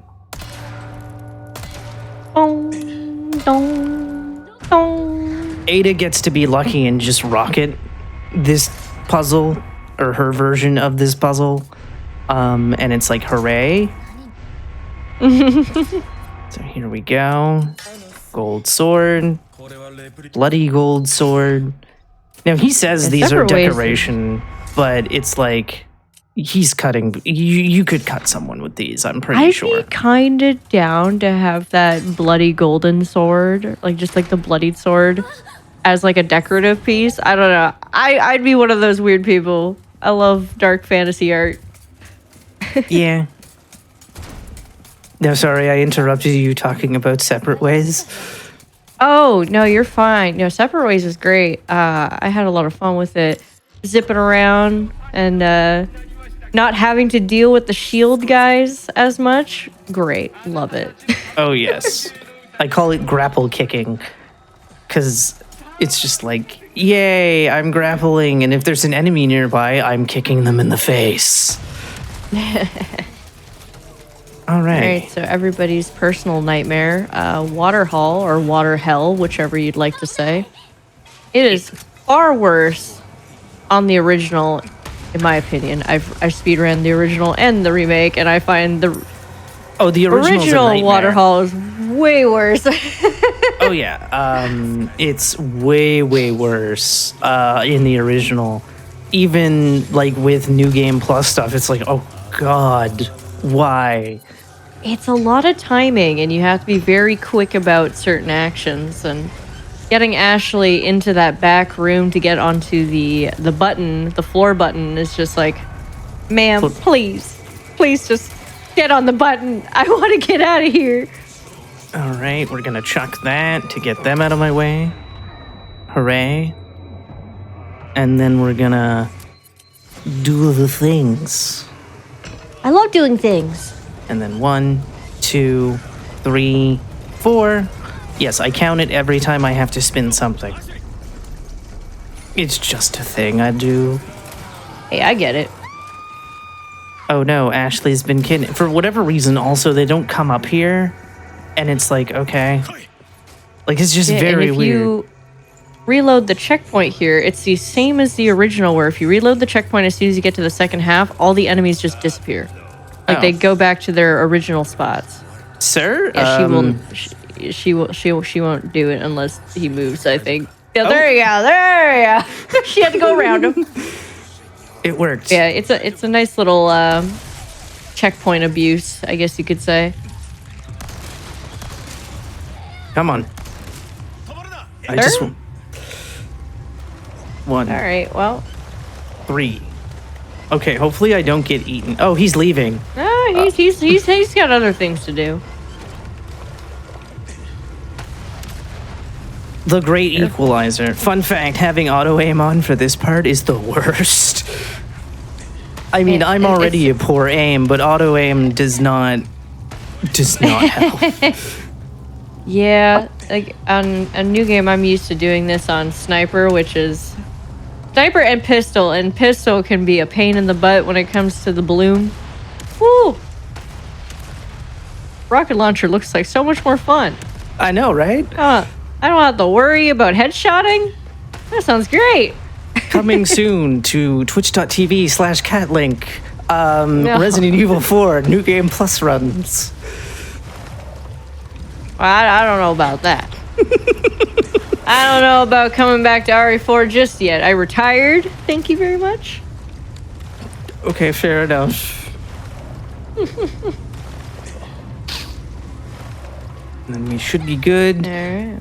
Now, There you go. Easy peasy. Apparently, waiting for her when you open the door, unless she's like directly behind you, is faster than just keep running. I don't know why, but it is apparently a thing. You know what I kind of miss? I know she still has like the sounds of her feet when she's running, but I kind of miss the original RE4 sounds where it's just a kang kang kang kang. So obnoxiously loud. I kind of miss it. All right, let's see. What do we got here? Oh, she's coughing.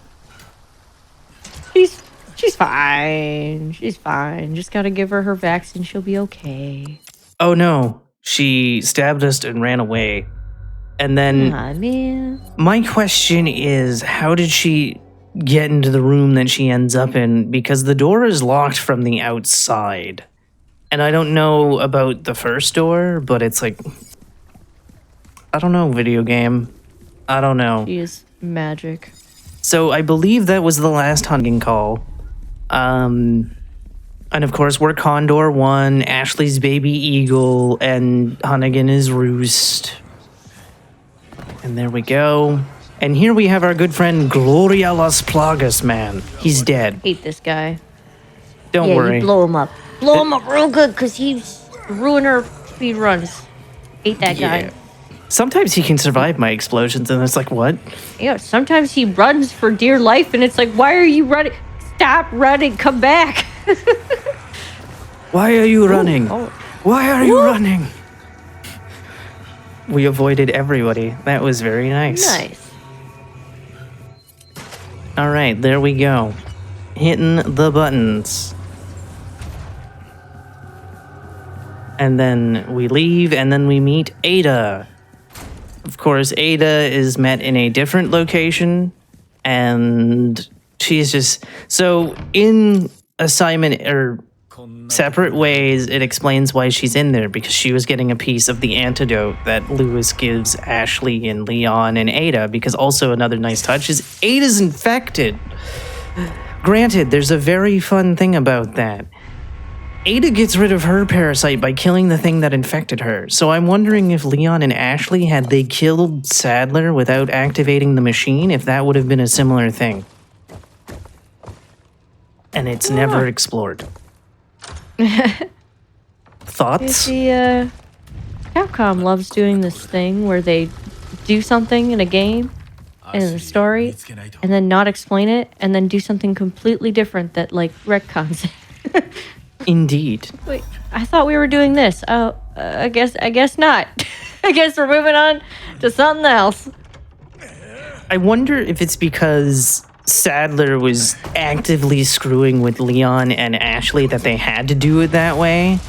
Like, he was doing magical power things to, like, control the parasites and stuff. So they had to do that. Whereas Ada wasn't getting screwed at all.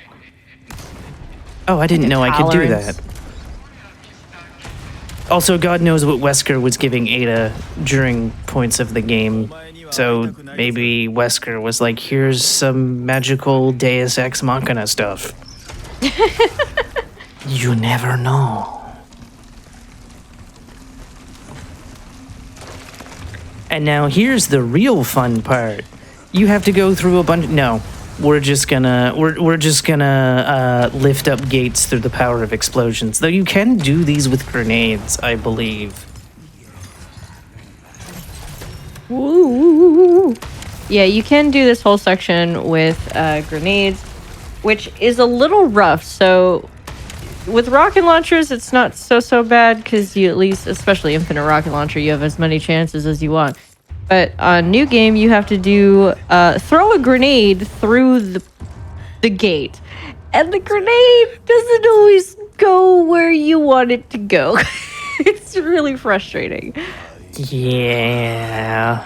Especially with like a limited supply of grenades. You're like, well, if I don't get it this time, I guess I'm resetting. Oh no. Ada has a similar thing where she can explode a lock, but it's easier to do with the fully upgraded bow gun than it is with a rocket launcher. So it's like, oh, thank God more explodey things exist.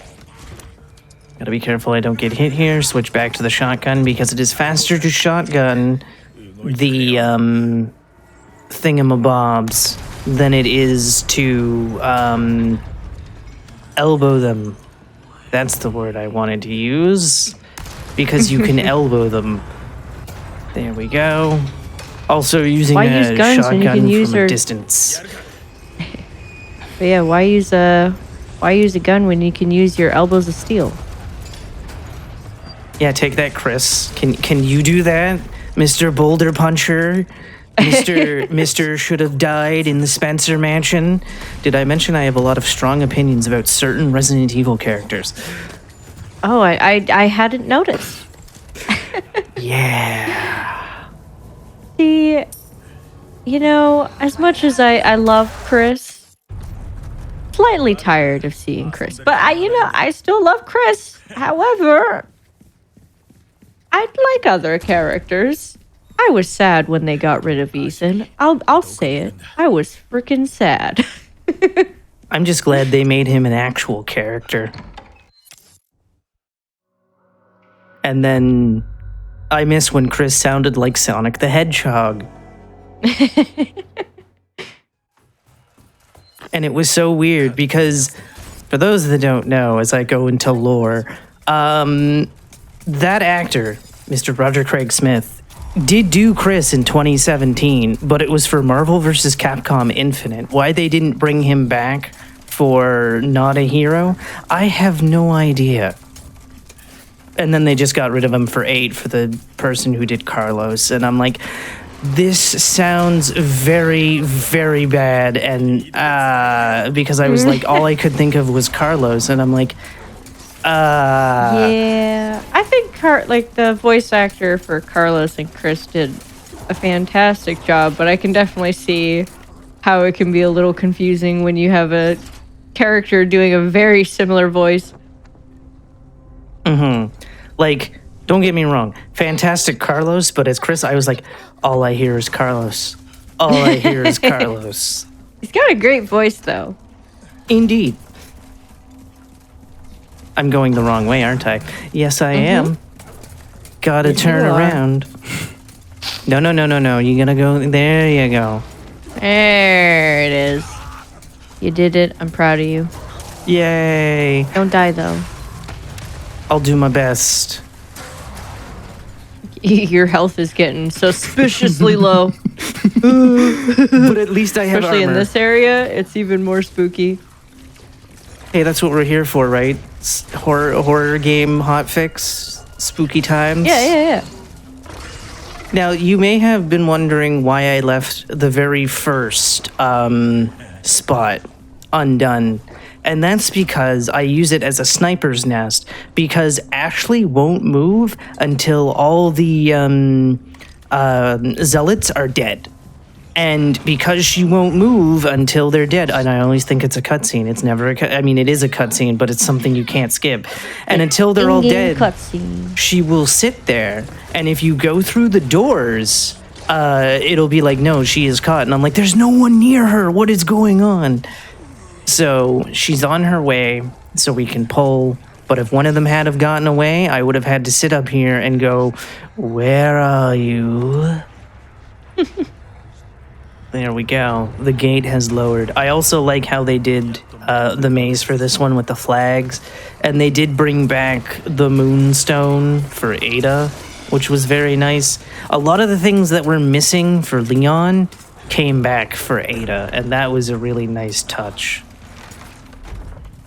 Yeah.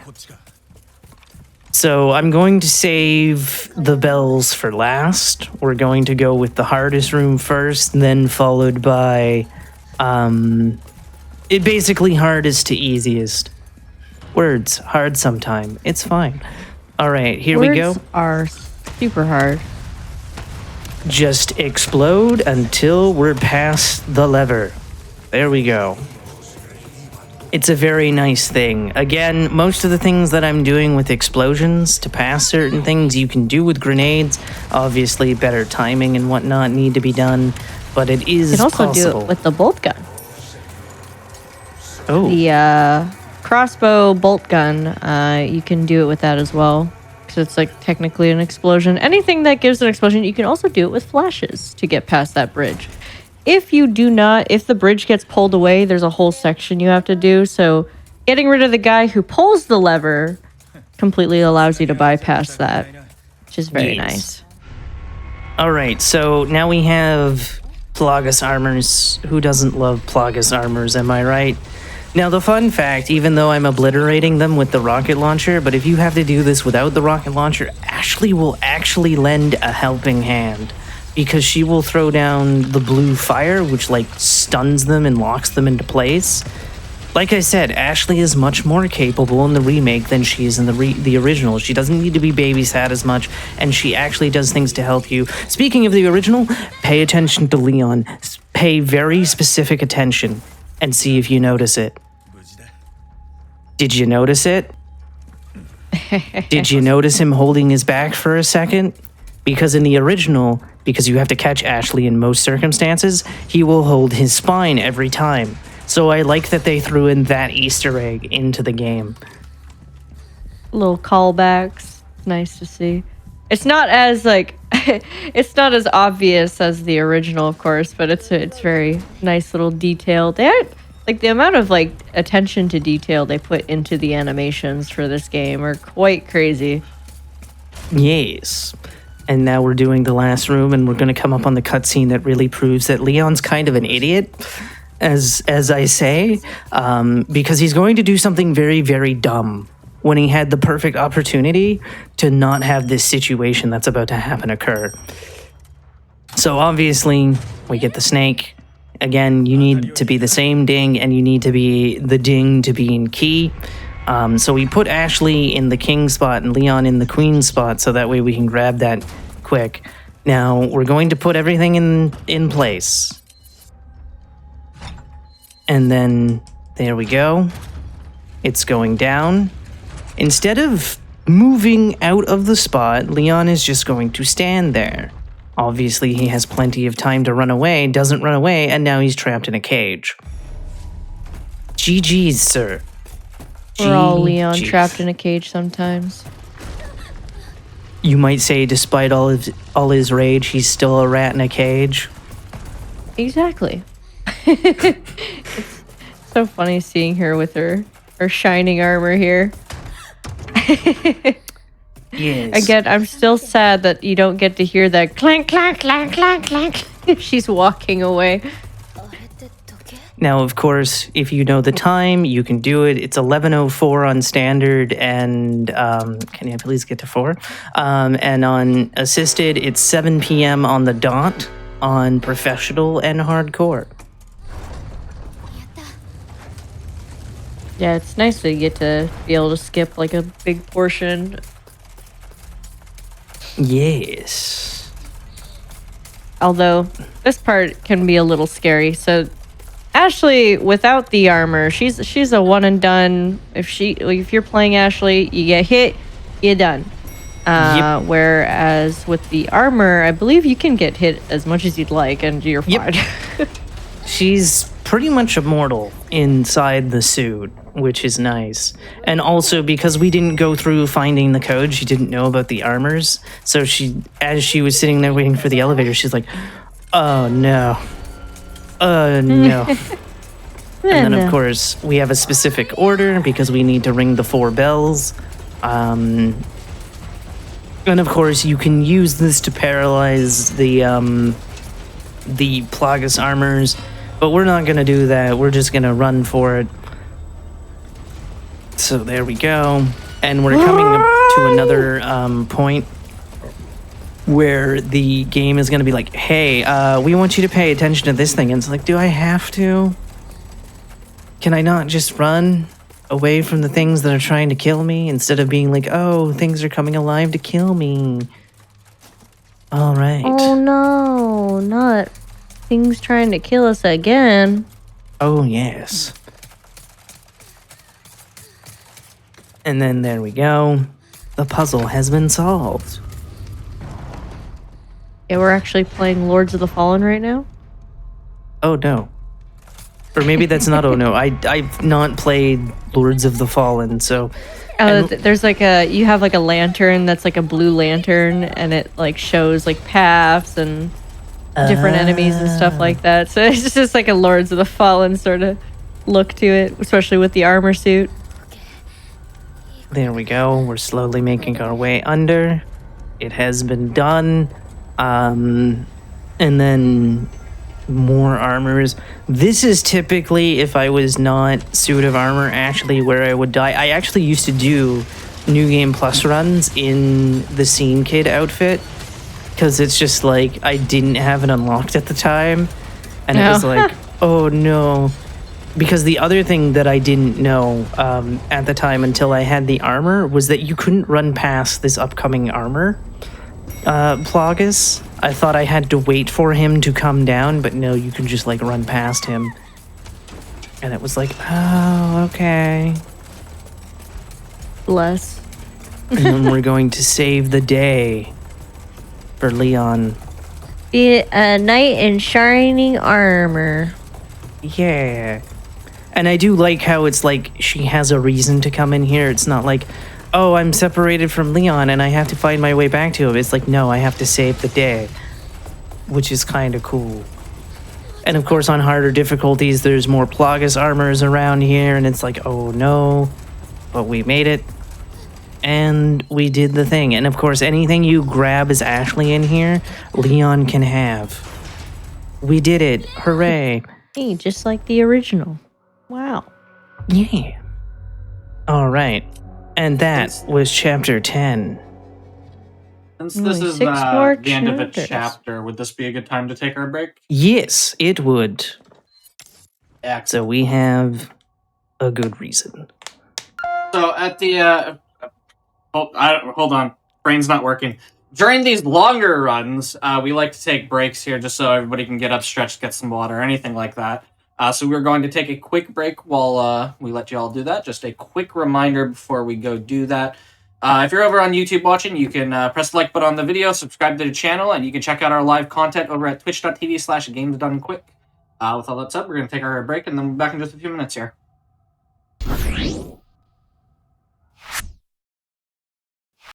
Hello, everybody, and welcome back to the Games Done Quick Hotfix. This is our indie horror showcase. We're showcasing a bunch of indie horror games. We are in the middle of Resident Evil 4 Remake. I will hand it right back over. Whenever you're ready, we can get back into it. All right, we have made it to the halfway point. We're almost ready for the island. We're heading into chaos as we finish up the castle. There are 3 chapters left, and I hope you like thrill rides because that's coming up after this chapter. But we have love thrill rides. We have some friends to see. They're very noisy and insecty. And also another friend who is an interesting fellow. But we won't spoil that for the time being as we run down the stairs, and we're going to destroy this person. Hooray. Did we destroy his friend? Hopefully. Anything's possible at Flying Rhino Junior High. I kind of need to heal right now. All right. Oh, thank goodness you have so many heals. Indeed. And also still have armor, which has kind of been impressive over the last little while, because usually my armor is depleted at this point. Probably if I didn't have armor, that would have killed me. Probably. Maybe. Probably. Mayhaps. Perhaps. I don't know. Yes, no, maybe so. I don't know. Yeah. And then we're going to rocket this one just to make sure it's out of my way. We're not going to kill it, because it won't get killed by the explosion, but it'll be like, I'm defenseless, and you could knife me if you wanted. And we're going to go, no. So there we go. Also, one of the things that I don't like about Remake is the fact that the collision on ladders is different from OG. When you're climbing up ladders, there is no physics. You won't get knocked down. You'll just keep going up. Not in this game. If somebody's jumping down a ladder, they will collide with you and knock you back down. Nice hit. Indeed. And then, of course, we have more mockery. And it's like, all right. Mr. Kennedy. Come on. There we go. Time for the climb. Oh, yes. All right, here we go. We got some friendos. I hit the wrong thing. It's fine. Yet aiming this game can sometimes be a little deceptive, just depending on where you're aiming. Like sometimes you'll aim, and then all of a sudden, if you move even a little bit, it will just go towards the pillar or like go towards a different place where you were intending. All right, there we go. Excellent.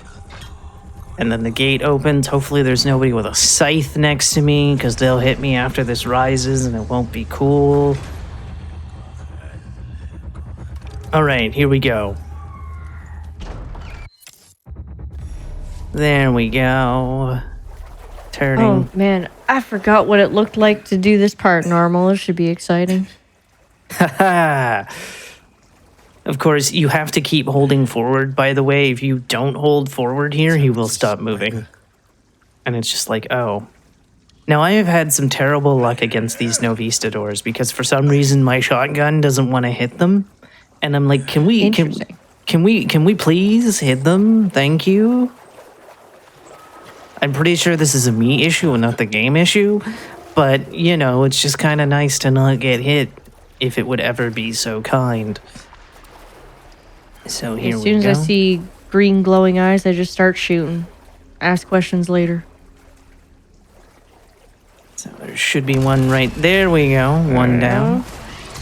But apparently not dead. All right. Excuse me. That was rude. Clearly they aren't Canadians. Because, you know, Canadians are very polite. No, And- see, Canadians, they would bump into you and still say sorry, even though the other person, like, bumped into them. Indeed. So, come on. Ugh. Okay, so my armor's dead, but can survive one more hit, I guess. I don't know what's been going on the last... There we go. That one died. And then we're going to switch to the rocket launcher here to blow up a wall because it's faster than trying to kick it out. So there we go. Everything is fine and normal.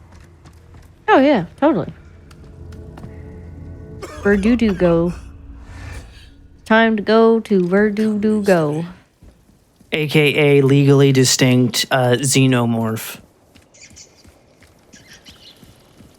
That's right, I said it. We all know what he's designed off of. There we go. Do love me some xenomorphs. Indeed.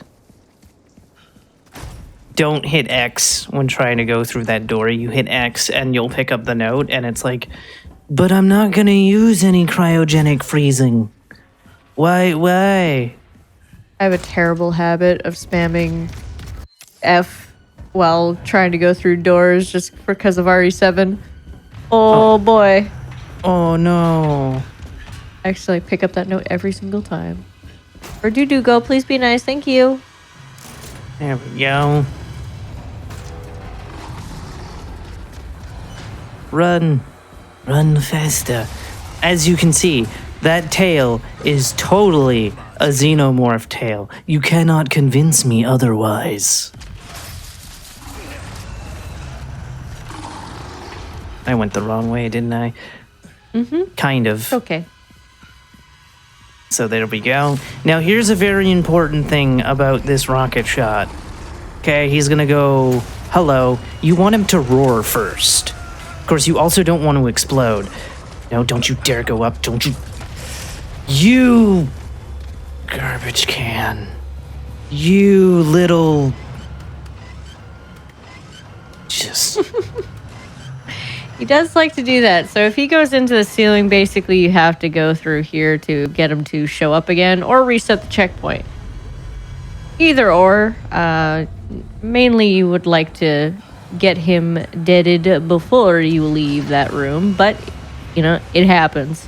Yeah, Leon wanted to blow himself up, apparently, and it's like, sir, Yeah, he had his priorities in a different place. Luckily, there's... Come on, where are you? There you are. Behind you. Luckily, he dies that Ba-boom. time. You never need to freeze him. You just need to hit him twice. Or freeze him once, but, you know, you have the opportunity to hit him that first time.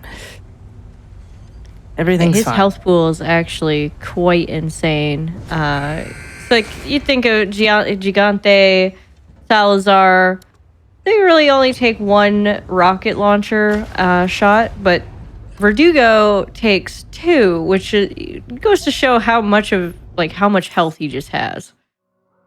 Indeed. And of course, Liam hit himself with the rocket again. I guess he really just wanted to stop, drop, and roll. He's having a moment. And here we have Lewis again. so disappointed. Hope you like thrill rides. Hey, this is where we dug out the bugs. Mm-hmm. And also have to use his crappy weapon.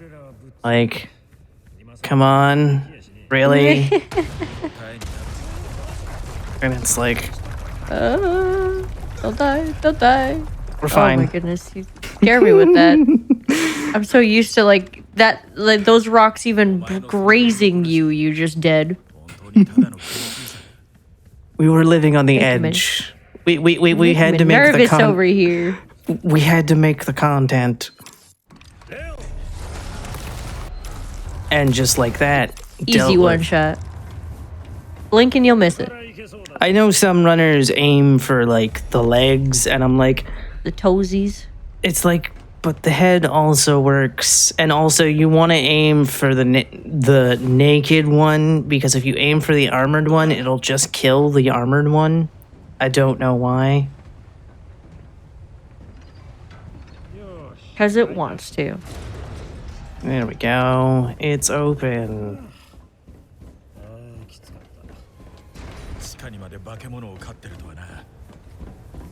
There we go. So weird hearing Ethan, or sorry, it's so weird hearing Leon, not Ethan, sorry. RE7 brain is activating, but it's weird hearing him with a Japanese voice. Yeah, I also play Resident Evil 8 with Japanese on as well. I feel like the voice actor for Leon sounds awfully familiar.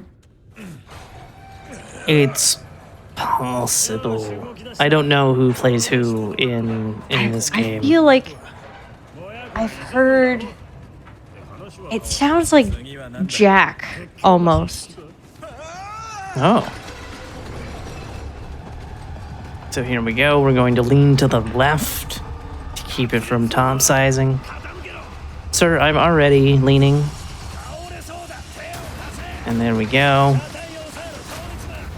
And then, again, I have to use this crappy red 9 instead of whatever I want, which is also why I don't like this section, because crappy red 9. I mean, it still kills everything in one shot, but it's like, can I have something that has more than 10 bullets, please? You know, that's fair. The bloom can be quite deceptive on like where it's gonna be going.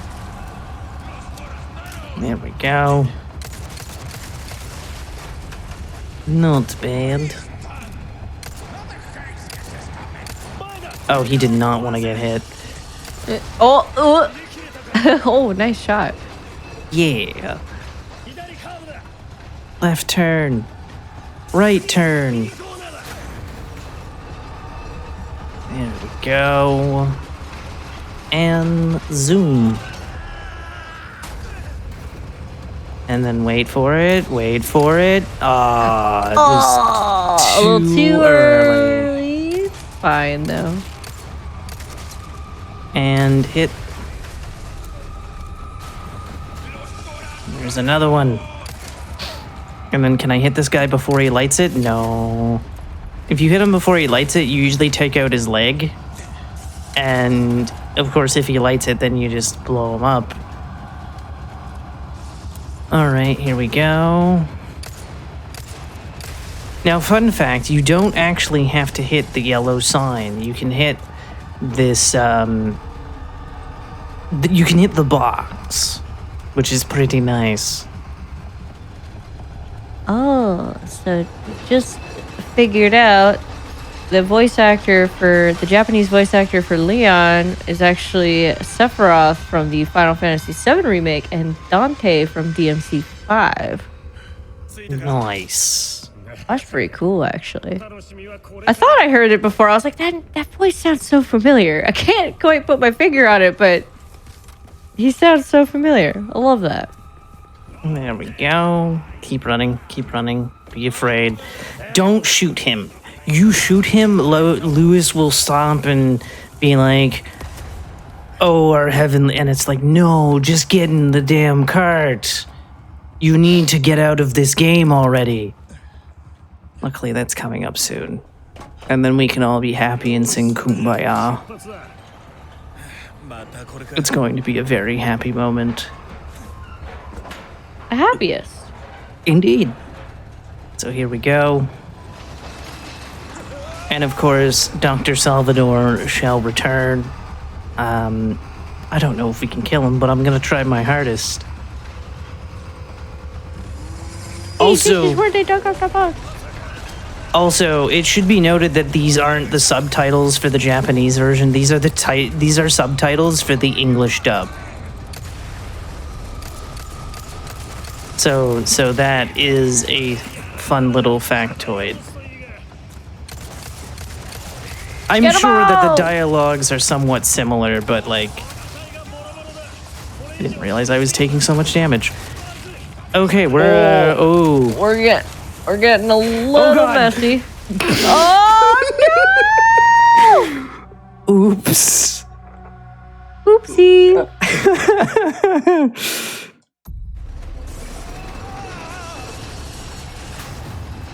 Okay, luckily we're just here, so it's fine. Okay. Gotta pay a little bit of attention to the H to the P. Alright.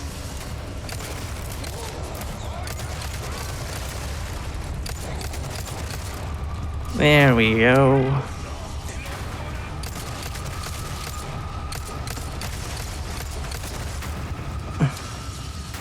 Keeping an eye out. There we go, and then... There we go. Okay, we're good. We only took 1 HP. Of course, on professional, this is the worst part in the game, because everything will kill you instantly. So don't get owned. Alright. And can I hit this? All right, you got this shot. Easy shot. No. It is actually a very hard shot to do. Even when you think you've got it, because you're trying to shoot these red barrels that are in the wagons up there. But sadly, even if you think you got it, it still misses somehow. It's a little tricky. Yeah. I've only ever gotten it twice, so... Hey, that's more than some people. It's a hard shot. Of course, I didn't realize that Dr. Salvador was with them, and so I was like, oh, it's going to, like, destroy most of his cart. That's very good. Yeah, it does. It's a really good shot to take, but regardless if you were to shoot that shot or miss it, you're still gonna have to deal with Salvador, and regardless, you're on a track. You're just basically waiting until you get to the very end. He can do a lot of damage to your cart, so that's why you don't want to. We did it. Don't want to allow him to hurt you, but there you go. End of the line. End of the line, indeed. Although we're not quite done yet because we got one more of these boxes to shoot. Otherwise, we're gonna like crash into that, and anything we crash into automatically explodes. I actually did a dumb experiment once on the second box that we have to shoot because Lewis doesn't say anything. I'm like, is this optional? No, it's not optional. Can it be optional? I wish. This is where they dug up the bugs. Hey, look, chat. It's where they dug up the bugs. Did you know that? Luis really wanted to let you know. Yeah. And of course, there's a merchant quest to kill the bug's hive. And I don't know if it prevents bugs from showing up or not. It might. I don't know. I honestly haven't tried. I didn't really care to try, but... There was an achievement for it, so that's why I did it. If it wasn't for an achievement, I probably wouldn't have done it. Let's see. Yeah. Not much of an achievement hunter myself, but sometimes they can be fun. This part can be quite tricky with Luis. Luis loves to get stuck in this area. Even if you do kill a lot of the bugs or you flash grenade them, Luis just, for some reason, loves getting stuck miles behind you. So once you get to the elevator, he's just trailing behind like, oh, don't worry, I'm on my way. 20 minutes later, it's like, are you coming or not? Maybe, maybe not. And there we go. He's got better things to do. Inside, we're just gonna like launch some rockets because I have nothing better. Oh, there he is. Cool. Hey. And then, of course, some people don't know, but the second this door closes, that's when we can skip the cutscene because this starts as a cutscene. And then the grand moment, Lewis is dead. Hooray! Somebody like throw some balloons or something. Ooh. RNG kicks. RNG kicks. So this fight actually does have a little bit of RNG to it. So every time you kick Krauser, there is a damage output RNG. So like sometimes you can do little baby kicks and it doesn't do a whole lot of damage, or sometimes you do massive damage kicks and it's like the best thing in the world every time you get it because you're like, oh, thank goodness, I don't have to fight you twice as long. Yes. And of course, I have the charm that increases crits, as well as, you know, Krauser's knife fully maxed out. Oh, that must be fabulous. And I wanted to try an experiment, which was using the wolf ears and wolf tail to see if that would make the fight even shorter, but I still don't have that. Yeah, I do the diagonal slices again for consistency's sake because I can get him pretty patterned, whereas trying to stab him, I can't consistently do it. So, yeah. And then getting consistent in this game, it can be rough. Oh, good. Leon went into the gondola this time on first try instead of sitting there for like 20 seconds and not going in. I'm not salty about it, I swear. I'm not salty about him doing that. Are you sure you're not salty? I think I'm sure. I'm completely and utterly salty about it. All right, so here we go. Clock Tower Despairs. So the game's going to be throwing a ton of enemies at you. Crossbow, scythes, the whole shebang with the fire sticks, the grenades, all sorts of things. They're going to be throwing a lot at you, and you got to climb all the way to the top, which can be quite challenging in itself, especially when you just have these crossbows that love to snipe you from miles away or just right when you turn the corner. It's great.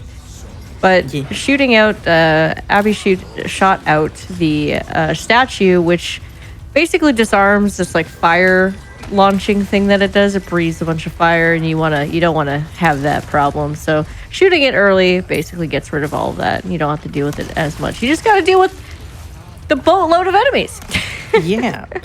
And I love doing the explosion before we enter there because it's like, explosion, tower drops. Salazar shows up and is like clapping. Oh my god. I do that. You make me nervous running into those. Usually that's an instant kill, by the way. So that's why my heart's a little like, oh my god, what are you doing? You're scaring me. And then we go. The reason I pulled that, by the way, is to get rid of the first of two Gloria Las Plagas men, because there's two of them that show up here. And if you unleash the spiky ball, it kills the first one. The second one, apparently, if you shoot his spot, which is not right over there, where is it? Right above me? Right above me. It doesn't kill him, because I guess he's not spawned in till a certain point. Because I sat there shooting this spot like 8 times once, and it was like nothing, and I'm like, oh. And then it's like, oh, he's still alive. What is he doing still alive? Question mark. I'm confused. There we go. Uh-oh, somebody's dropping down. What's happening? I don't know. I heard noise. So the objective for this elevator is you do not want it to stop. If some enemy comes and drops down onto the elevator, you either kill them or you are basically stuck in that one spot for a while. Oh, hi. I didn't see you there. Oh, hello. That came out of nowhere now, didn't it? Now, there's 3 people on here. Please all get off. Oh. Okay, what? Game? Great?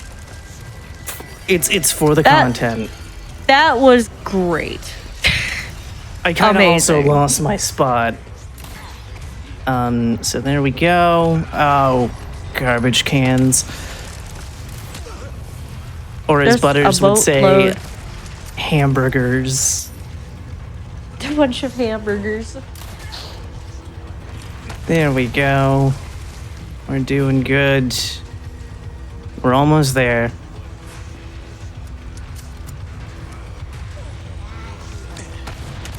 There we go. Ow. Get them all with the rocket. Get them all!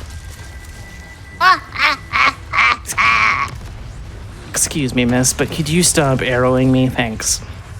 Oh, I'm sorry. My bad. I really wanted to share my arrows with you. Oh, but they hurt. They're not that bad. You know, it's a little bit of a pinch, but you're still alive. You didn't die, did you? No, but I still need to be a government secret agent for the United States and not take an arrow to the knee. Thank you. Oh, okay. My bad. I'll carry on then. There we go. Time for Salazar. Our baby boy Salazar. Yeah. Do not But run. first we gotta worry about this. If you do run for too long on this, there's a way to stutter step. It's a little bit of a pain to do it correctly. But yeah, if you do run on there and not walk, you'll just instantly die and fall over. Yep. I learned that the hard way in my first playthrough. And it was like, oh, I think everybody crashed learned and that the burned. hard way. There he is. And he's dead.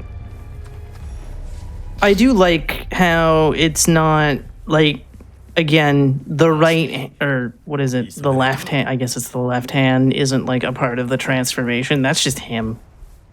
Yeah.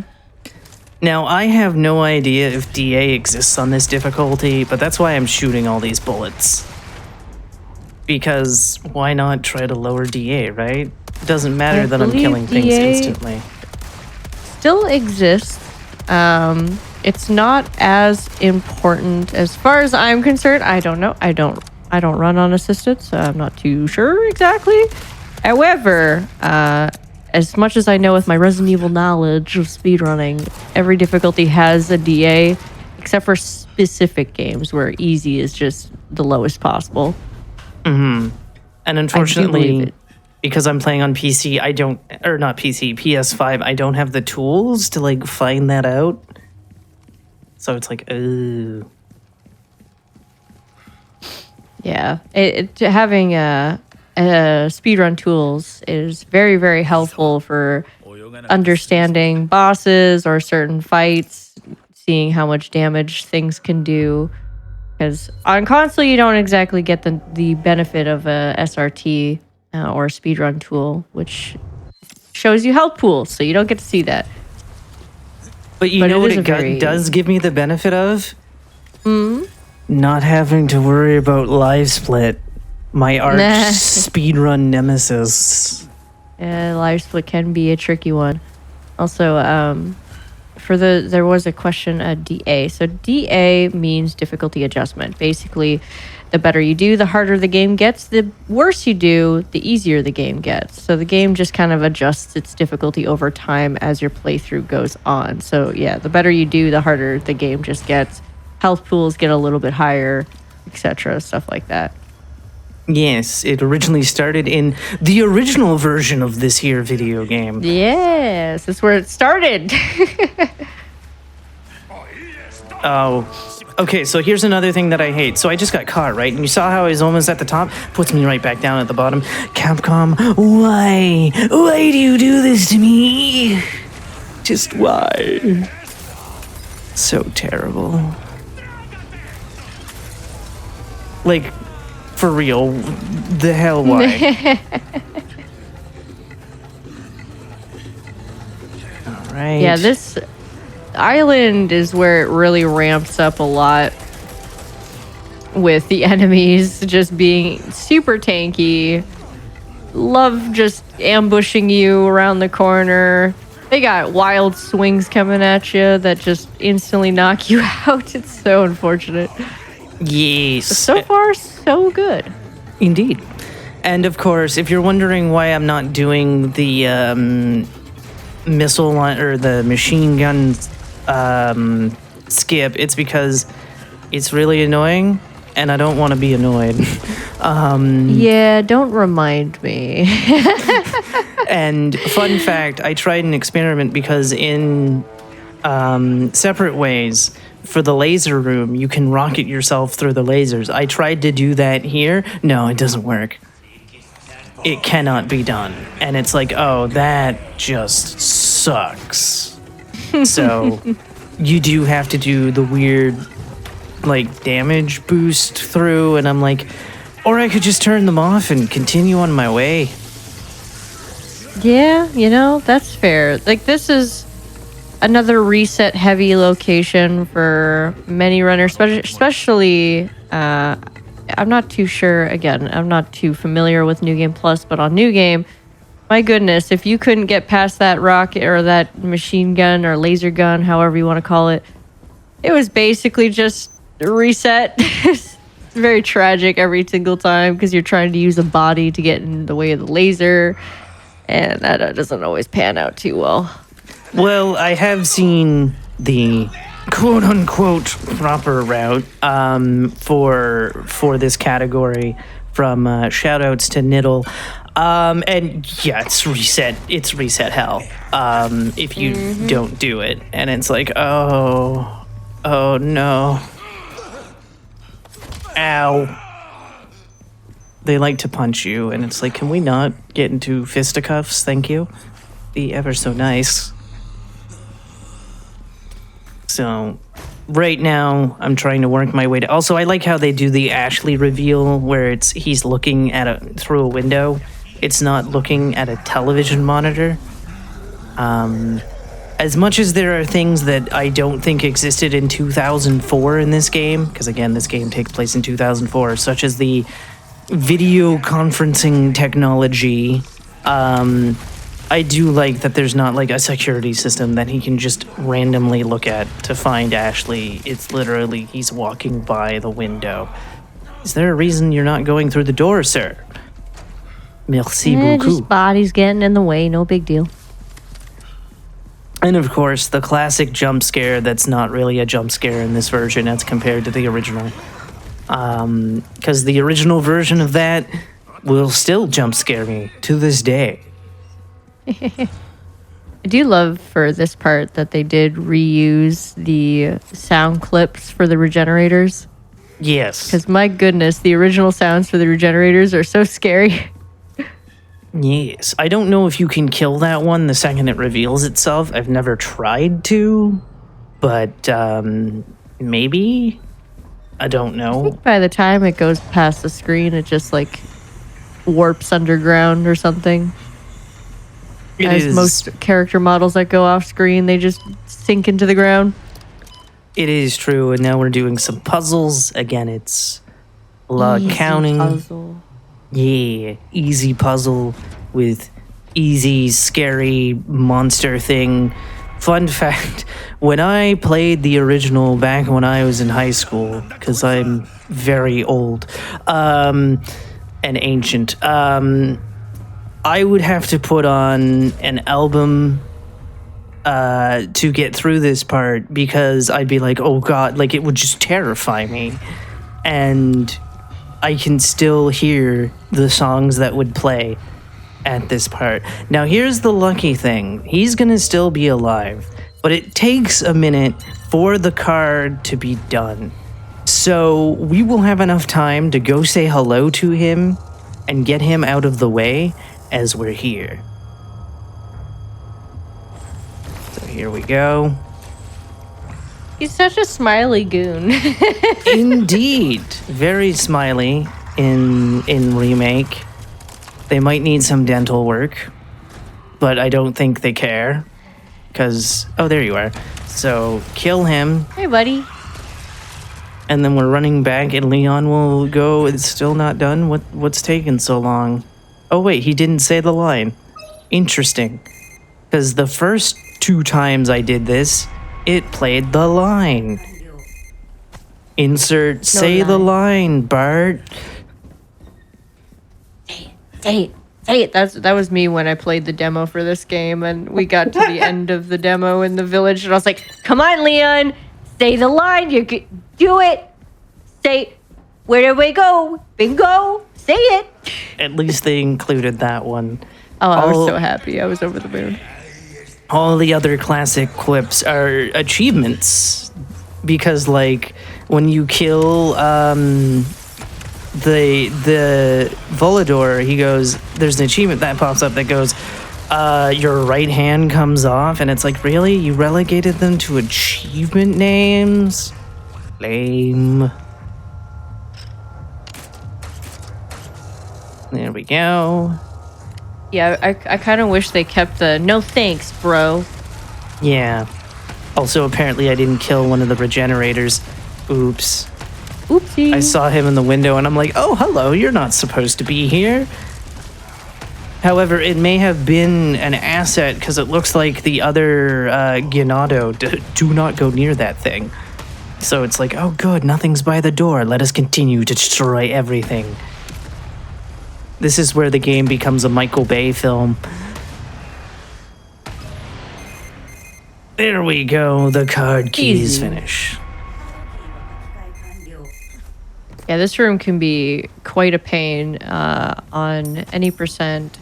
Normally, we would just use the sniper to glitch through the wall and just wait out the timer, but sometimes enemies can, like, knock you out of the wall, and it's just like, nah, let me stay in the wall. I don't want to come out.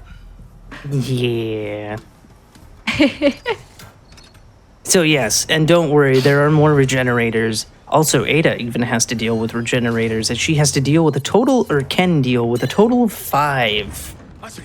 Yeah. I didn't counter anything. Okay, you can sit there and just, stare at them too much. All right, here we go. Away we go. And button. Now pay attention to Leon again, because this is not something that I point out the first time. Pay attention. Oh look, he does the thing. The back thing. The back thing with the armor thing. Yeah. Of course, we must do the gun dance. Let's go, Leon. It's time to get out of here. I like the reference to Jill. Shoutouts Yeah, to a Jill. master of unlocking. You were almost a Jill sandwich. Just like Leon was almost a Leon pancake. I actually don't like keeping Ashley at a distance because she keeps herself too at a distance and also gets caught more, I feel. So I just keep her as close as possible. There we go. Everybody was exploded. I like how they turn into mist. There's a red mist. God, this is another part where I just do not remember a whole lot because we skipped this whole crane section on any percent. I forgot how much of a pain it was. Oh, it's not that much of a pain. Because Well, on literally... New Game Plus, it's not so bad, but Ashley on without the armor, oh my goodness.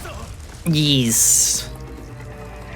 Although, funny enough, as I'm about to do here, so there's all these enemies around her, right? And, there's this guy who's coming around the corner that I didn't blow up.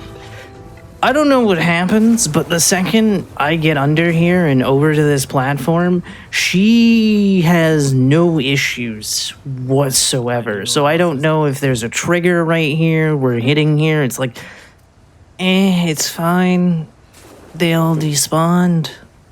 Because literally, you just get here and it's fine.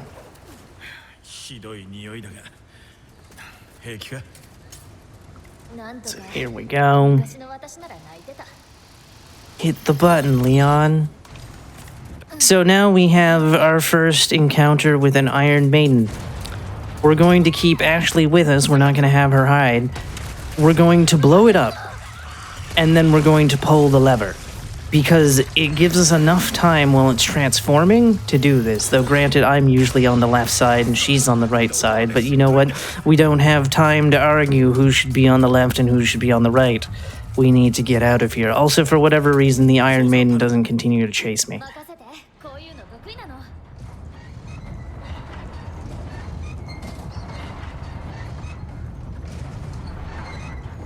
I remember my casual playthrough. I got stuck on this part for so long. On hardcore, it was the biggest pain in the butt. I was like, "Can you please, Ashley? Can you please help? For the love of God!" Give Ashley a gun or something. You have a briefcase full of them. So there we go. Pull the thing. Of course, Iron Maiden number 2 pops out, but if we can hurry enough, we don't have to deal with it. But we need to hurry. Otherwise, we have to deal with it. And who wants to deal with it? Chat, do you want to deal with it? Yes. Oh, come on. No. Ashley! You Okay. silly biscuit, please! Come on, regenerate. Turn it. Oh, God. Come on. She's just going to get constant. This is exactly what I remember being a pain in the butt on my casual playthrough. This part specifically with Ashley constantly getting grabbed. It's like, Ashley, please, stop. Luckily, there's only 5 of them, and then it's fine. Of course, I guess I didn't blow up both of them, because if you blow up both of them, you can just keep walking and everything's fine. So, yay. Oh, crap, I overspun. It's fine. It's fine. We're good. At least you won't get captured while the door's opening, because that's a thing that happens. And then we have these fine spiders. Hope chat is not afraid of spiders. I call them spiders. They are basically spiders, to be fair. And of course, in my PB, as I hit drop down, it accidentally caught Ashley, and I'm like, no, because there's an extra cutscene that'll play if Ashley's down there with you. So I was like, no, what are you doing, game? Now, can I kill this guy? Because Ashley won't get out of the machine unless everybody's dead. Ba-boom! Ba-boom! Get 'em all! Yes. Whee! Of course, you can also do that with grenades and the like. I think it's 3 regular grenades, 1 big grenade. Either that or the other way around. I don't remember. Ah. It's been so long since I've done the crane section. Go, I got so used to just twirling through doors. Hooray! Yeah, I could never get the twirling through doors, and I know that works on console, but I could never. I'm like, what's the timing on this? I don't understand. It's a little rough to get. On PC, we use a double bind, which helps a lot more with those things. Ah. I also don't know if it's rifle specific, like you need to use a specific one. It is a rifle with any sort of sniper scope attachment. Oh, okay. Because I know most runners use the first sniper that you find. They don't use my favorite one, which is the semi. So I'm like, can the semi not do it? Because I hate that first rifle. I do not like it. Yeah, no, you can use, you can do these sniper scope glitches with both snipers. You just need the scope. Oh, okay. That's all. Mm-hmm. And now Ashley gets kidnapped, and I like... Bye, Ashley. ...the scene here, because Sadler tries to get Ashley to kill Leon, but she has just enough control to be like, nope. And No, I don't wanna. I don't know why I'm switching. I need the rocket launcher for the entire fight. Sir, this is unkind. Little grabby. Go directly to jail. Do not collect $200 if you would be so kind. And then look alive.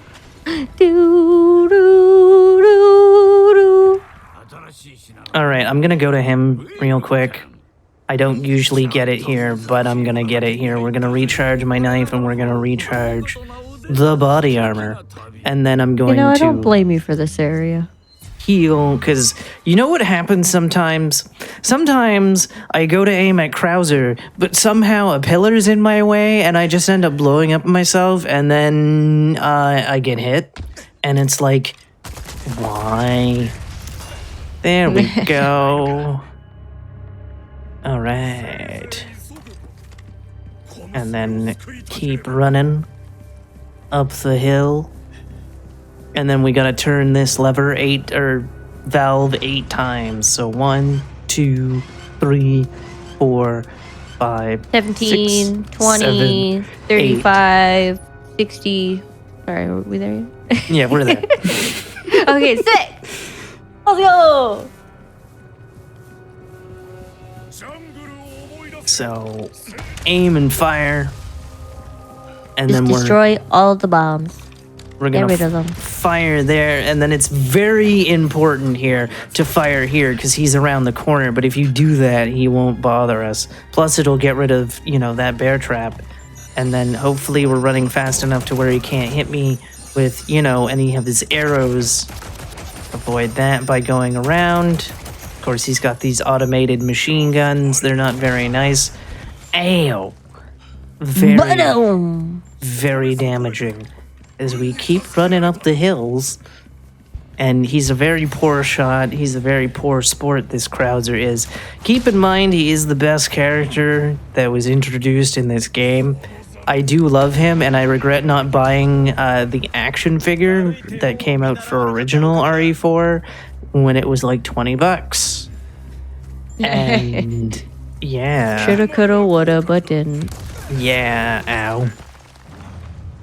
Now That here's looked a painful. fun thing. The rocket launcher cannot knock him down. So you rocket him, pull out a different gun to get him down. The rocket launcher does, do the kill for him to do the transformation.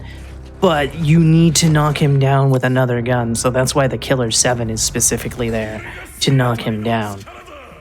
You can't just sit there and missile him. And of course, you need to do that swipe, because by doing that swipe, it negates the damage. If you try to do something else, or not even knife hit him at all and try to run past him, you'll take damage. It's a little weird. At least for this fight, you do have the rocket launcher. So Krauser, as long as you hit the right place, Krauser goes down almost in an instant. It's very, very quick. I've only ever hit the when he jumps rocket once. And I was like, oh my god, this can be done. And I clicked it, and it was like, haha. But most of the time, I gotta hit him with a second one when he's down there. Yeah, setting up for the spot to shot can be a little tricky. On console, obviously, your aim to get to a certain specific place can be slower. So on PC, it's just a lot faster with the mouse. But yeah, still a fast fight. And now we're on chapter 15. Everybody's favorite chapter. The amount of rage it can induce because of a certain room. I love War Room. But it's my favorite. But also, we are introduced to the second worst character of this here video game. Mike. What? Yeah. Mike just wanted to have a beer. Yes, but he That's prevents all he us wanted. from going fast. He prevents us from going fast because we can't just, rocket that spot and continue. We have to wait till Mike thinks it's okay for him to explode it. Listen, he is looking out for our best interest, all right? He cares about us. X to doubt. I can't believe you'd say such things. You are so bold. All right. More aiming. Of course, we have to kill all the enemies. All the enemies have to die before Mike will shoot the spot. So get ready for Michael Bay section part 2, I guess? That's what we could call this. Mike, anytime now. I kind of murdered everything. Anytime. Thank you. Listen, he's investigating. I'll take your word for it. He's making sure it's fully safe for us. He's a good bud. He wants to make sure he can have a beer with us later. And then, of course, we're running through, and it's unfortunately, friendly fire does exist. It's really disappointing. Yeah, Mike can actually hit you with his shot sometimes. Also, that can happen, which is super unfortunate, but it's fine. And unfortunately, time to rocket launcher this big old gun. And it won't let you do it until after the cutscene. It prevents you from doing it under all. Did it not? Can we? Thank you. Yeah, I was gonna say a little bit higher. There you go. What is your thing exactly? Being annoying and not killing enemies? You are so bold today. My goodness. See, this is what Resident Evil 4 speedrunning does to people. They turn them into some bold takes. Oh, just wait for Resident Evil 5 remake speedruns. Yeah. Sir, can we please get off my neck? Thank you. You know, I just can't wait to see Chris punch a boulder in, like, modern graphics. I just give it to me. What if they take that out for being a more serious If they video take game? that out, so help me God, I will lose it. Oh, I'm being... This was supposed to be no major glitches. I believe a major glitch just happened. Mods? It's fine. It's fine. Don't worry about it. That's what you get for hating on Mike. Of course, his death is coming up. And I like how his death happens in this game. Because unlike the original, where it's rocket and we're done, the Novistadors make a return. I am glad that they are not just hiding in the basement of the castle. They are more involved in this game, which is very nice. So, yeah. Zoom, zoom, zoom. Luckily, Ow! My armor is dead again. It's fine. We don't have much left of the game, so we'll be perfectly fine. We got one more chapter. It's fine. And of course, we have Iron Maidens and friends all over the place. Beware the shakings. Do not go near the shakings. So go really close to the shakies. No, that's not what we want to do. Oh, okay. Yeah, I thought, they would have given like some nice hugs or something, or maybe some like pumpkin pie. I mean, they'd give hugs of pain and suffering. But what if they also offer pumpkin pie? Would that make the pain and suffering a little bit more tolerable? I don't... Don't tell me you don't like pumpkin pie. Ma'am. Ma'am. I had it. I'm gonna lose it. Oh, no. Don't die, please.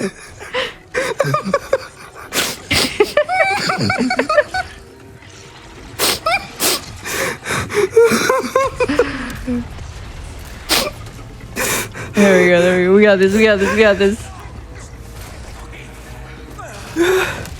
Ow. Oh, you got this. It's fine. You got this. Easy. There's a very important reason why I'm not breaking the window. Are you okay? Leon, please. Okay. Explosions. Leon. Why?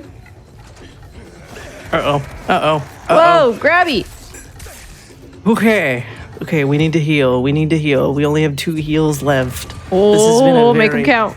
This has been a very healy run. Normally I don't heal as much, but we're okay. What? You're alive? What? Ooh, he tried to kick you. Usually he dies from the door. What? I'm very confused and concerned. Uh-oh. Oh, nice. Okay. Okay. We lived. We lived.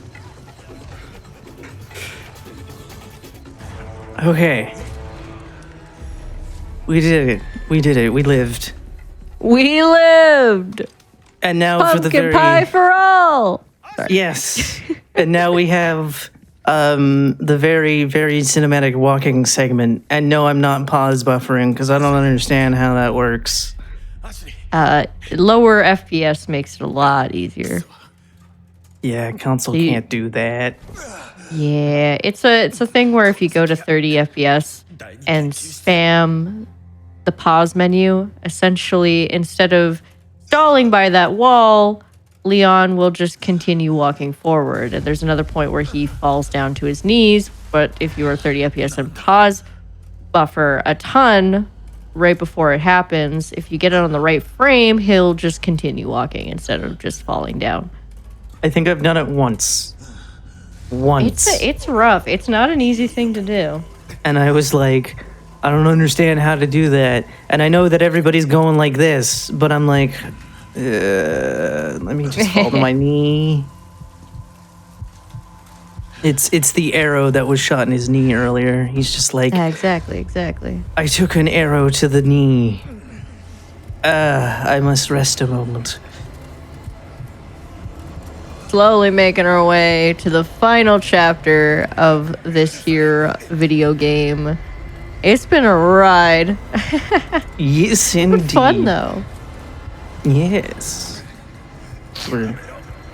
Oh no. Leon's tired. I mean, I don't blame him. I'm sure that armor's probably pretty heavy. Yeah. Oh, there he goes. He collapsed.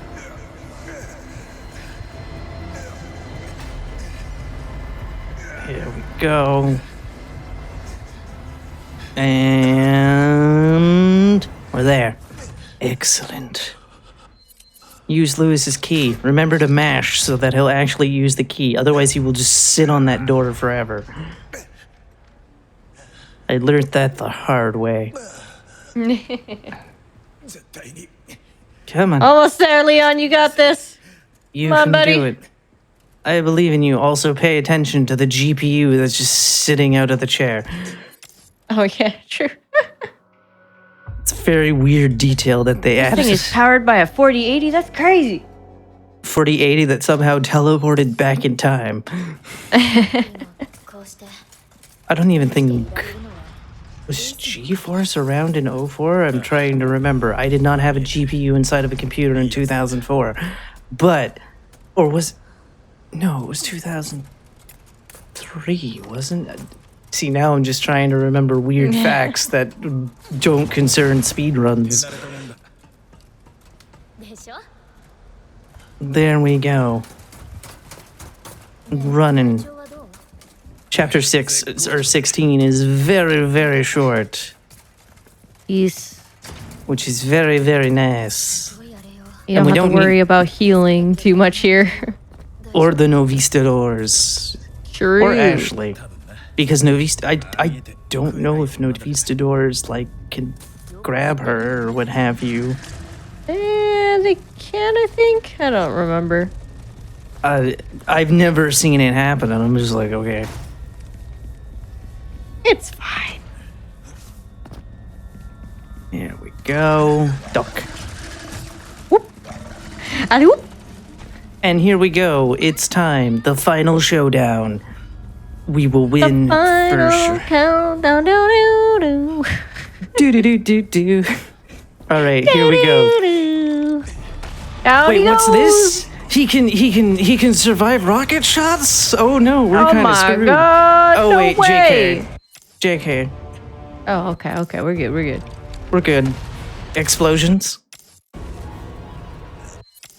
We win, or do And we? now it's time for the jet ski out of here, which can still cause some problems, especially if you don't turn at a certain moment fast enough. But I think Abby's got this, no problem. Yeah, we can do it. We got Easy. this. Easy game. So here we go, running as fast as we can. Everything's exploding.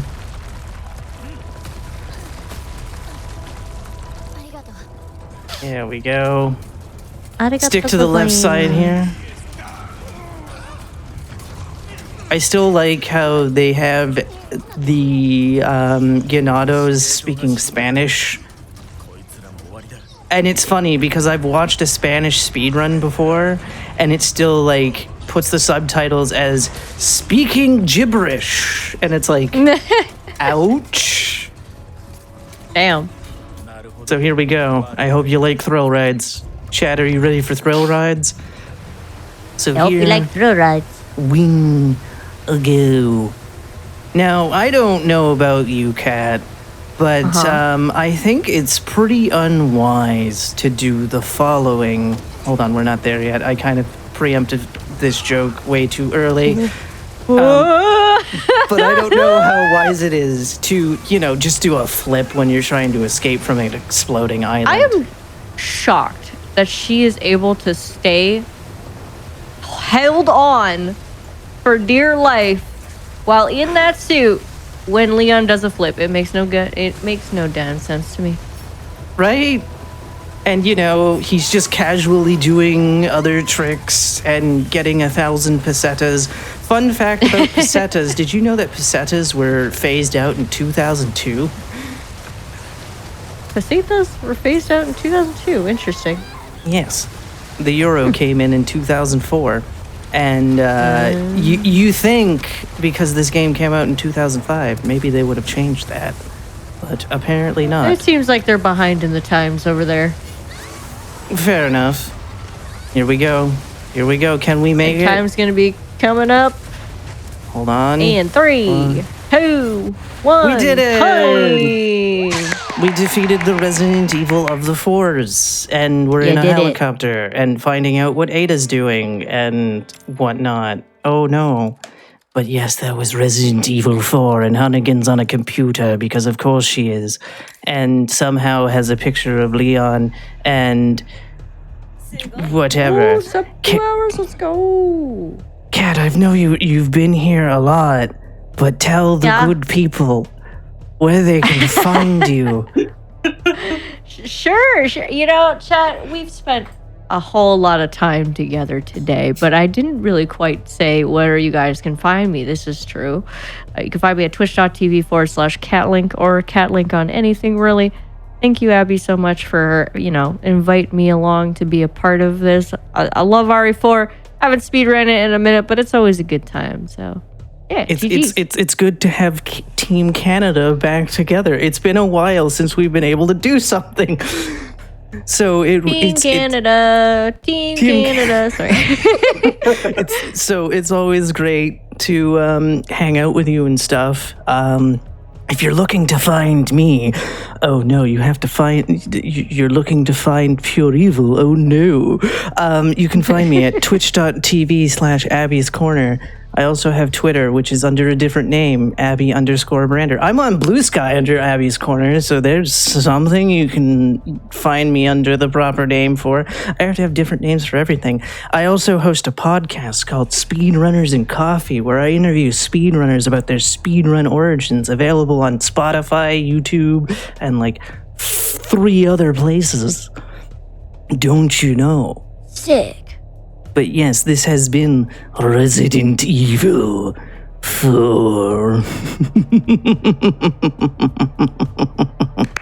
Awesome. Yes. Thank you so much for showcasing the game and for commentating the game as well. Absolutely fantastic run of an iconic indie game that we're all familiar with. Very indie. We do have more games coming up. So we have Killer Frequency that's going to be coming up next. We're going to take a quick break while we get ready for that, and we'll see y'all in just a few minutes here.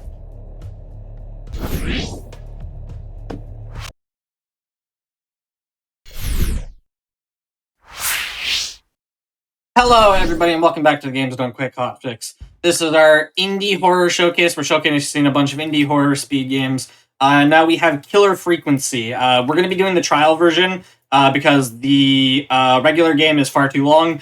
trial game is a nice, 20-ish minute run. So that's what we're going to be doing. I am going to be running it. I'm Church and Sarge. We have Kat here, who has been here with us a lot. Hi, Kat.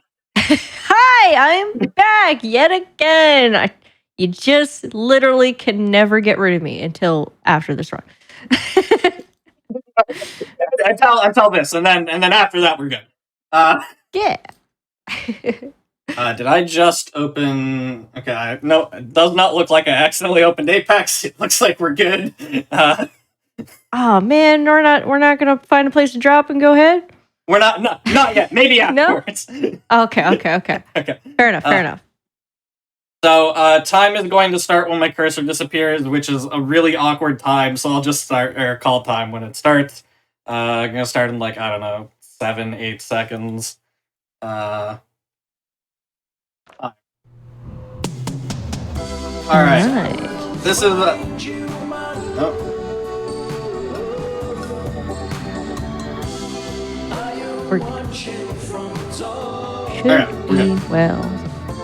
Killer frequency. Let's talk about it. So, this is the trial version. So, the trial version basically means this is the Game Jolt version that came out 4 years ago in 2019, instead of the new game that came out a few months ago. So, the plot is kind of different, but the general premise is the same, which is that you are a late-night talk show host in a town that has 20 people, and you have to help people, because the sheriff is not around, basically. Nowhere. The sheriff does not exist in this town. We are the sheriff. Pretty much. With a wide range of small caliber handguns, we put the pop in moments. Yeah, so there's going to be a bunch of different calls coming in, and each call has a different, specific problem. They give you, hints and clues on where they are, and as the radio operator, you kind of have to help direct them on where to go. Specifically to save them, you have to make sure you tell them to go in a specific location, or the directions need to be right. Otherwise, they will no longer be with us, sadly. So, yeah, Church is going to have to be very careful on that. I'll have more on the hour. It's really easy to mess up. Oh, don't I know? When I played this last, I remember, even though I thought I was going the right way, it was like, no, they're going not anywhere. Yeah. Oh, damn, and there they are. There they go. Damn. Kat, you want to do 1, 2, or 3? 2. Excellent. Okay, this is the easiest one. Sweet. You're welcome. I had no idea. I just like number 2 because it's in the middle. Anyways, time to take our first call. So there's basically line 1 and 3 take 4 minutes. This one takes 30 seconds. It's a little longer than that. Oh yeah, we love that. It's past midnight. We have to do all of them, so it's not like there's any time save, unfortunately. Darn. Thought we were onto something here. Unfortunately not. No, we have to do all of them. It does not matter what order we do them in. So this is a gentleman who is working way too late. Man, you are working late. He is just working. It's 1 a.m. He's still working. He's just taking inventory. And some dude's knocking on the door. Should not be doing that. See, if I was working late night and someone just started knocking on the door, I'd be like, you know what? It's time to go home. I don't get paid enough for this. Yeah.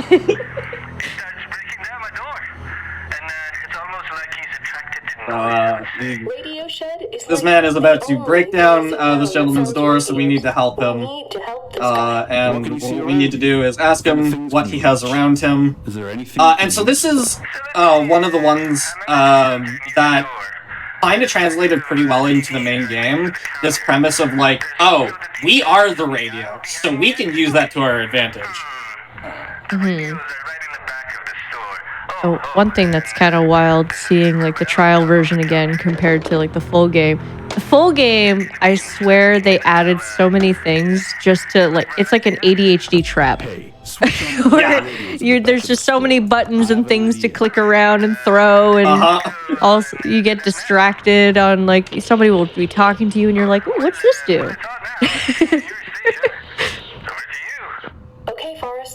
So, we told him to turn the radio on in the back of the store. That way we could call the killer over. And the killer's gonna come for the radio instead of that gentleman. Cat, 1 or 3? 1. Excellent, okay. This is the one I'm worried about. Sweet.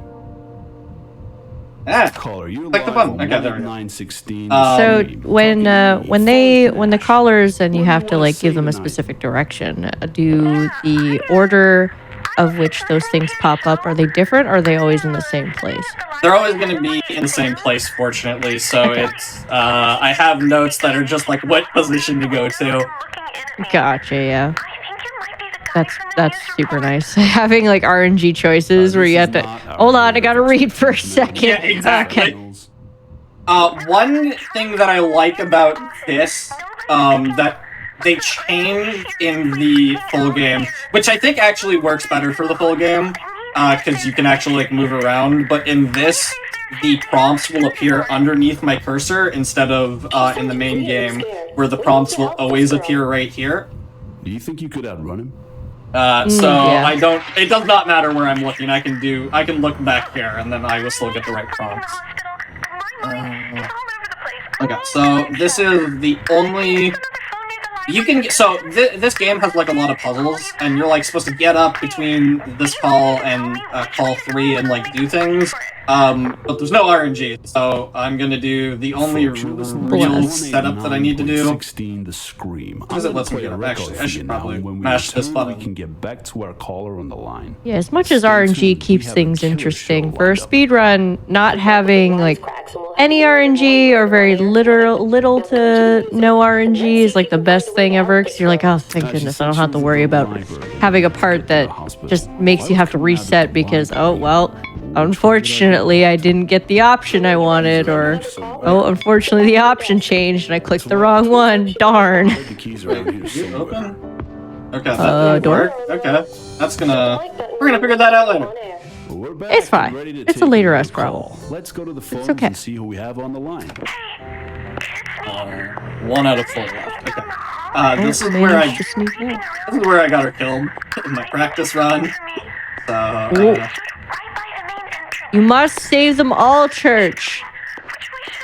Save them. Get outside and turn. So, when I was practicing, I tried to preempt moving my cursor up, and it didn't move far enough, so I got her killed. Oh no. Alright, so, she's gonna go run off. Also, that's the map of the town. I don't know why she needed directions. She was there, and she needs to go there, but we're going to the old-timey hits. We'll be right back. There's like 4 people that live in this town. She said she didn't. It's a pretty small town. Into the hospital. Locked. Surely there's another way in here somewhere. I think I've seen something about that somewhere. Oh, that's over here. Yeah, I don't know why it's over there, but at least I know where it is. She calls back. We have a caller on the line. I don't know why that key didn't get in the door. We're back for our next thrilling installment. We're gonna lose like 2 seconds because of that. But... Oh, the horror! 2 seconds? Actually... We're gonna lose... Good? We're gonna lose 2 seconds if I can find that key in the dark. It's right there, right?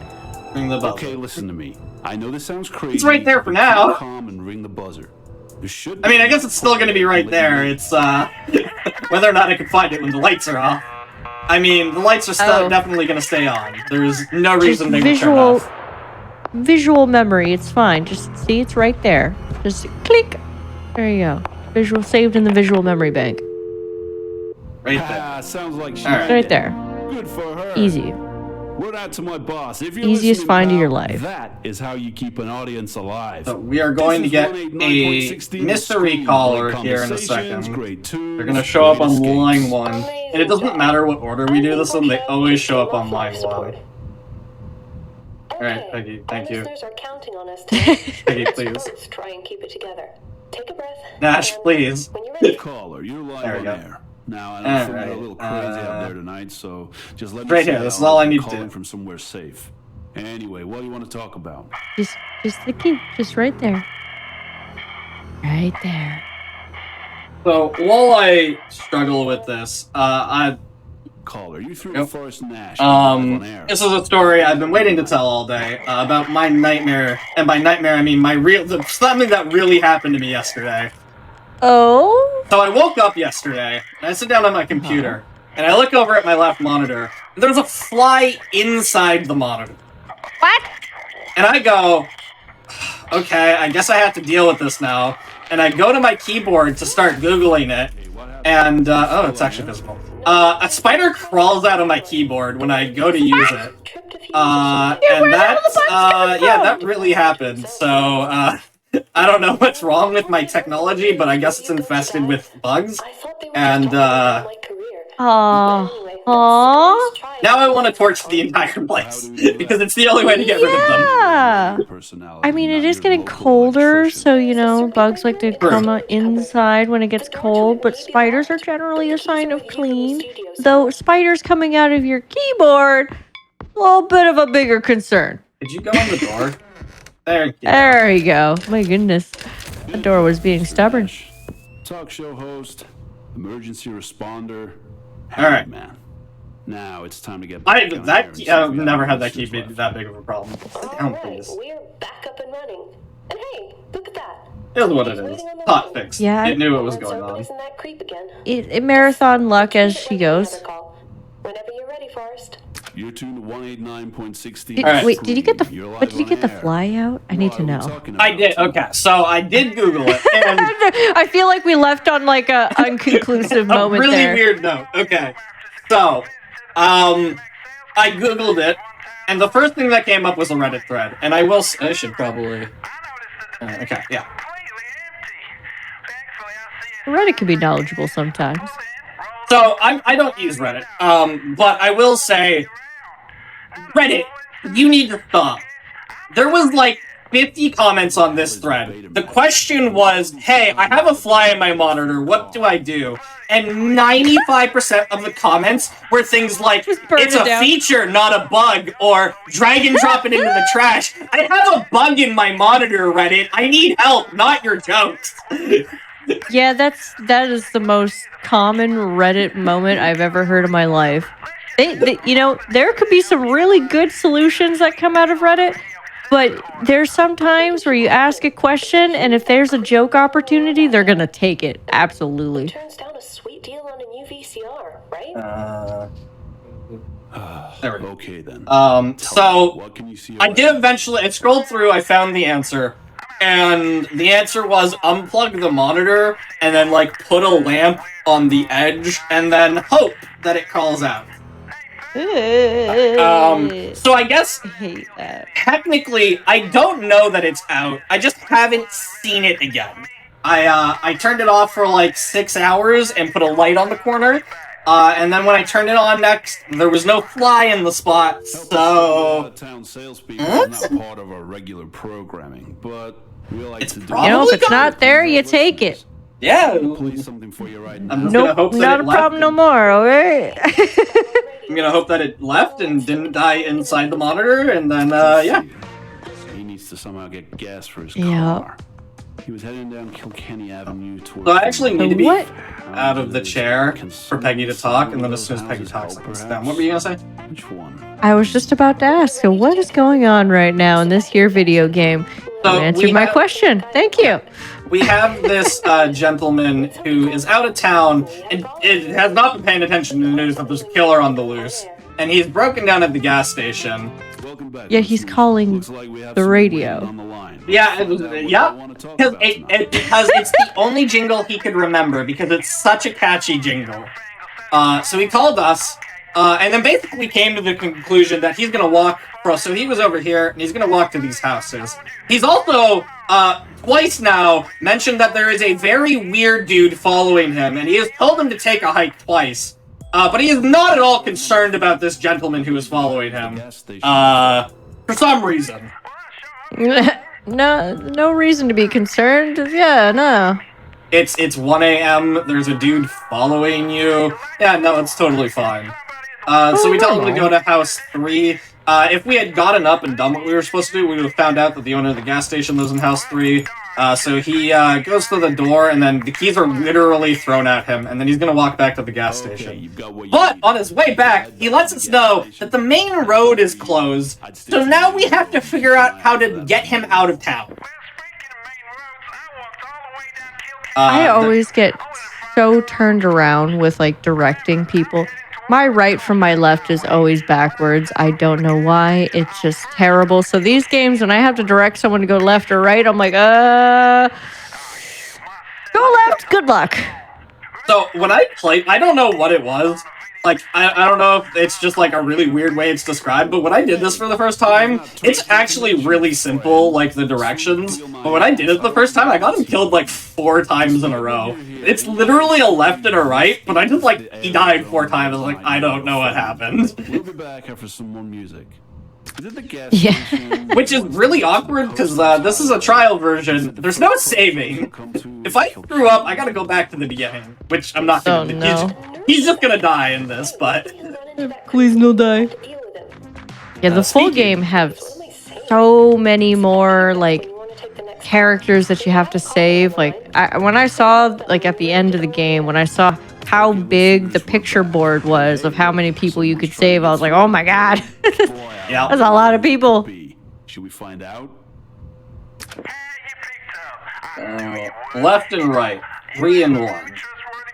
And then everything else after that, it does not matter. Sweet. Easiest game of our lives. Let's take a look. Easiest time. Oh, I want So you far, to... we've saved everybody, yeah? Yes, I think. I hope. I haven't been paying attention. Please click. Okay. Please click. Thank you. Don't Alright. get too distracted by the bugs in your monitor. Yeah. So if you listen right there, you just heard him turn the car on. So this man was right here. He took a left on this road and then turned the car off. I don't know why. Why would you turn the car off? Type of caller, Just save gas. Gas is expensive. Hello? I mean, this is set in the 80s where gas was basically free. I actually don't know what the price of gas was in the 80s. Yeah, I don't know what the price was back then. I was non-existent at that point. Correct. Show's over. Time to wrap it up. It's 1 a.m. Oh, okay. Show's over. We saved our 3 callers. Sleepy little town. Easy.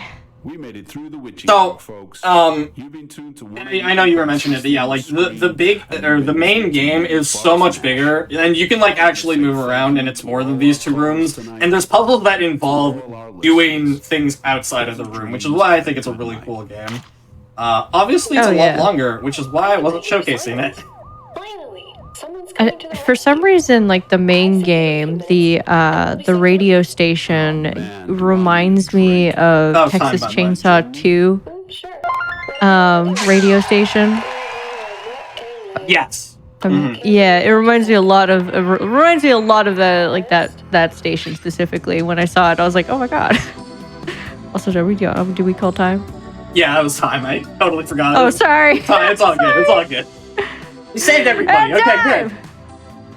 The college student passed her exams. The shed owner was promoted to regional manager. The salesman has gas in his tank now. Woo! Woohoo! Extra gas. We love that. So that's great. Yeah, this was. What was my final time? You were 17 minutes. 17 minutes, 12 seconds. Yeah, that's a world record. Oh, let's go! Heck World record! Yeah. Get some freaking hype in the chat for that world record. Let's go. Live on GDQ. We love that. That is 6 seconds. Oh, damn. I'm pretty sure that's... Well, that was Roddy Snatcher with his hit. It's 18, not 08. They sure don't make them like they used to, folks. Pretty sure For that's small mercy. 17, 18 is the world Now in record. the midnight hour, you'll Yeah, okay, good. I'm not wrong. Let's go! Alright, yeah, that was Killer Frequency. The main game came out, like, what, 5 months ago? It's been a little bit. It's been a couple months. Yeah, it's a really cool game. I recommend you checking it out. Shout out to the speedrun community. They weren't really able to showcase the game tonight, which is why I learned the game to show it off. But they're doing some cool stuff with that game. So if you liked it, check it out. And we have one final game. Kat, thank you so much for being on comms all day and for this game. Really appreciate it. I'm finally free! you are free. You get to go sleep. I can finally nap. I'm so excited. Actually, I can't. But it's been an absolute pleasure to be on here most of the day, getting to commentate a bunch of fun runs and also do some runs. So thank you, Church, for having me on the ride with you for this one. And yeah, absolutely. Thank you for commentating. Absolute pleasure having you on this and all the rest of the day. So thank you so much. We have one more game. Also, if you wanna find me every other Tuesday, 10 p.m. How to Train a Speedrunner on Hotfix. That's where you can find me. Besides that, we have one final game. We have My Friendly Neighborhood, which is coming up next. We're gonna take a quick break and we're gonna take a look at that speedrun. See you in a few minutes, everyone.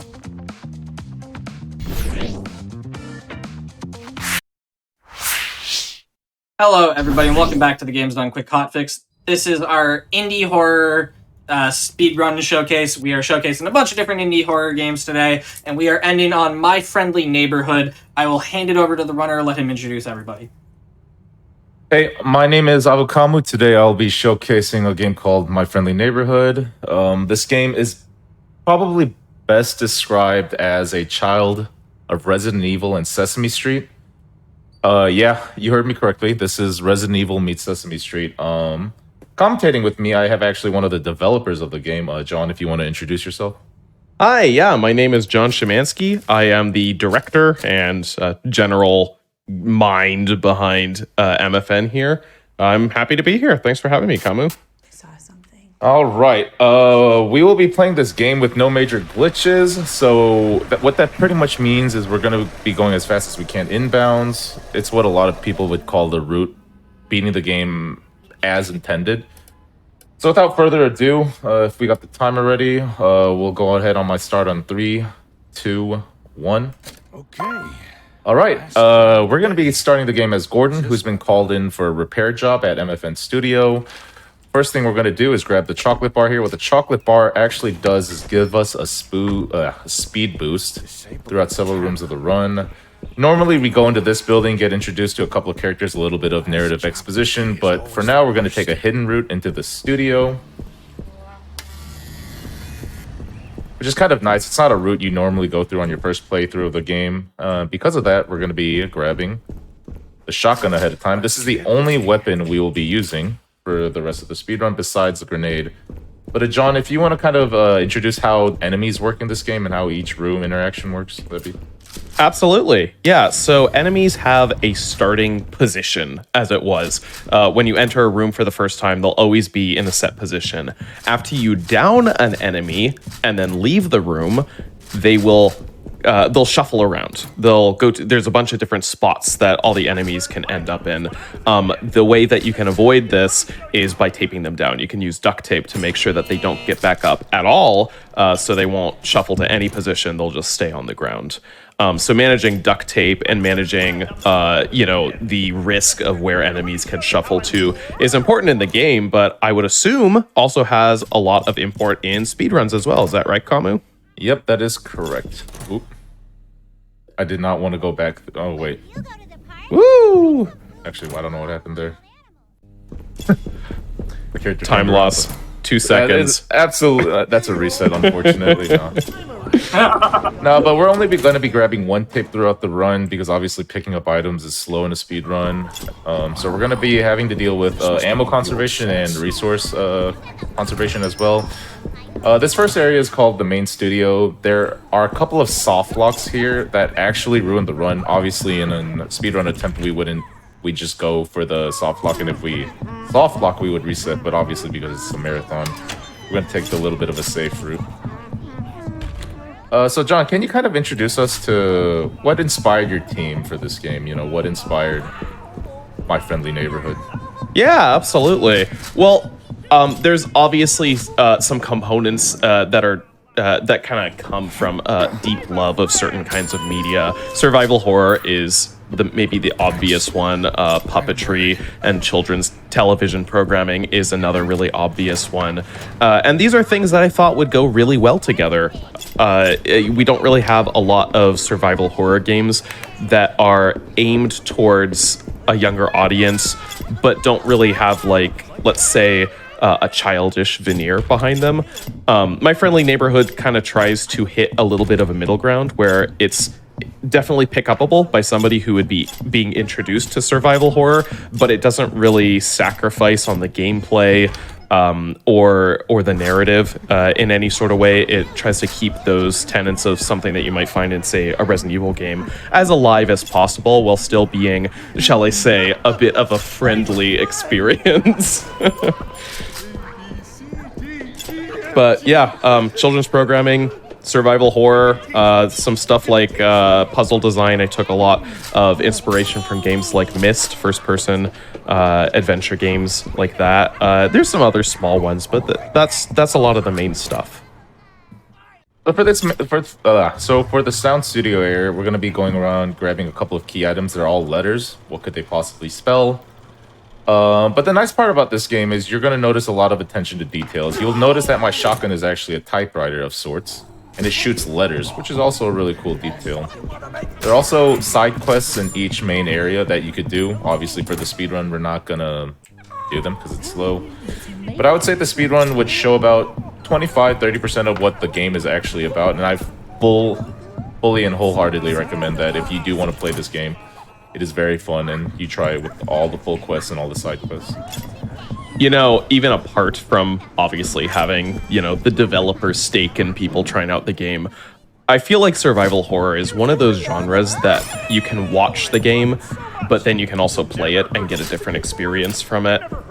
So yeah, I think that there's definitely some good stuff to find around, even after watching the speed run.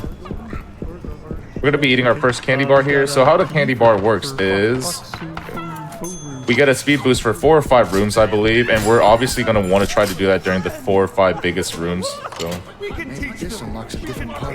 So something that this really surprised me. I had a lot of little speedrunning things in mind when I was making little decisions about how different mechanics would work in the game, and candy bars were one of them. I wanted candy bars in there specifically for speedrunners. That was the main idea of putting them in the game. But what I also did that didn't end up being at all useful for speedruns is candy bars stack. You can eat more candy bars and you can go faster. You can go so fast that you can clip through geometry. It's totally possible. And I thought, there's a machine in the game where you can take the coins that you normally use to save. Oh, should I? Maybe let's talk about Ricky, and I can follow up on that a little bit later. How's that? That was my favorite character, Ricky the sock puppet. Normally, you talk to him in the beginning of the game. He kind of explained what the situation is going on in Elephant Studios at this point. But canonically, in the speedrun, that is actually the first time we meet him. Canonically in the speedrun. Yeah, What a phrase. This is the only tape we're going to be using right there. It's only because we have to go through this hallway a bunch of times, and we decided as speedrunners it's not ideal to shoot her 5 times with the shotgun, so we're just going to be taping up here. As you can see, she cannot pop. Yeah, there's that tape coming into use.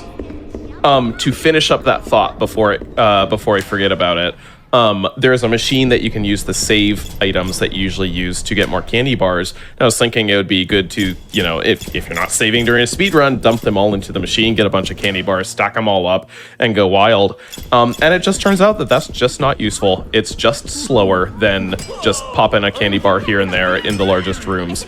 Surprising, but that's how it goes. Yeah, I just don't think that you can ever predict what speedrunners are going to come up with that ends up being faster than what you think will be fastest. We get introduced to oh, by the way, this is the second area, the sewers. We get introduced to the other big bad of this area. Sorry, the first area kind of went by quickly. I can't forget his name, but there's going to be a Norman figure here. We're not going to shoot him because it kind of spawns a mini boss. We're going to hopefully take this line tight enough that he doesn't grab us. Mini boss singular. It is a mini. If you shoot him or damage him in any way, he turns into 30 copies of himself, and that's... I think it's one of those YouTube videos where you can see streamers' reactions to multiplying Normans or... Yeah, I think so. That was based off of a bug. At one point during development, I shot a Norman and about 30 Normans just kind of outside. I was like, that's way too cool to not keep, right? So I polished it up and changed it up a bit and made it into that little Norman horde there. So we're going to be doing John and his team's time cards. None of them are getting overtime. They have to work over the weekend. I'm going to do some quick inventory here because the game is live. So we have to wait for the door to open anyway, and there we go. Wow. Wonder how deep this goes. So now we're going to be eating the second candy bar of the game because the rooms here are actually pretty big. You'll see us backtrack to this area 2 more times, and we're going to be eating a candy bar on both of those times. So we're going to eat the candy bar here. Good RNG on the Ray there. The Ray can appear in the pipe and lose a couple seconds. Oh, well, it loses the run in the speed run. Shotgun ammo is super important for the speedrun. Obviously, for the marathon's sake, I'm going to be doing a couple extra pickups, but the run is optimized to the point that if you have to do any extra pickups, you lose 4 or 5 seconds, and then you just lose the run at that point. Yeah. So this is the biggest room why we wanted to use the candy bar. And I think when we routed in the candy bars, this room in particular was the first room a bunch of us said, okay, we need a candy bar in this room. That room is massive. Yeah, that was the case in the demo, and I am not surprised to see that it's the case in the full game as well. All the stairs, particularly, because the stairs slow you... Excuse me. Stairs slow you down a little bit, and so having extra speed going down those is really helpful. So we're going to be introduced to another familiar puzzle from the Resident Evil games. We have to collect plugs of all the different suites. So right now, I think we picked up the clubs. We have to pick up the heart, diamond, and spades. So, but before that, we're going to grab... Not that. We're going to grab shells. So we kind of have to backtrack a little bit through sewers. But if anyone in chat has any questions regarding this game, feel free to ask. I kind of have it open on the side.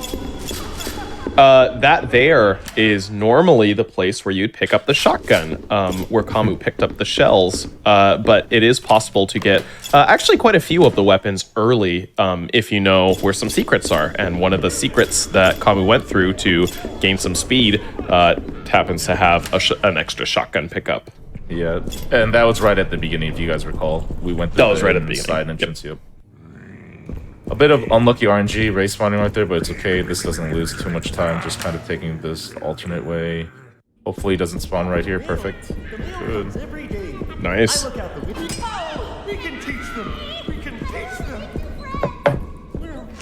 So Kamu, here's a question for you. Having run this game off and on for a little while, what are some of the things that you would love to see changed if there was ever going to be, like, say some sort of, this won't happen, but say some sort of revision to the speedrun of MFN?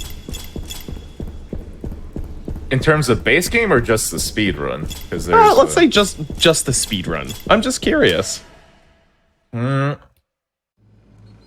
like RNG in my games. Oh, I know what RNG you're thinking. I mean, the thing is, the thing is, the run isn't fun if there's no RNG, right? Yeah. But if there's too much RNG in the run, it's not fun either, right? Because it just dies at any of those points. But I think the run is in a good state. Obviously, my least favorite part is the board game. Yeah. to be revealed later. The RNG that almost certainly is coming to Kamu's mind. It's killed half the runs. And another tribute to the Resident Evil games, the bolt cutter. We're gonna pick up another pair of shells here and unlock through this. So we're wrapping up on the sewers right now, and that is 2 of the 5 major areas we need to complete this game. And I know I'm kind of going through it quickly. You see the speedrun mode enabled timer still at 10 minutes of game time, but this game actually does have a lot of replayability. I would say it's about this is unlucky, about a 10-hour casual playthrough if you explore. Yeah, it certainly depends on how quickly you explore things and whether you do the side puppet quests and stuff like that. But anywhere from like that, if you're really quick, I think you can get like 5.5 hours is about the lowest I've seen, and I've seen all the way up to 10, depending. Yeah. And we'll explain a little bit later, but there are many ways you can play this game on multiple playthroughs, but that's coming up. This must be the All right, we're wrapping up the sewers area here, and now we're entering the offices. The offices... There's a lot to talk about in the offices, because there's a lot of things going on all the time, so hopefully I'll be able to keep up with what's going on. Yeah, I feel like the offices for the speed run seems to be like the most packed area. Very little traversal time. Oh yeah. We're going to be introduced to a new enemy here. I keep forgetting their names, but... This is Handy, Randy, and Pig are the three little hand puppets. Yep, they're little Elmo-sounding... what's the nice word? I can't say the nice word to them, but they're just there to ruin the speedrun. They jump at you, they spawn randomly. But anyway, we did a little inventory there because we're going to be picking up 4 key items. They're going to be 4 different masks, and we have to do inventory there. Otherwise, we will not have the space to deal with them. Tragic. That was a good SWAT. That was a good SWAT. They do sound really cute though, like voice-wise, until they jump at you and, you know, damage you. But it is what it is. The oh, sorry, go ahead. I was gonna say we're gonna pick up the punctuation, which is a grenade. But anyway, continue. The voice actor for those hand puppets, very, very talented individual. All the direction that was given to them was just kind of prattle on and be a little bit annoying about it. And they did it all off the cuff. A bit of RNG here. All the puppets have a different speed. Can I make it? I gotta shoot him. Oh, no. Yeah, no. Sometimes the Normans are marathon runners. Sometimes the June bugs are track stars. So it's a little bit of RNG. You kind of have to just do a lot of runs to gauge their movement speed. Normally in a speed run, we'd expect to probably shoot Norman there. So nothing too out of the ordinary. So are those shells there? Are those some of the safety shells to pick up for? Okay, yeah. Because normally we would just turn to the right and cut across the room. So this enemy kill right here is actually one of the few instances where his respawn, when it changes location, actually benefits us than him being in the original spot.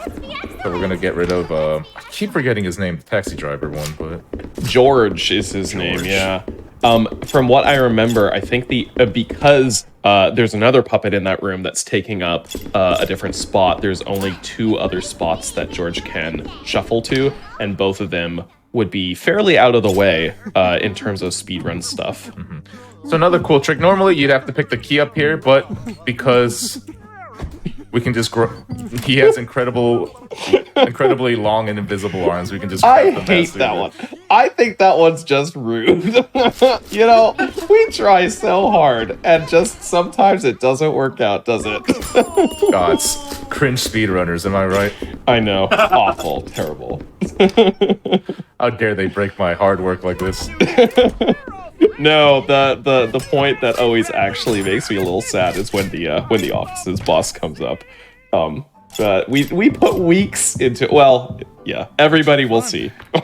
Would you like to explain the worst part, the worst RNG I've ever seen in a video game? This is actually one of this RNG just... You know, I tend to think this is a skill issue because I think in my testing, knowing the board game in and out, I am able to one-shot this about 90% of the time. Right? Like, it's definitely possible. Like right now, 100% skill issue. All of these ones in your hand, this has nothing to do with the fact that you're drawing random cards and you have to play a board game that has very certain rules depending on what space you land on. And if you don't follow those rules, then Norman will swat you and you lose health and you have to start all over. It has nothing to do with that, right? This is all up to Camu and whether Camu is capable of one-shotting the board game or not. And so if any of you are familiar with speedruns, how splits work, I could save or lose up to 1.5 minutes on the speedrun. Obviously, if the speedrun is a 30-minute speedrun and you lose 1.5 minutes, you're probably resetting. So. Oh, yeah. But hey, that was pretty good. Luckily, bad design? Yeah, one shot. Look at that. Bad design? I think not. I think it's perfect. Yeah, so if nobody caught it, that there is kind of that's the big RNG problem of the game. You play the board game against the Norman. All of the faces have like different rules associated with them. And depending on what cards you draw and what cards Norman draws, you can get completely screwed. Yeah, I still think it was from an ideal and optimal run. I still think that was about 15-20 seconds slower than it'd want to be because I did get a lot of ones. And the problem with it is it's not only you getting the ideal cards, but you need Norman to get as many ones as you can because obviously he's moving more spaces. It takes time as well, which is a little bit unlucky. But like I said, for a marathon, if I just one-shot it or don't die, I'm extremely happy. Now, one thing I could actually consider doing, and maybe I'll talk to the community about this, is I could consider pausing the in-game timer during while you're actually in the board game. So if you lose the board game, that's not fun. No, that's not fun. Oh, that's not fun. Oh, so you don't actually hate it that much? Is that what I'm hearing? Any speedrunner will tell you there's a love-hate relationship with their game. We love the game, but as soon as we reset, this is the worst game I've ever played. I don't know what the devs are thinking when they made this game. This game. That's how it should be. Yeah. So long as the game sucks, but then you want to come play it again. That's where it should be. I'm just running through a couple of puzzles here. All the puzzle solutions are set, so it just comes down to doing it ideally. We're going to be introduced to the big bad of this area, called Goblet.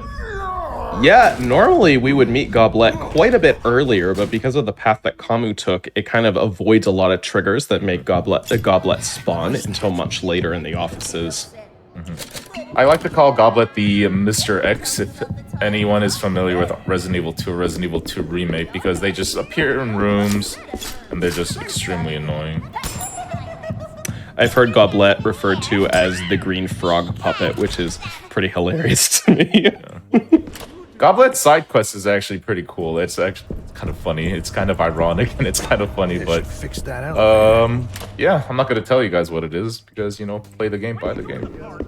But like I said, the side quests, that took forever to pick up. The side quests in this game are actually really fun. There's a lot of lore dome. There's a lot of cool things. There's a lot of extra weapons you could pick up. Ooh, I thought I would get hit there. Woo! Yeah, wow. That was actually kind of slow, yeah. But yeah. Yeah, we definitely wanted to make sure that even if you play through the game pretty, with like a detailed eye, you know, trying to make sure that you get as much as possible, that there'd still be a little bit to come back to on a second playthrough. And if you just run on through and just try to finish, there's tons that you can come back to. There's particularly the narrative director and environment designer Evan just put a ton of work into creating I keep using the word a ton. There's just a lot of stuff to dig into.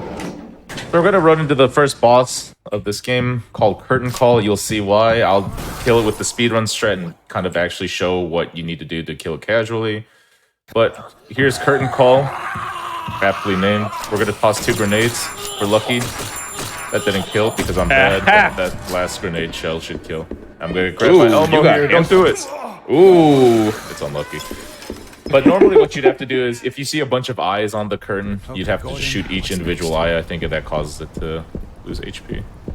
It does, yeah. Throwing a couple well-placed grenades can certainly take several weeks of work and turn it into a couple seconds of entertainment, which always brings a bit of a tear to my eye.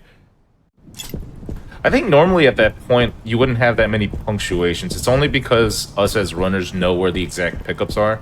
I think people kind of panic, especially in the big theater room, you know, where there are like 8 puppets. Mm-hmm. That's when they start using the punctuation. But we get introduced back to our boy. To Ricky! Yay! Yay! Ricky! I'm such a fan.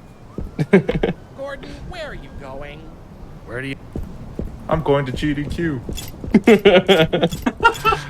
You know, I find it a little bit saddening that even though we just released an update, I totally forgot to fix the issue that if you skip that cutscene, Ricky just like freezes in the birdhouse. I don't know. You could see it very briefly when Kamu passed on by in the room there that Ricky was still there after skipping. So we're in the fourth area of the game called the park. We have to combine a solution, but as you will see, the machine does not work. That is because I do not have the appropriate parts. So I have to backtrack throughout a couple of areas of the game with some key items. The green key and open up new areas and gather the ingredients I need to actually make the solution. So we're gonna go into this room. The general idea here is this is really where we wanted to make sure that that the world felt expansive and open. So it's not just about backtracking, it's also about like finding new areas because you have these keys that you didn't have before, and enemies being in different positions and things along those lines. This was probably one of my favorite areas to develop, simply because it kind of felt like bringing everything together finally. You know, you've got all these areas, and you re-go through them, and puppets have been taped in different places and all sorts of things like that. So we're going to be introduced to a new enemy here, the dogs. Similarly, in any Resident Evil game, dogs are kind of annoying, but they're somewhat free. I have a story about, I always talk to John regarding this specific one enemy here, and it always stems from the question, John, have you still not seen Kung Fu Panda 3? I have not. I'm so sorry. I've not seen Kung Fu Panda 3. At least this time, I know the reference. Okay. So for those of you that don't know, the bad guy, the big bad in Kung Fu Panda 3 creates Jade warriors of past martial artists. And as soon as I saw that Jade, I don't think that's a Norman, that's a Jade. It's a Leonard. Yeah. A Jade Leonard, I just said, oh, Kung Fu Panda 3. I love that movie. Yes, and I will also verify that Kamu went and sent me the exact point of reference via YouTube after we did a run together for the first time, just so I would know for sure what part of Kung Fu Panda 3 they were referencing. All right. So we gathered another key. We're gonna go back to the studios right now. We're gonna unlock another area. Goblet's still kind of just lounging about up there, reefing.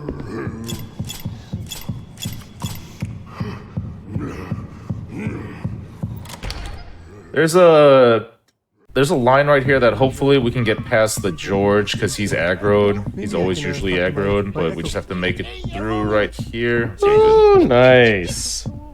Right, so those 3 ingredients that Kamu needs to hunt down right now, it is trumpet polish, film developer, and weed killer. So there is where the trumpet polish is. And now we need to go get the other 2 ingredients before we can finish up and get rid of the jelly that's on the elevator, which as of right now, no viewer of this speedrun has yet encountered. You know what I noticed? Whenever we have to combine ingredients in the game, the final product doesn't make any sense. Now I just realized it. Yeah, you're right. Is that some sort of like inherent little design motif that Evan and I have? I don't know. Why? It's just like, why trumpet, Paul? You know, like, why couldn't they just say anything else? Anyway, here, this puzzle. Oh man, I always want to say that this puzzle is RNG because there are, you know, little. If you look out there, there are little just poster boards of things around, and that I have some sort of like, what is it? Oh shoot, I actually messed this up. See, it's RNG if you do it wrong. Yeah. No, I've always wanted to say, yeah, it's just a Rain Man thing I have. I just look at the poster boards and I'm just like, oh yeah, this is the puzzle solution, but no, it is actually set. I'm pretty sure there is a speedrunner like that who could just walk by a set RNG and just say, oh, okay, here's the future puzzle. Just saves 30 seconds on everyone else just because they have that photo or perfect, what's it called? The photographic memory. Yeah. Another candy bar here. Yep. That little skip that Kamu did coming down off of the playground, that is the moment in which a normal no major glitches run can turn into a very major glitches run, because there is a really horrifying out of bounds that can be done there that skips, I don't know, 60% of the game. It's a ridiculous amount. Yeah, what we actually do in the 80% run is we go behind the playground and there's a little bit of an elevation there. And then, yeah, it becomes an out-of-bounds mess. But we're gonna wait for an audio cue here. I gotta listen for Ray. Okay, I hear Ray, so I'm gonna actually reset the room. If you hear Ray, that means he's blocking the pipe, right? I'll walk by the pipe and show you. Huh. That's a really cool little trick. I don't think I remember seeing that last time you did a run. I've actually labbed this out. And if you hear the audio glitch, it means he's at that pipe, which would just block your way at that point, so. Huh. So now, the speedrunners win once again. But yeah. I'm gonna force speedrun mode to have like 0 puppet audio. That'll be the next patch. muted mode or something like that? Yeah, muted mode, yeah. Okay, so we gathered all the ingredients necessary. So we're going to be going back to make the solution. The solution is very simple. I have this terrible thing where I cannot count past the number 4, but luckily for the solution, I only need to count to 3. So you have to press these buttons in a specific order for a certain amount of seconds. So luckily, if any of them had a 4-second solution, I would not be able to do the speedrun. And I'd probably be doing something else, but luckily they only go up to 3. So. I think almost every single like semi-major patch that we've put out for this game since it released, I have made the timing on that puzzle more generous based off of feedback. I maybe there's like a legitimate bug with like different FPSs not counting correctly, but as far as I can tell, timing puzzles just kind of end up being really difficult, and I just wasn't aware of that. Yeah, I think when I played it on, the 1.0 release, I don't know how much it's been patched, like from, I guess, the beta before the open, but I was struggling on my casual playthrough. I was just yelling at my screen. I just said, that was 1 second. How could you not say I held that for a second? Yeah, I had somebody message me in all caps being like, I had to use a timer and it still took me 3 tries. And I was like, okay, I need to do something about this. It took me more than 3 tries, but I don't know what that number is, so. 3 plus some. How about that? 3, yeah. Doing math when you can only count to 4 is really hard. I just have to do multiples of 3 plus 3 plus 3 plus 3 plus like 2 or something. Well, so you can only do... Oh, yes, go ahead. Yeah. I gotta stop right here because for anyone who cooks in chat, I'm gonna give you 3 ingredients, and Church, you as well can tell me what you think it makes. So we're gonna have milk, soup, and a tomato. What do you think those 3 ingredients can make? Milk, soup, and tomato. Nothing good.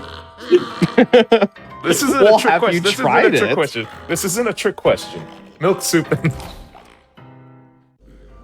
I'll do a little bit of inventory here since I have to do this anyway, but... My guess would be a disaster. Yeah! Alright, so we're gonna grab the chocolate bar here because we need it. So here we go. We have our milk, our tomato, and our soup. So the first thing, obviously, as Master Chefs, what we're going to do is we're going to cut our milk because it makes a banana. Come on, guys, get on with the program.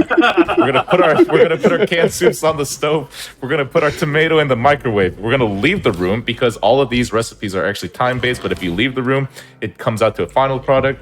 The cans of soup turn into a pot of soup, which makes sense. The tomato turns into ketchup. So we're going to be putting the banana, the soup, and the ketchup bottle, and it makes, you guessed it, a key. Yay! You know, they say this game is not educational, and yet, here we are teaching cooking to the masses.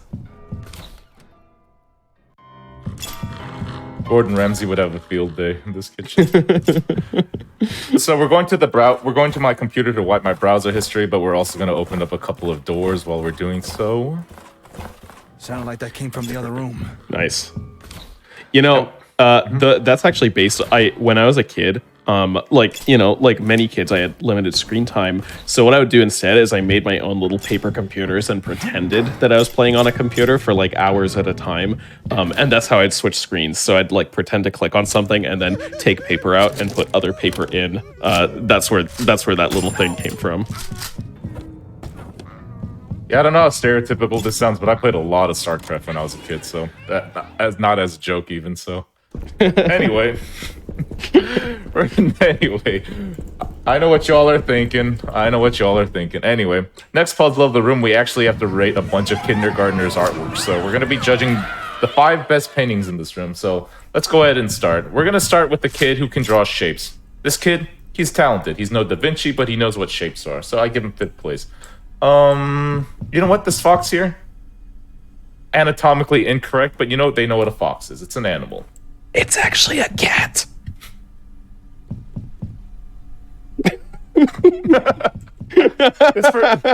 This kindergartner is actually able to draw squares, so we're like, okay, he has some future. We got a little Picasso in the making, and then this kid is on something, so we're just gonna give second place. This kid knows how to actually draw fruit, so we're gonna give him first place, and voila, we get the last piece, or the second to last piece of the puzzle. And that Yay!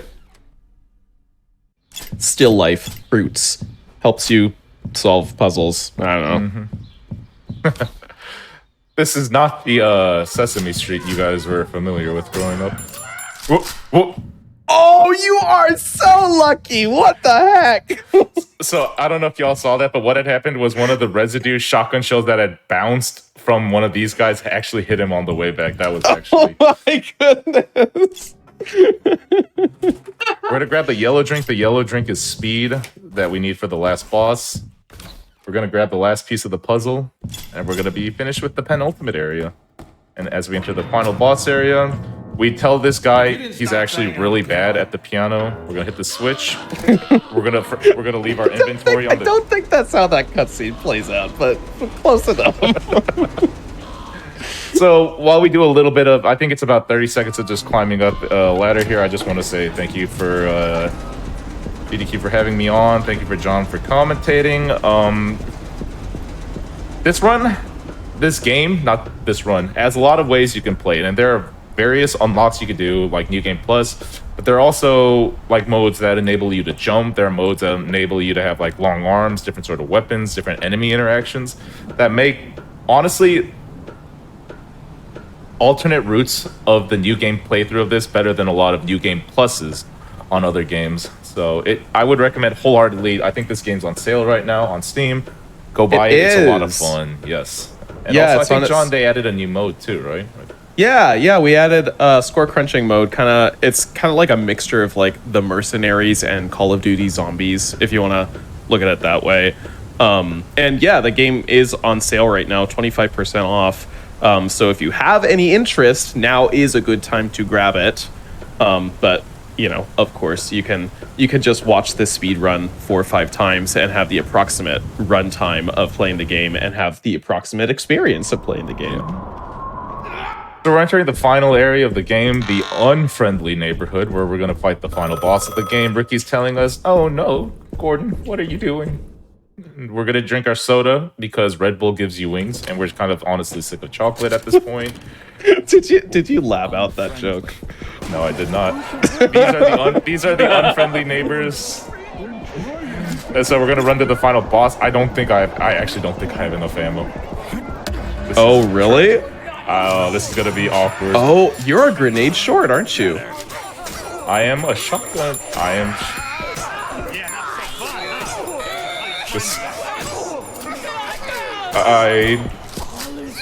I don't know why I'm this short. I mean, it is possible to do this wrench only, so you know, I'm just saying, go big or go home. Bear with me, folks. It's been a while since I've meleeed. Kamu, may I make the suggestion to maybe grab the lever and just do the 2-minute timeout? Because this could take quite a bit long. No, I got this. Okay, yeah. We're the last run, right? Like, we can be here for a couple hours, no, right? It's not an hour-long boss fight, I swear. Ooh, I didn't pick up any extra heal cubes. So, this is possible, but I make no promises that we will not be here until the turn of the hour. No. One more minute tops. One more minute. Okay. Tops, I swear. Yep. I don't know what pickup I missed. I don't know what pickup you missed either. I think I just used way too many shotgun rounds. Well, so you had extra shotgun rounds on the Norman in the theater. Where else did you use an extra round? I can't think of one. I don't know. I know John's been hacking into my account and just like reducing the shotgun shells. Oh, right, of course. Yes. That's the problem here. I've got a backdoor. Yeah. Hold up. This is a sunk cost fallacy.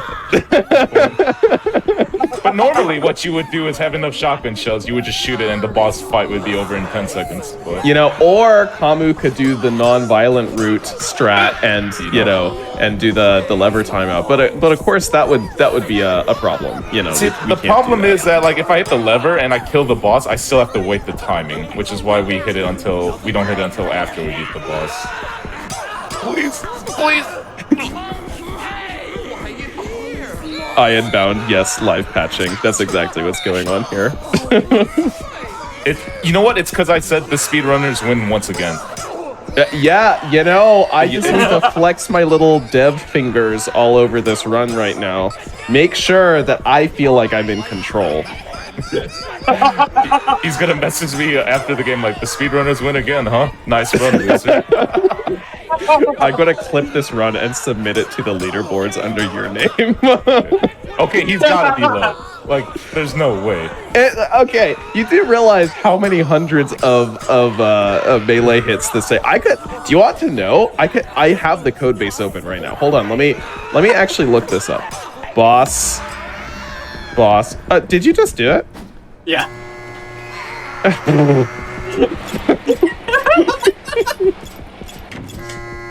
You know, easy. I hesitate to say, I think that actually might have been faster than doing a non-violent route. World record pace, baby.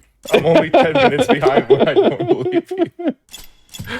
Anyway, we're approaching the end of the game where we're gonna run into one last puppet. The puppet is gonna ask, do we want to help the studio or not? We're gonna say yes, because Ricky's sock puppet face is the most adorable thing. You ready? No, it actually is. Watch Ricky just smile. Fine. We'll give it a shot. Speedrunners win once again. And that is the run. That is my friendly neighborhood. Woo, good job. Yeah. How long did we lose on the melee thing? It was less than 2.5 minutes, right? I don't know.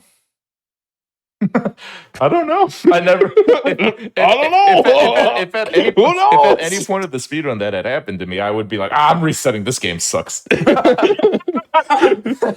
you know, speedruns are about the show of the whole thing, right? It's not just about getting the best time. True. Yeah. Anyway, my name's Avukamu. You can follow me at twitch.tv/Avukamu. It's in the name. I speedrun usually Resident Evil games. I usually do horror adjacent as well. Probably trying to run Alan Wake too, but we'll see how that goes. Oh, nice. I haven't finished it yet. But anyway, John, if you want to just introduce or give your shout outs, I guess. Take it away. Well, first of all, thanks very much for inviting me to commentate on and for GDQ Hotfix for having us on. Really appreciate it.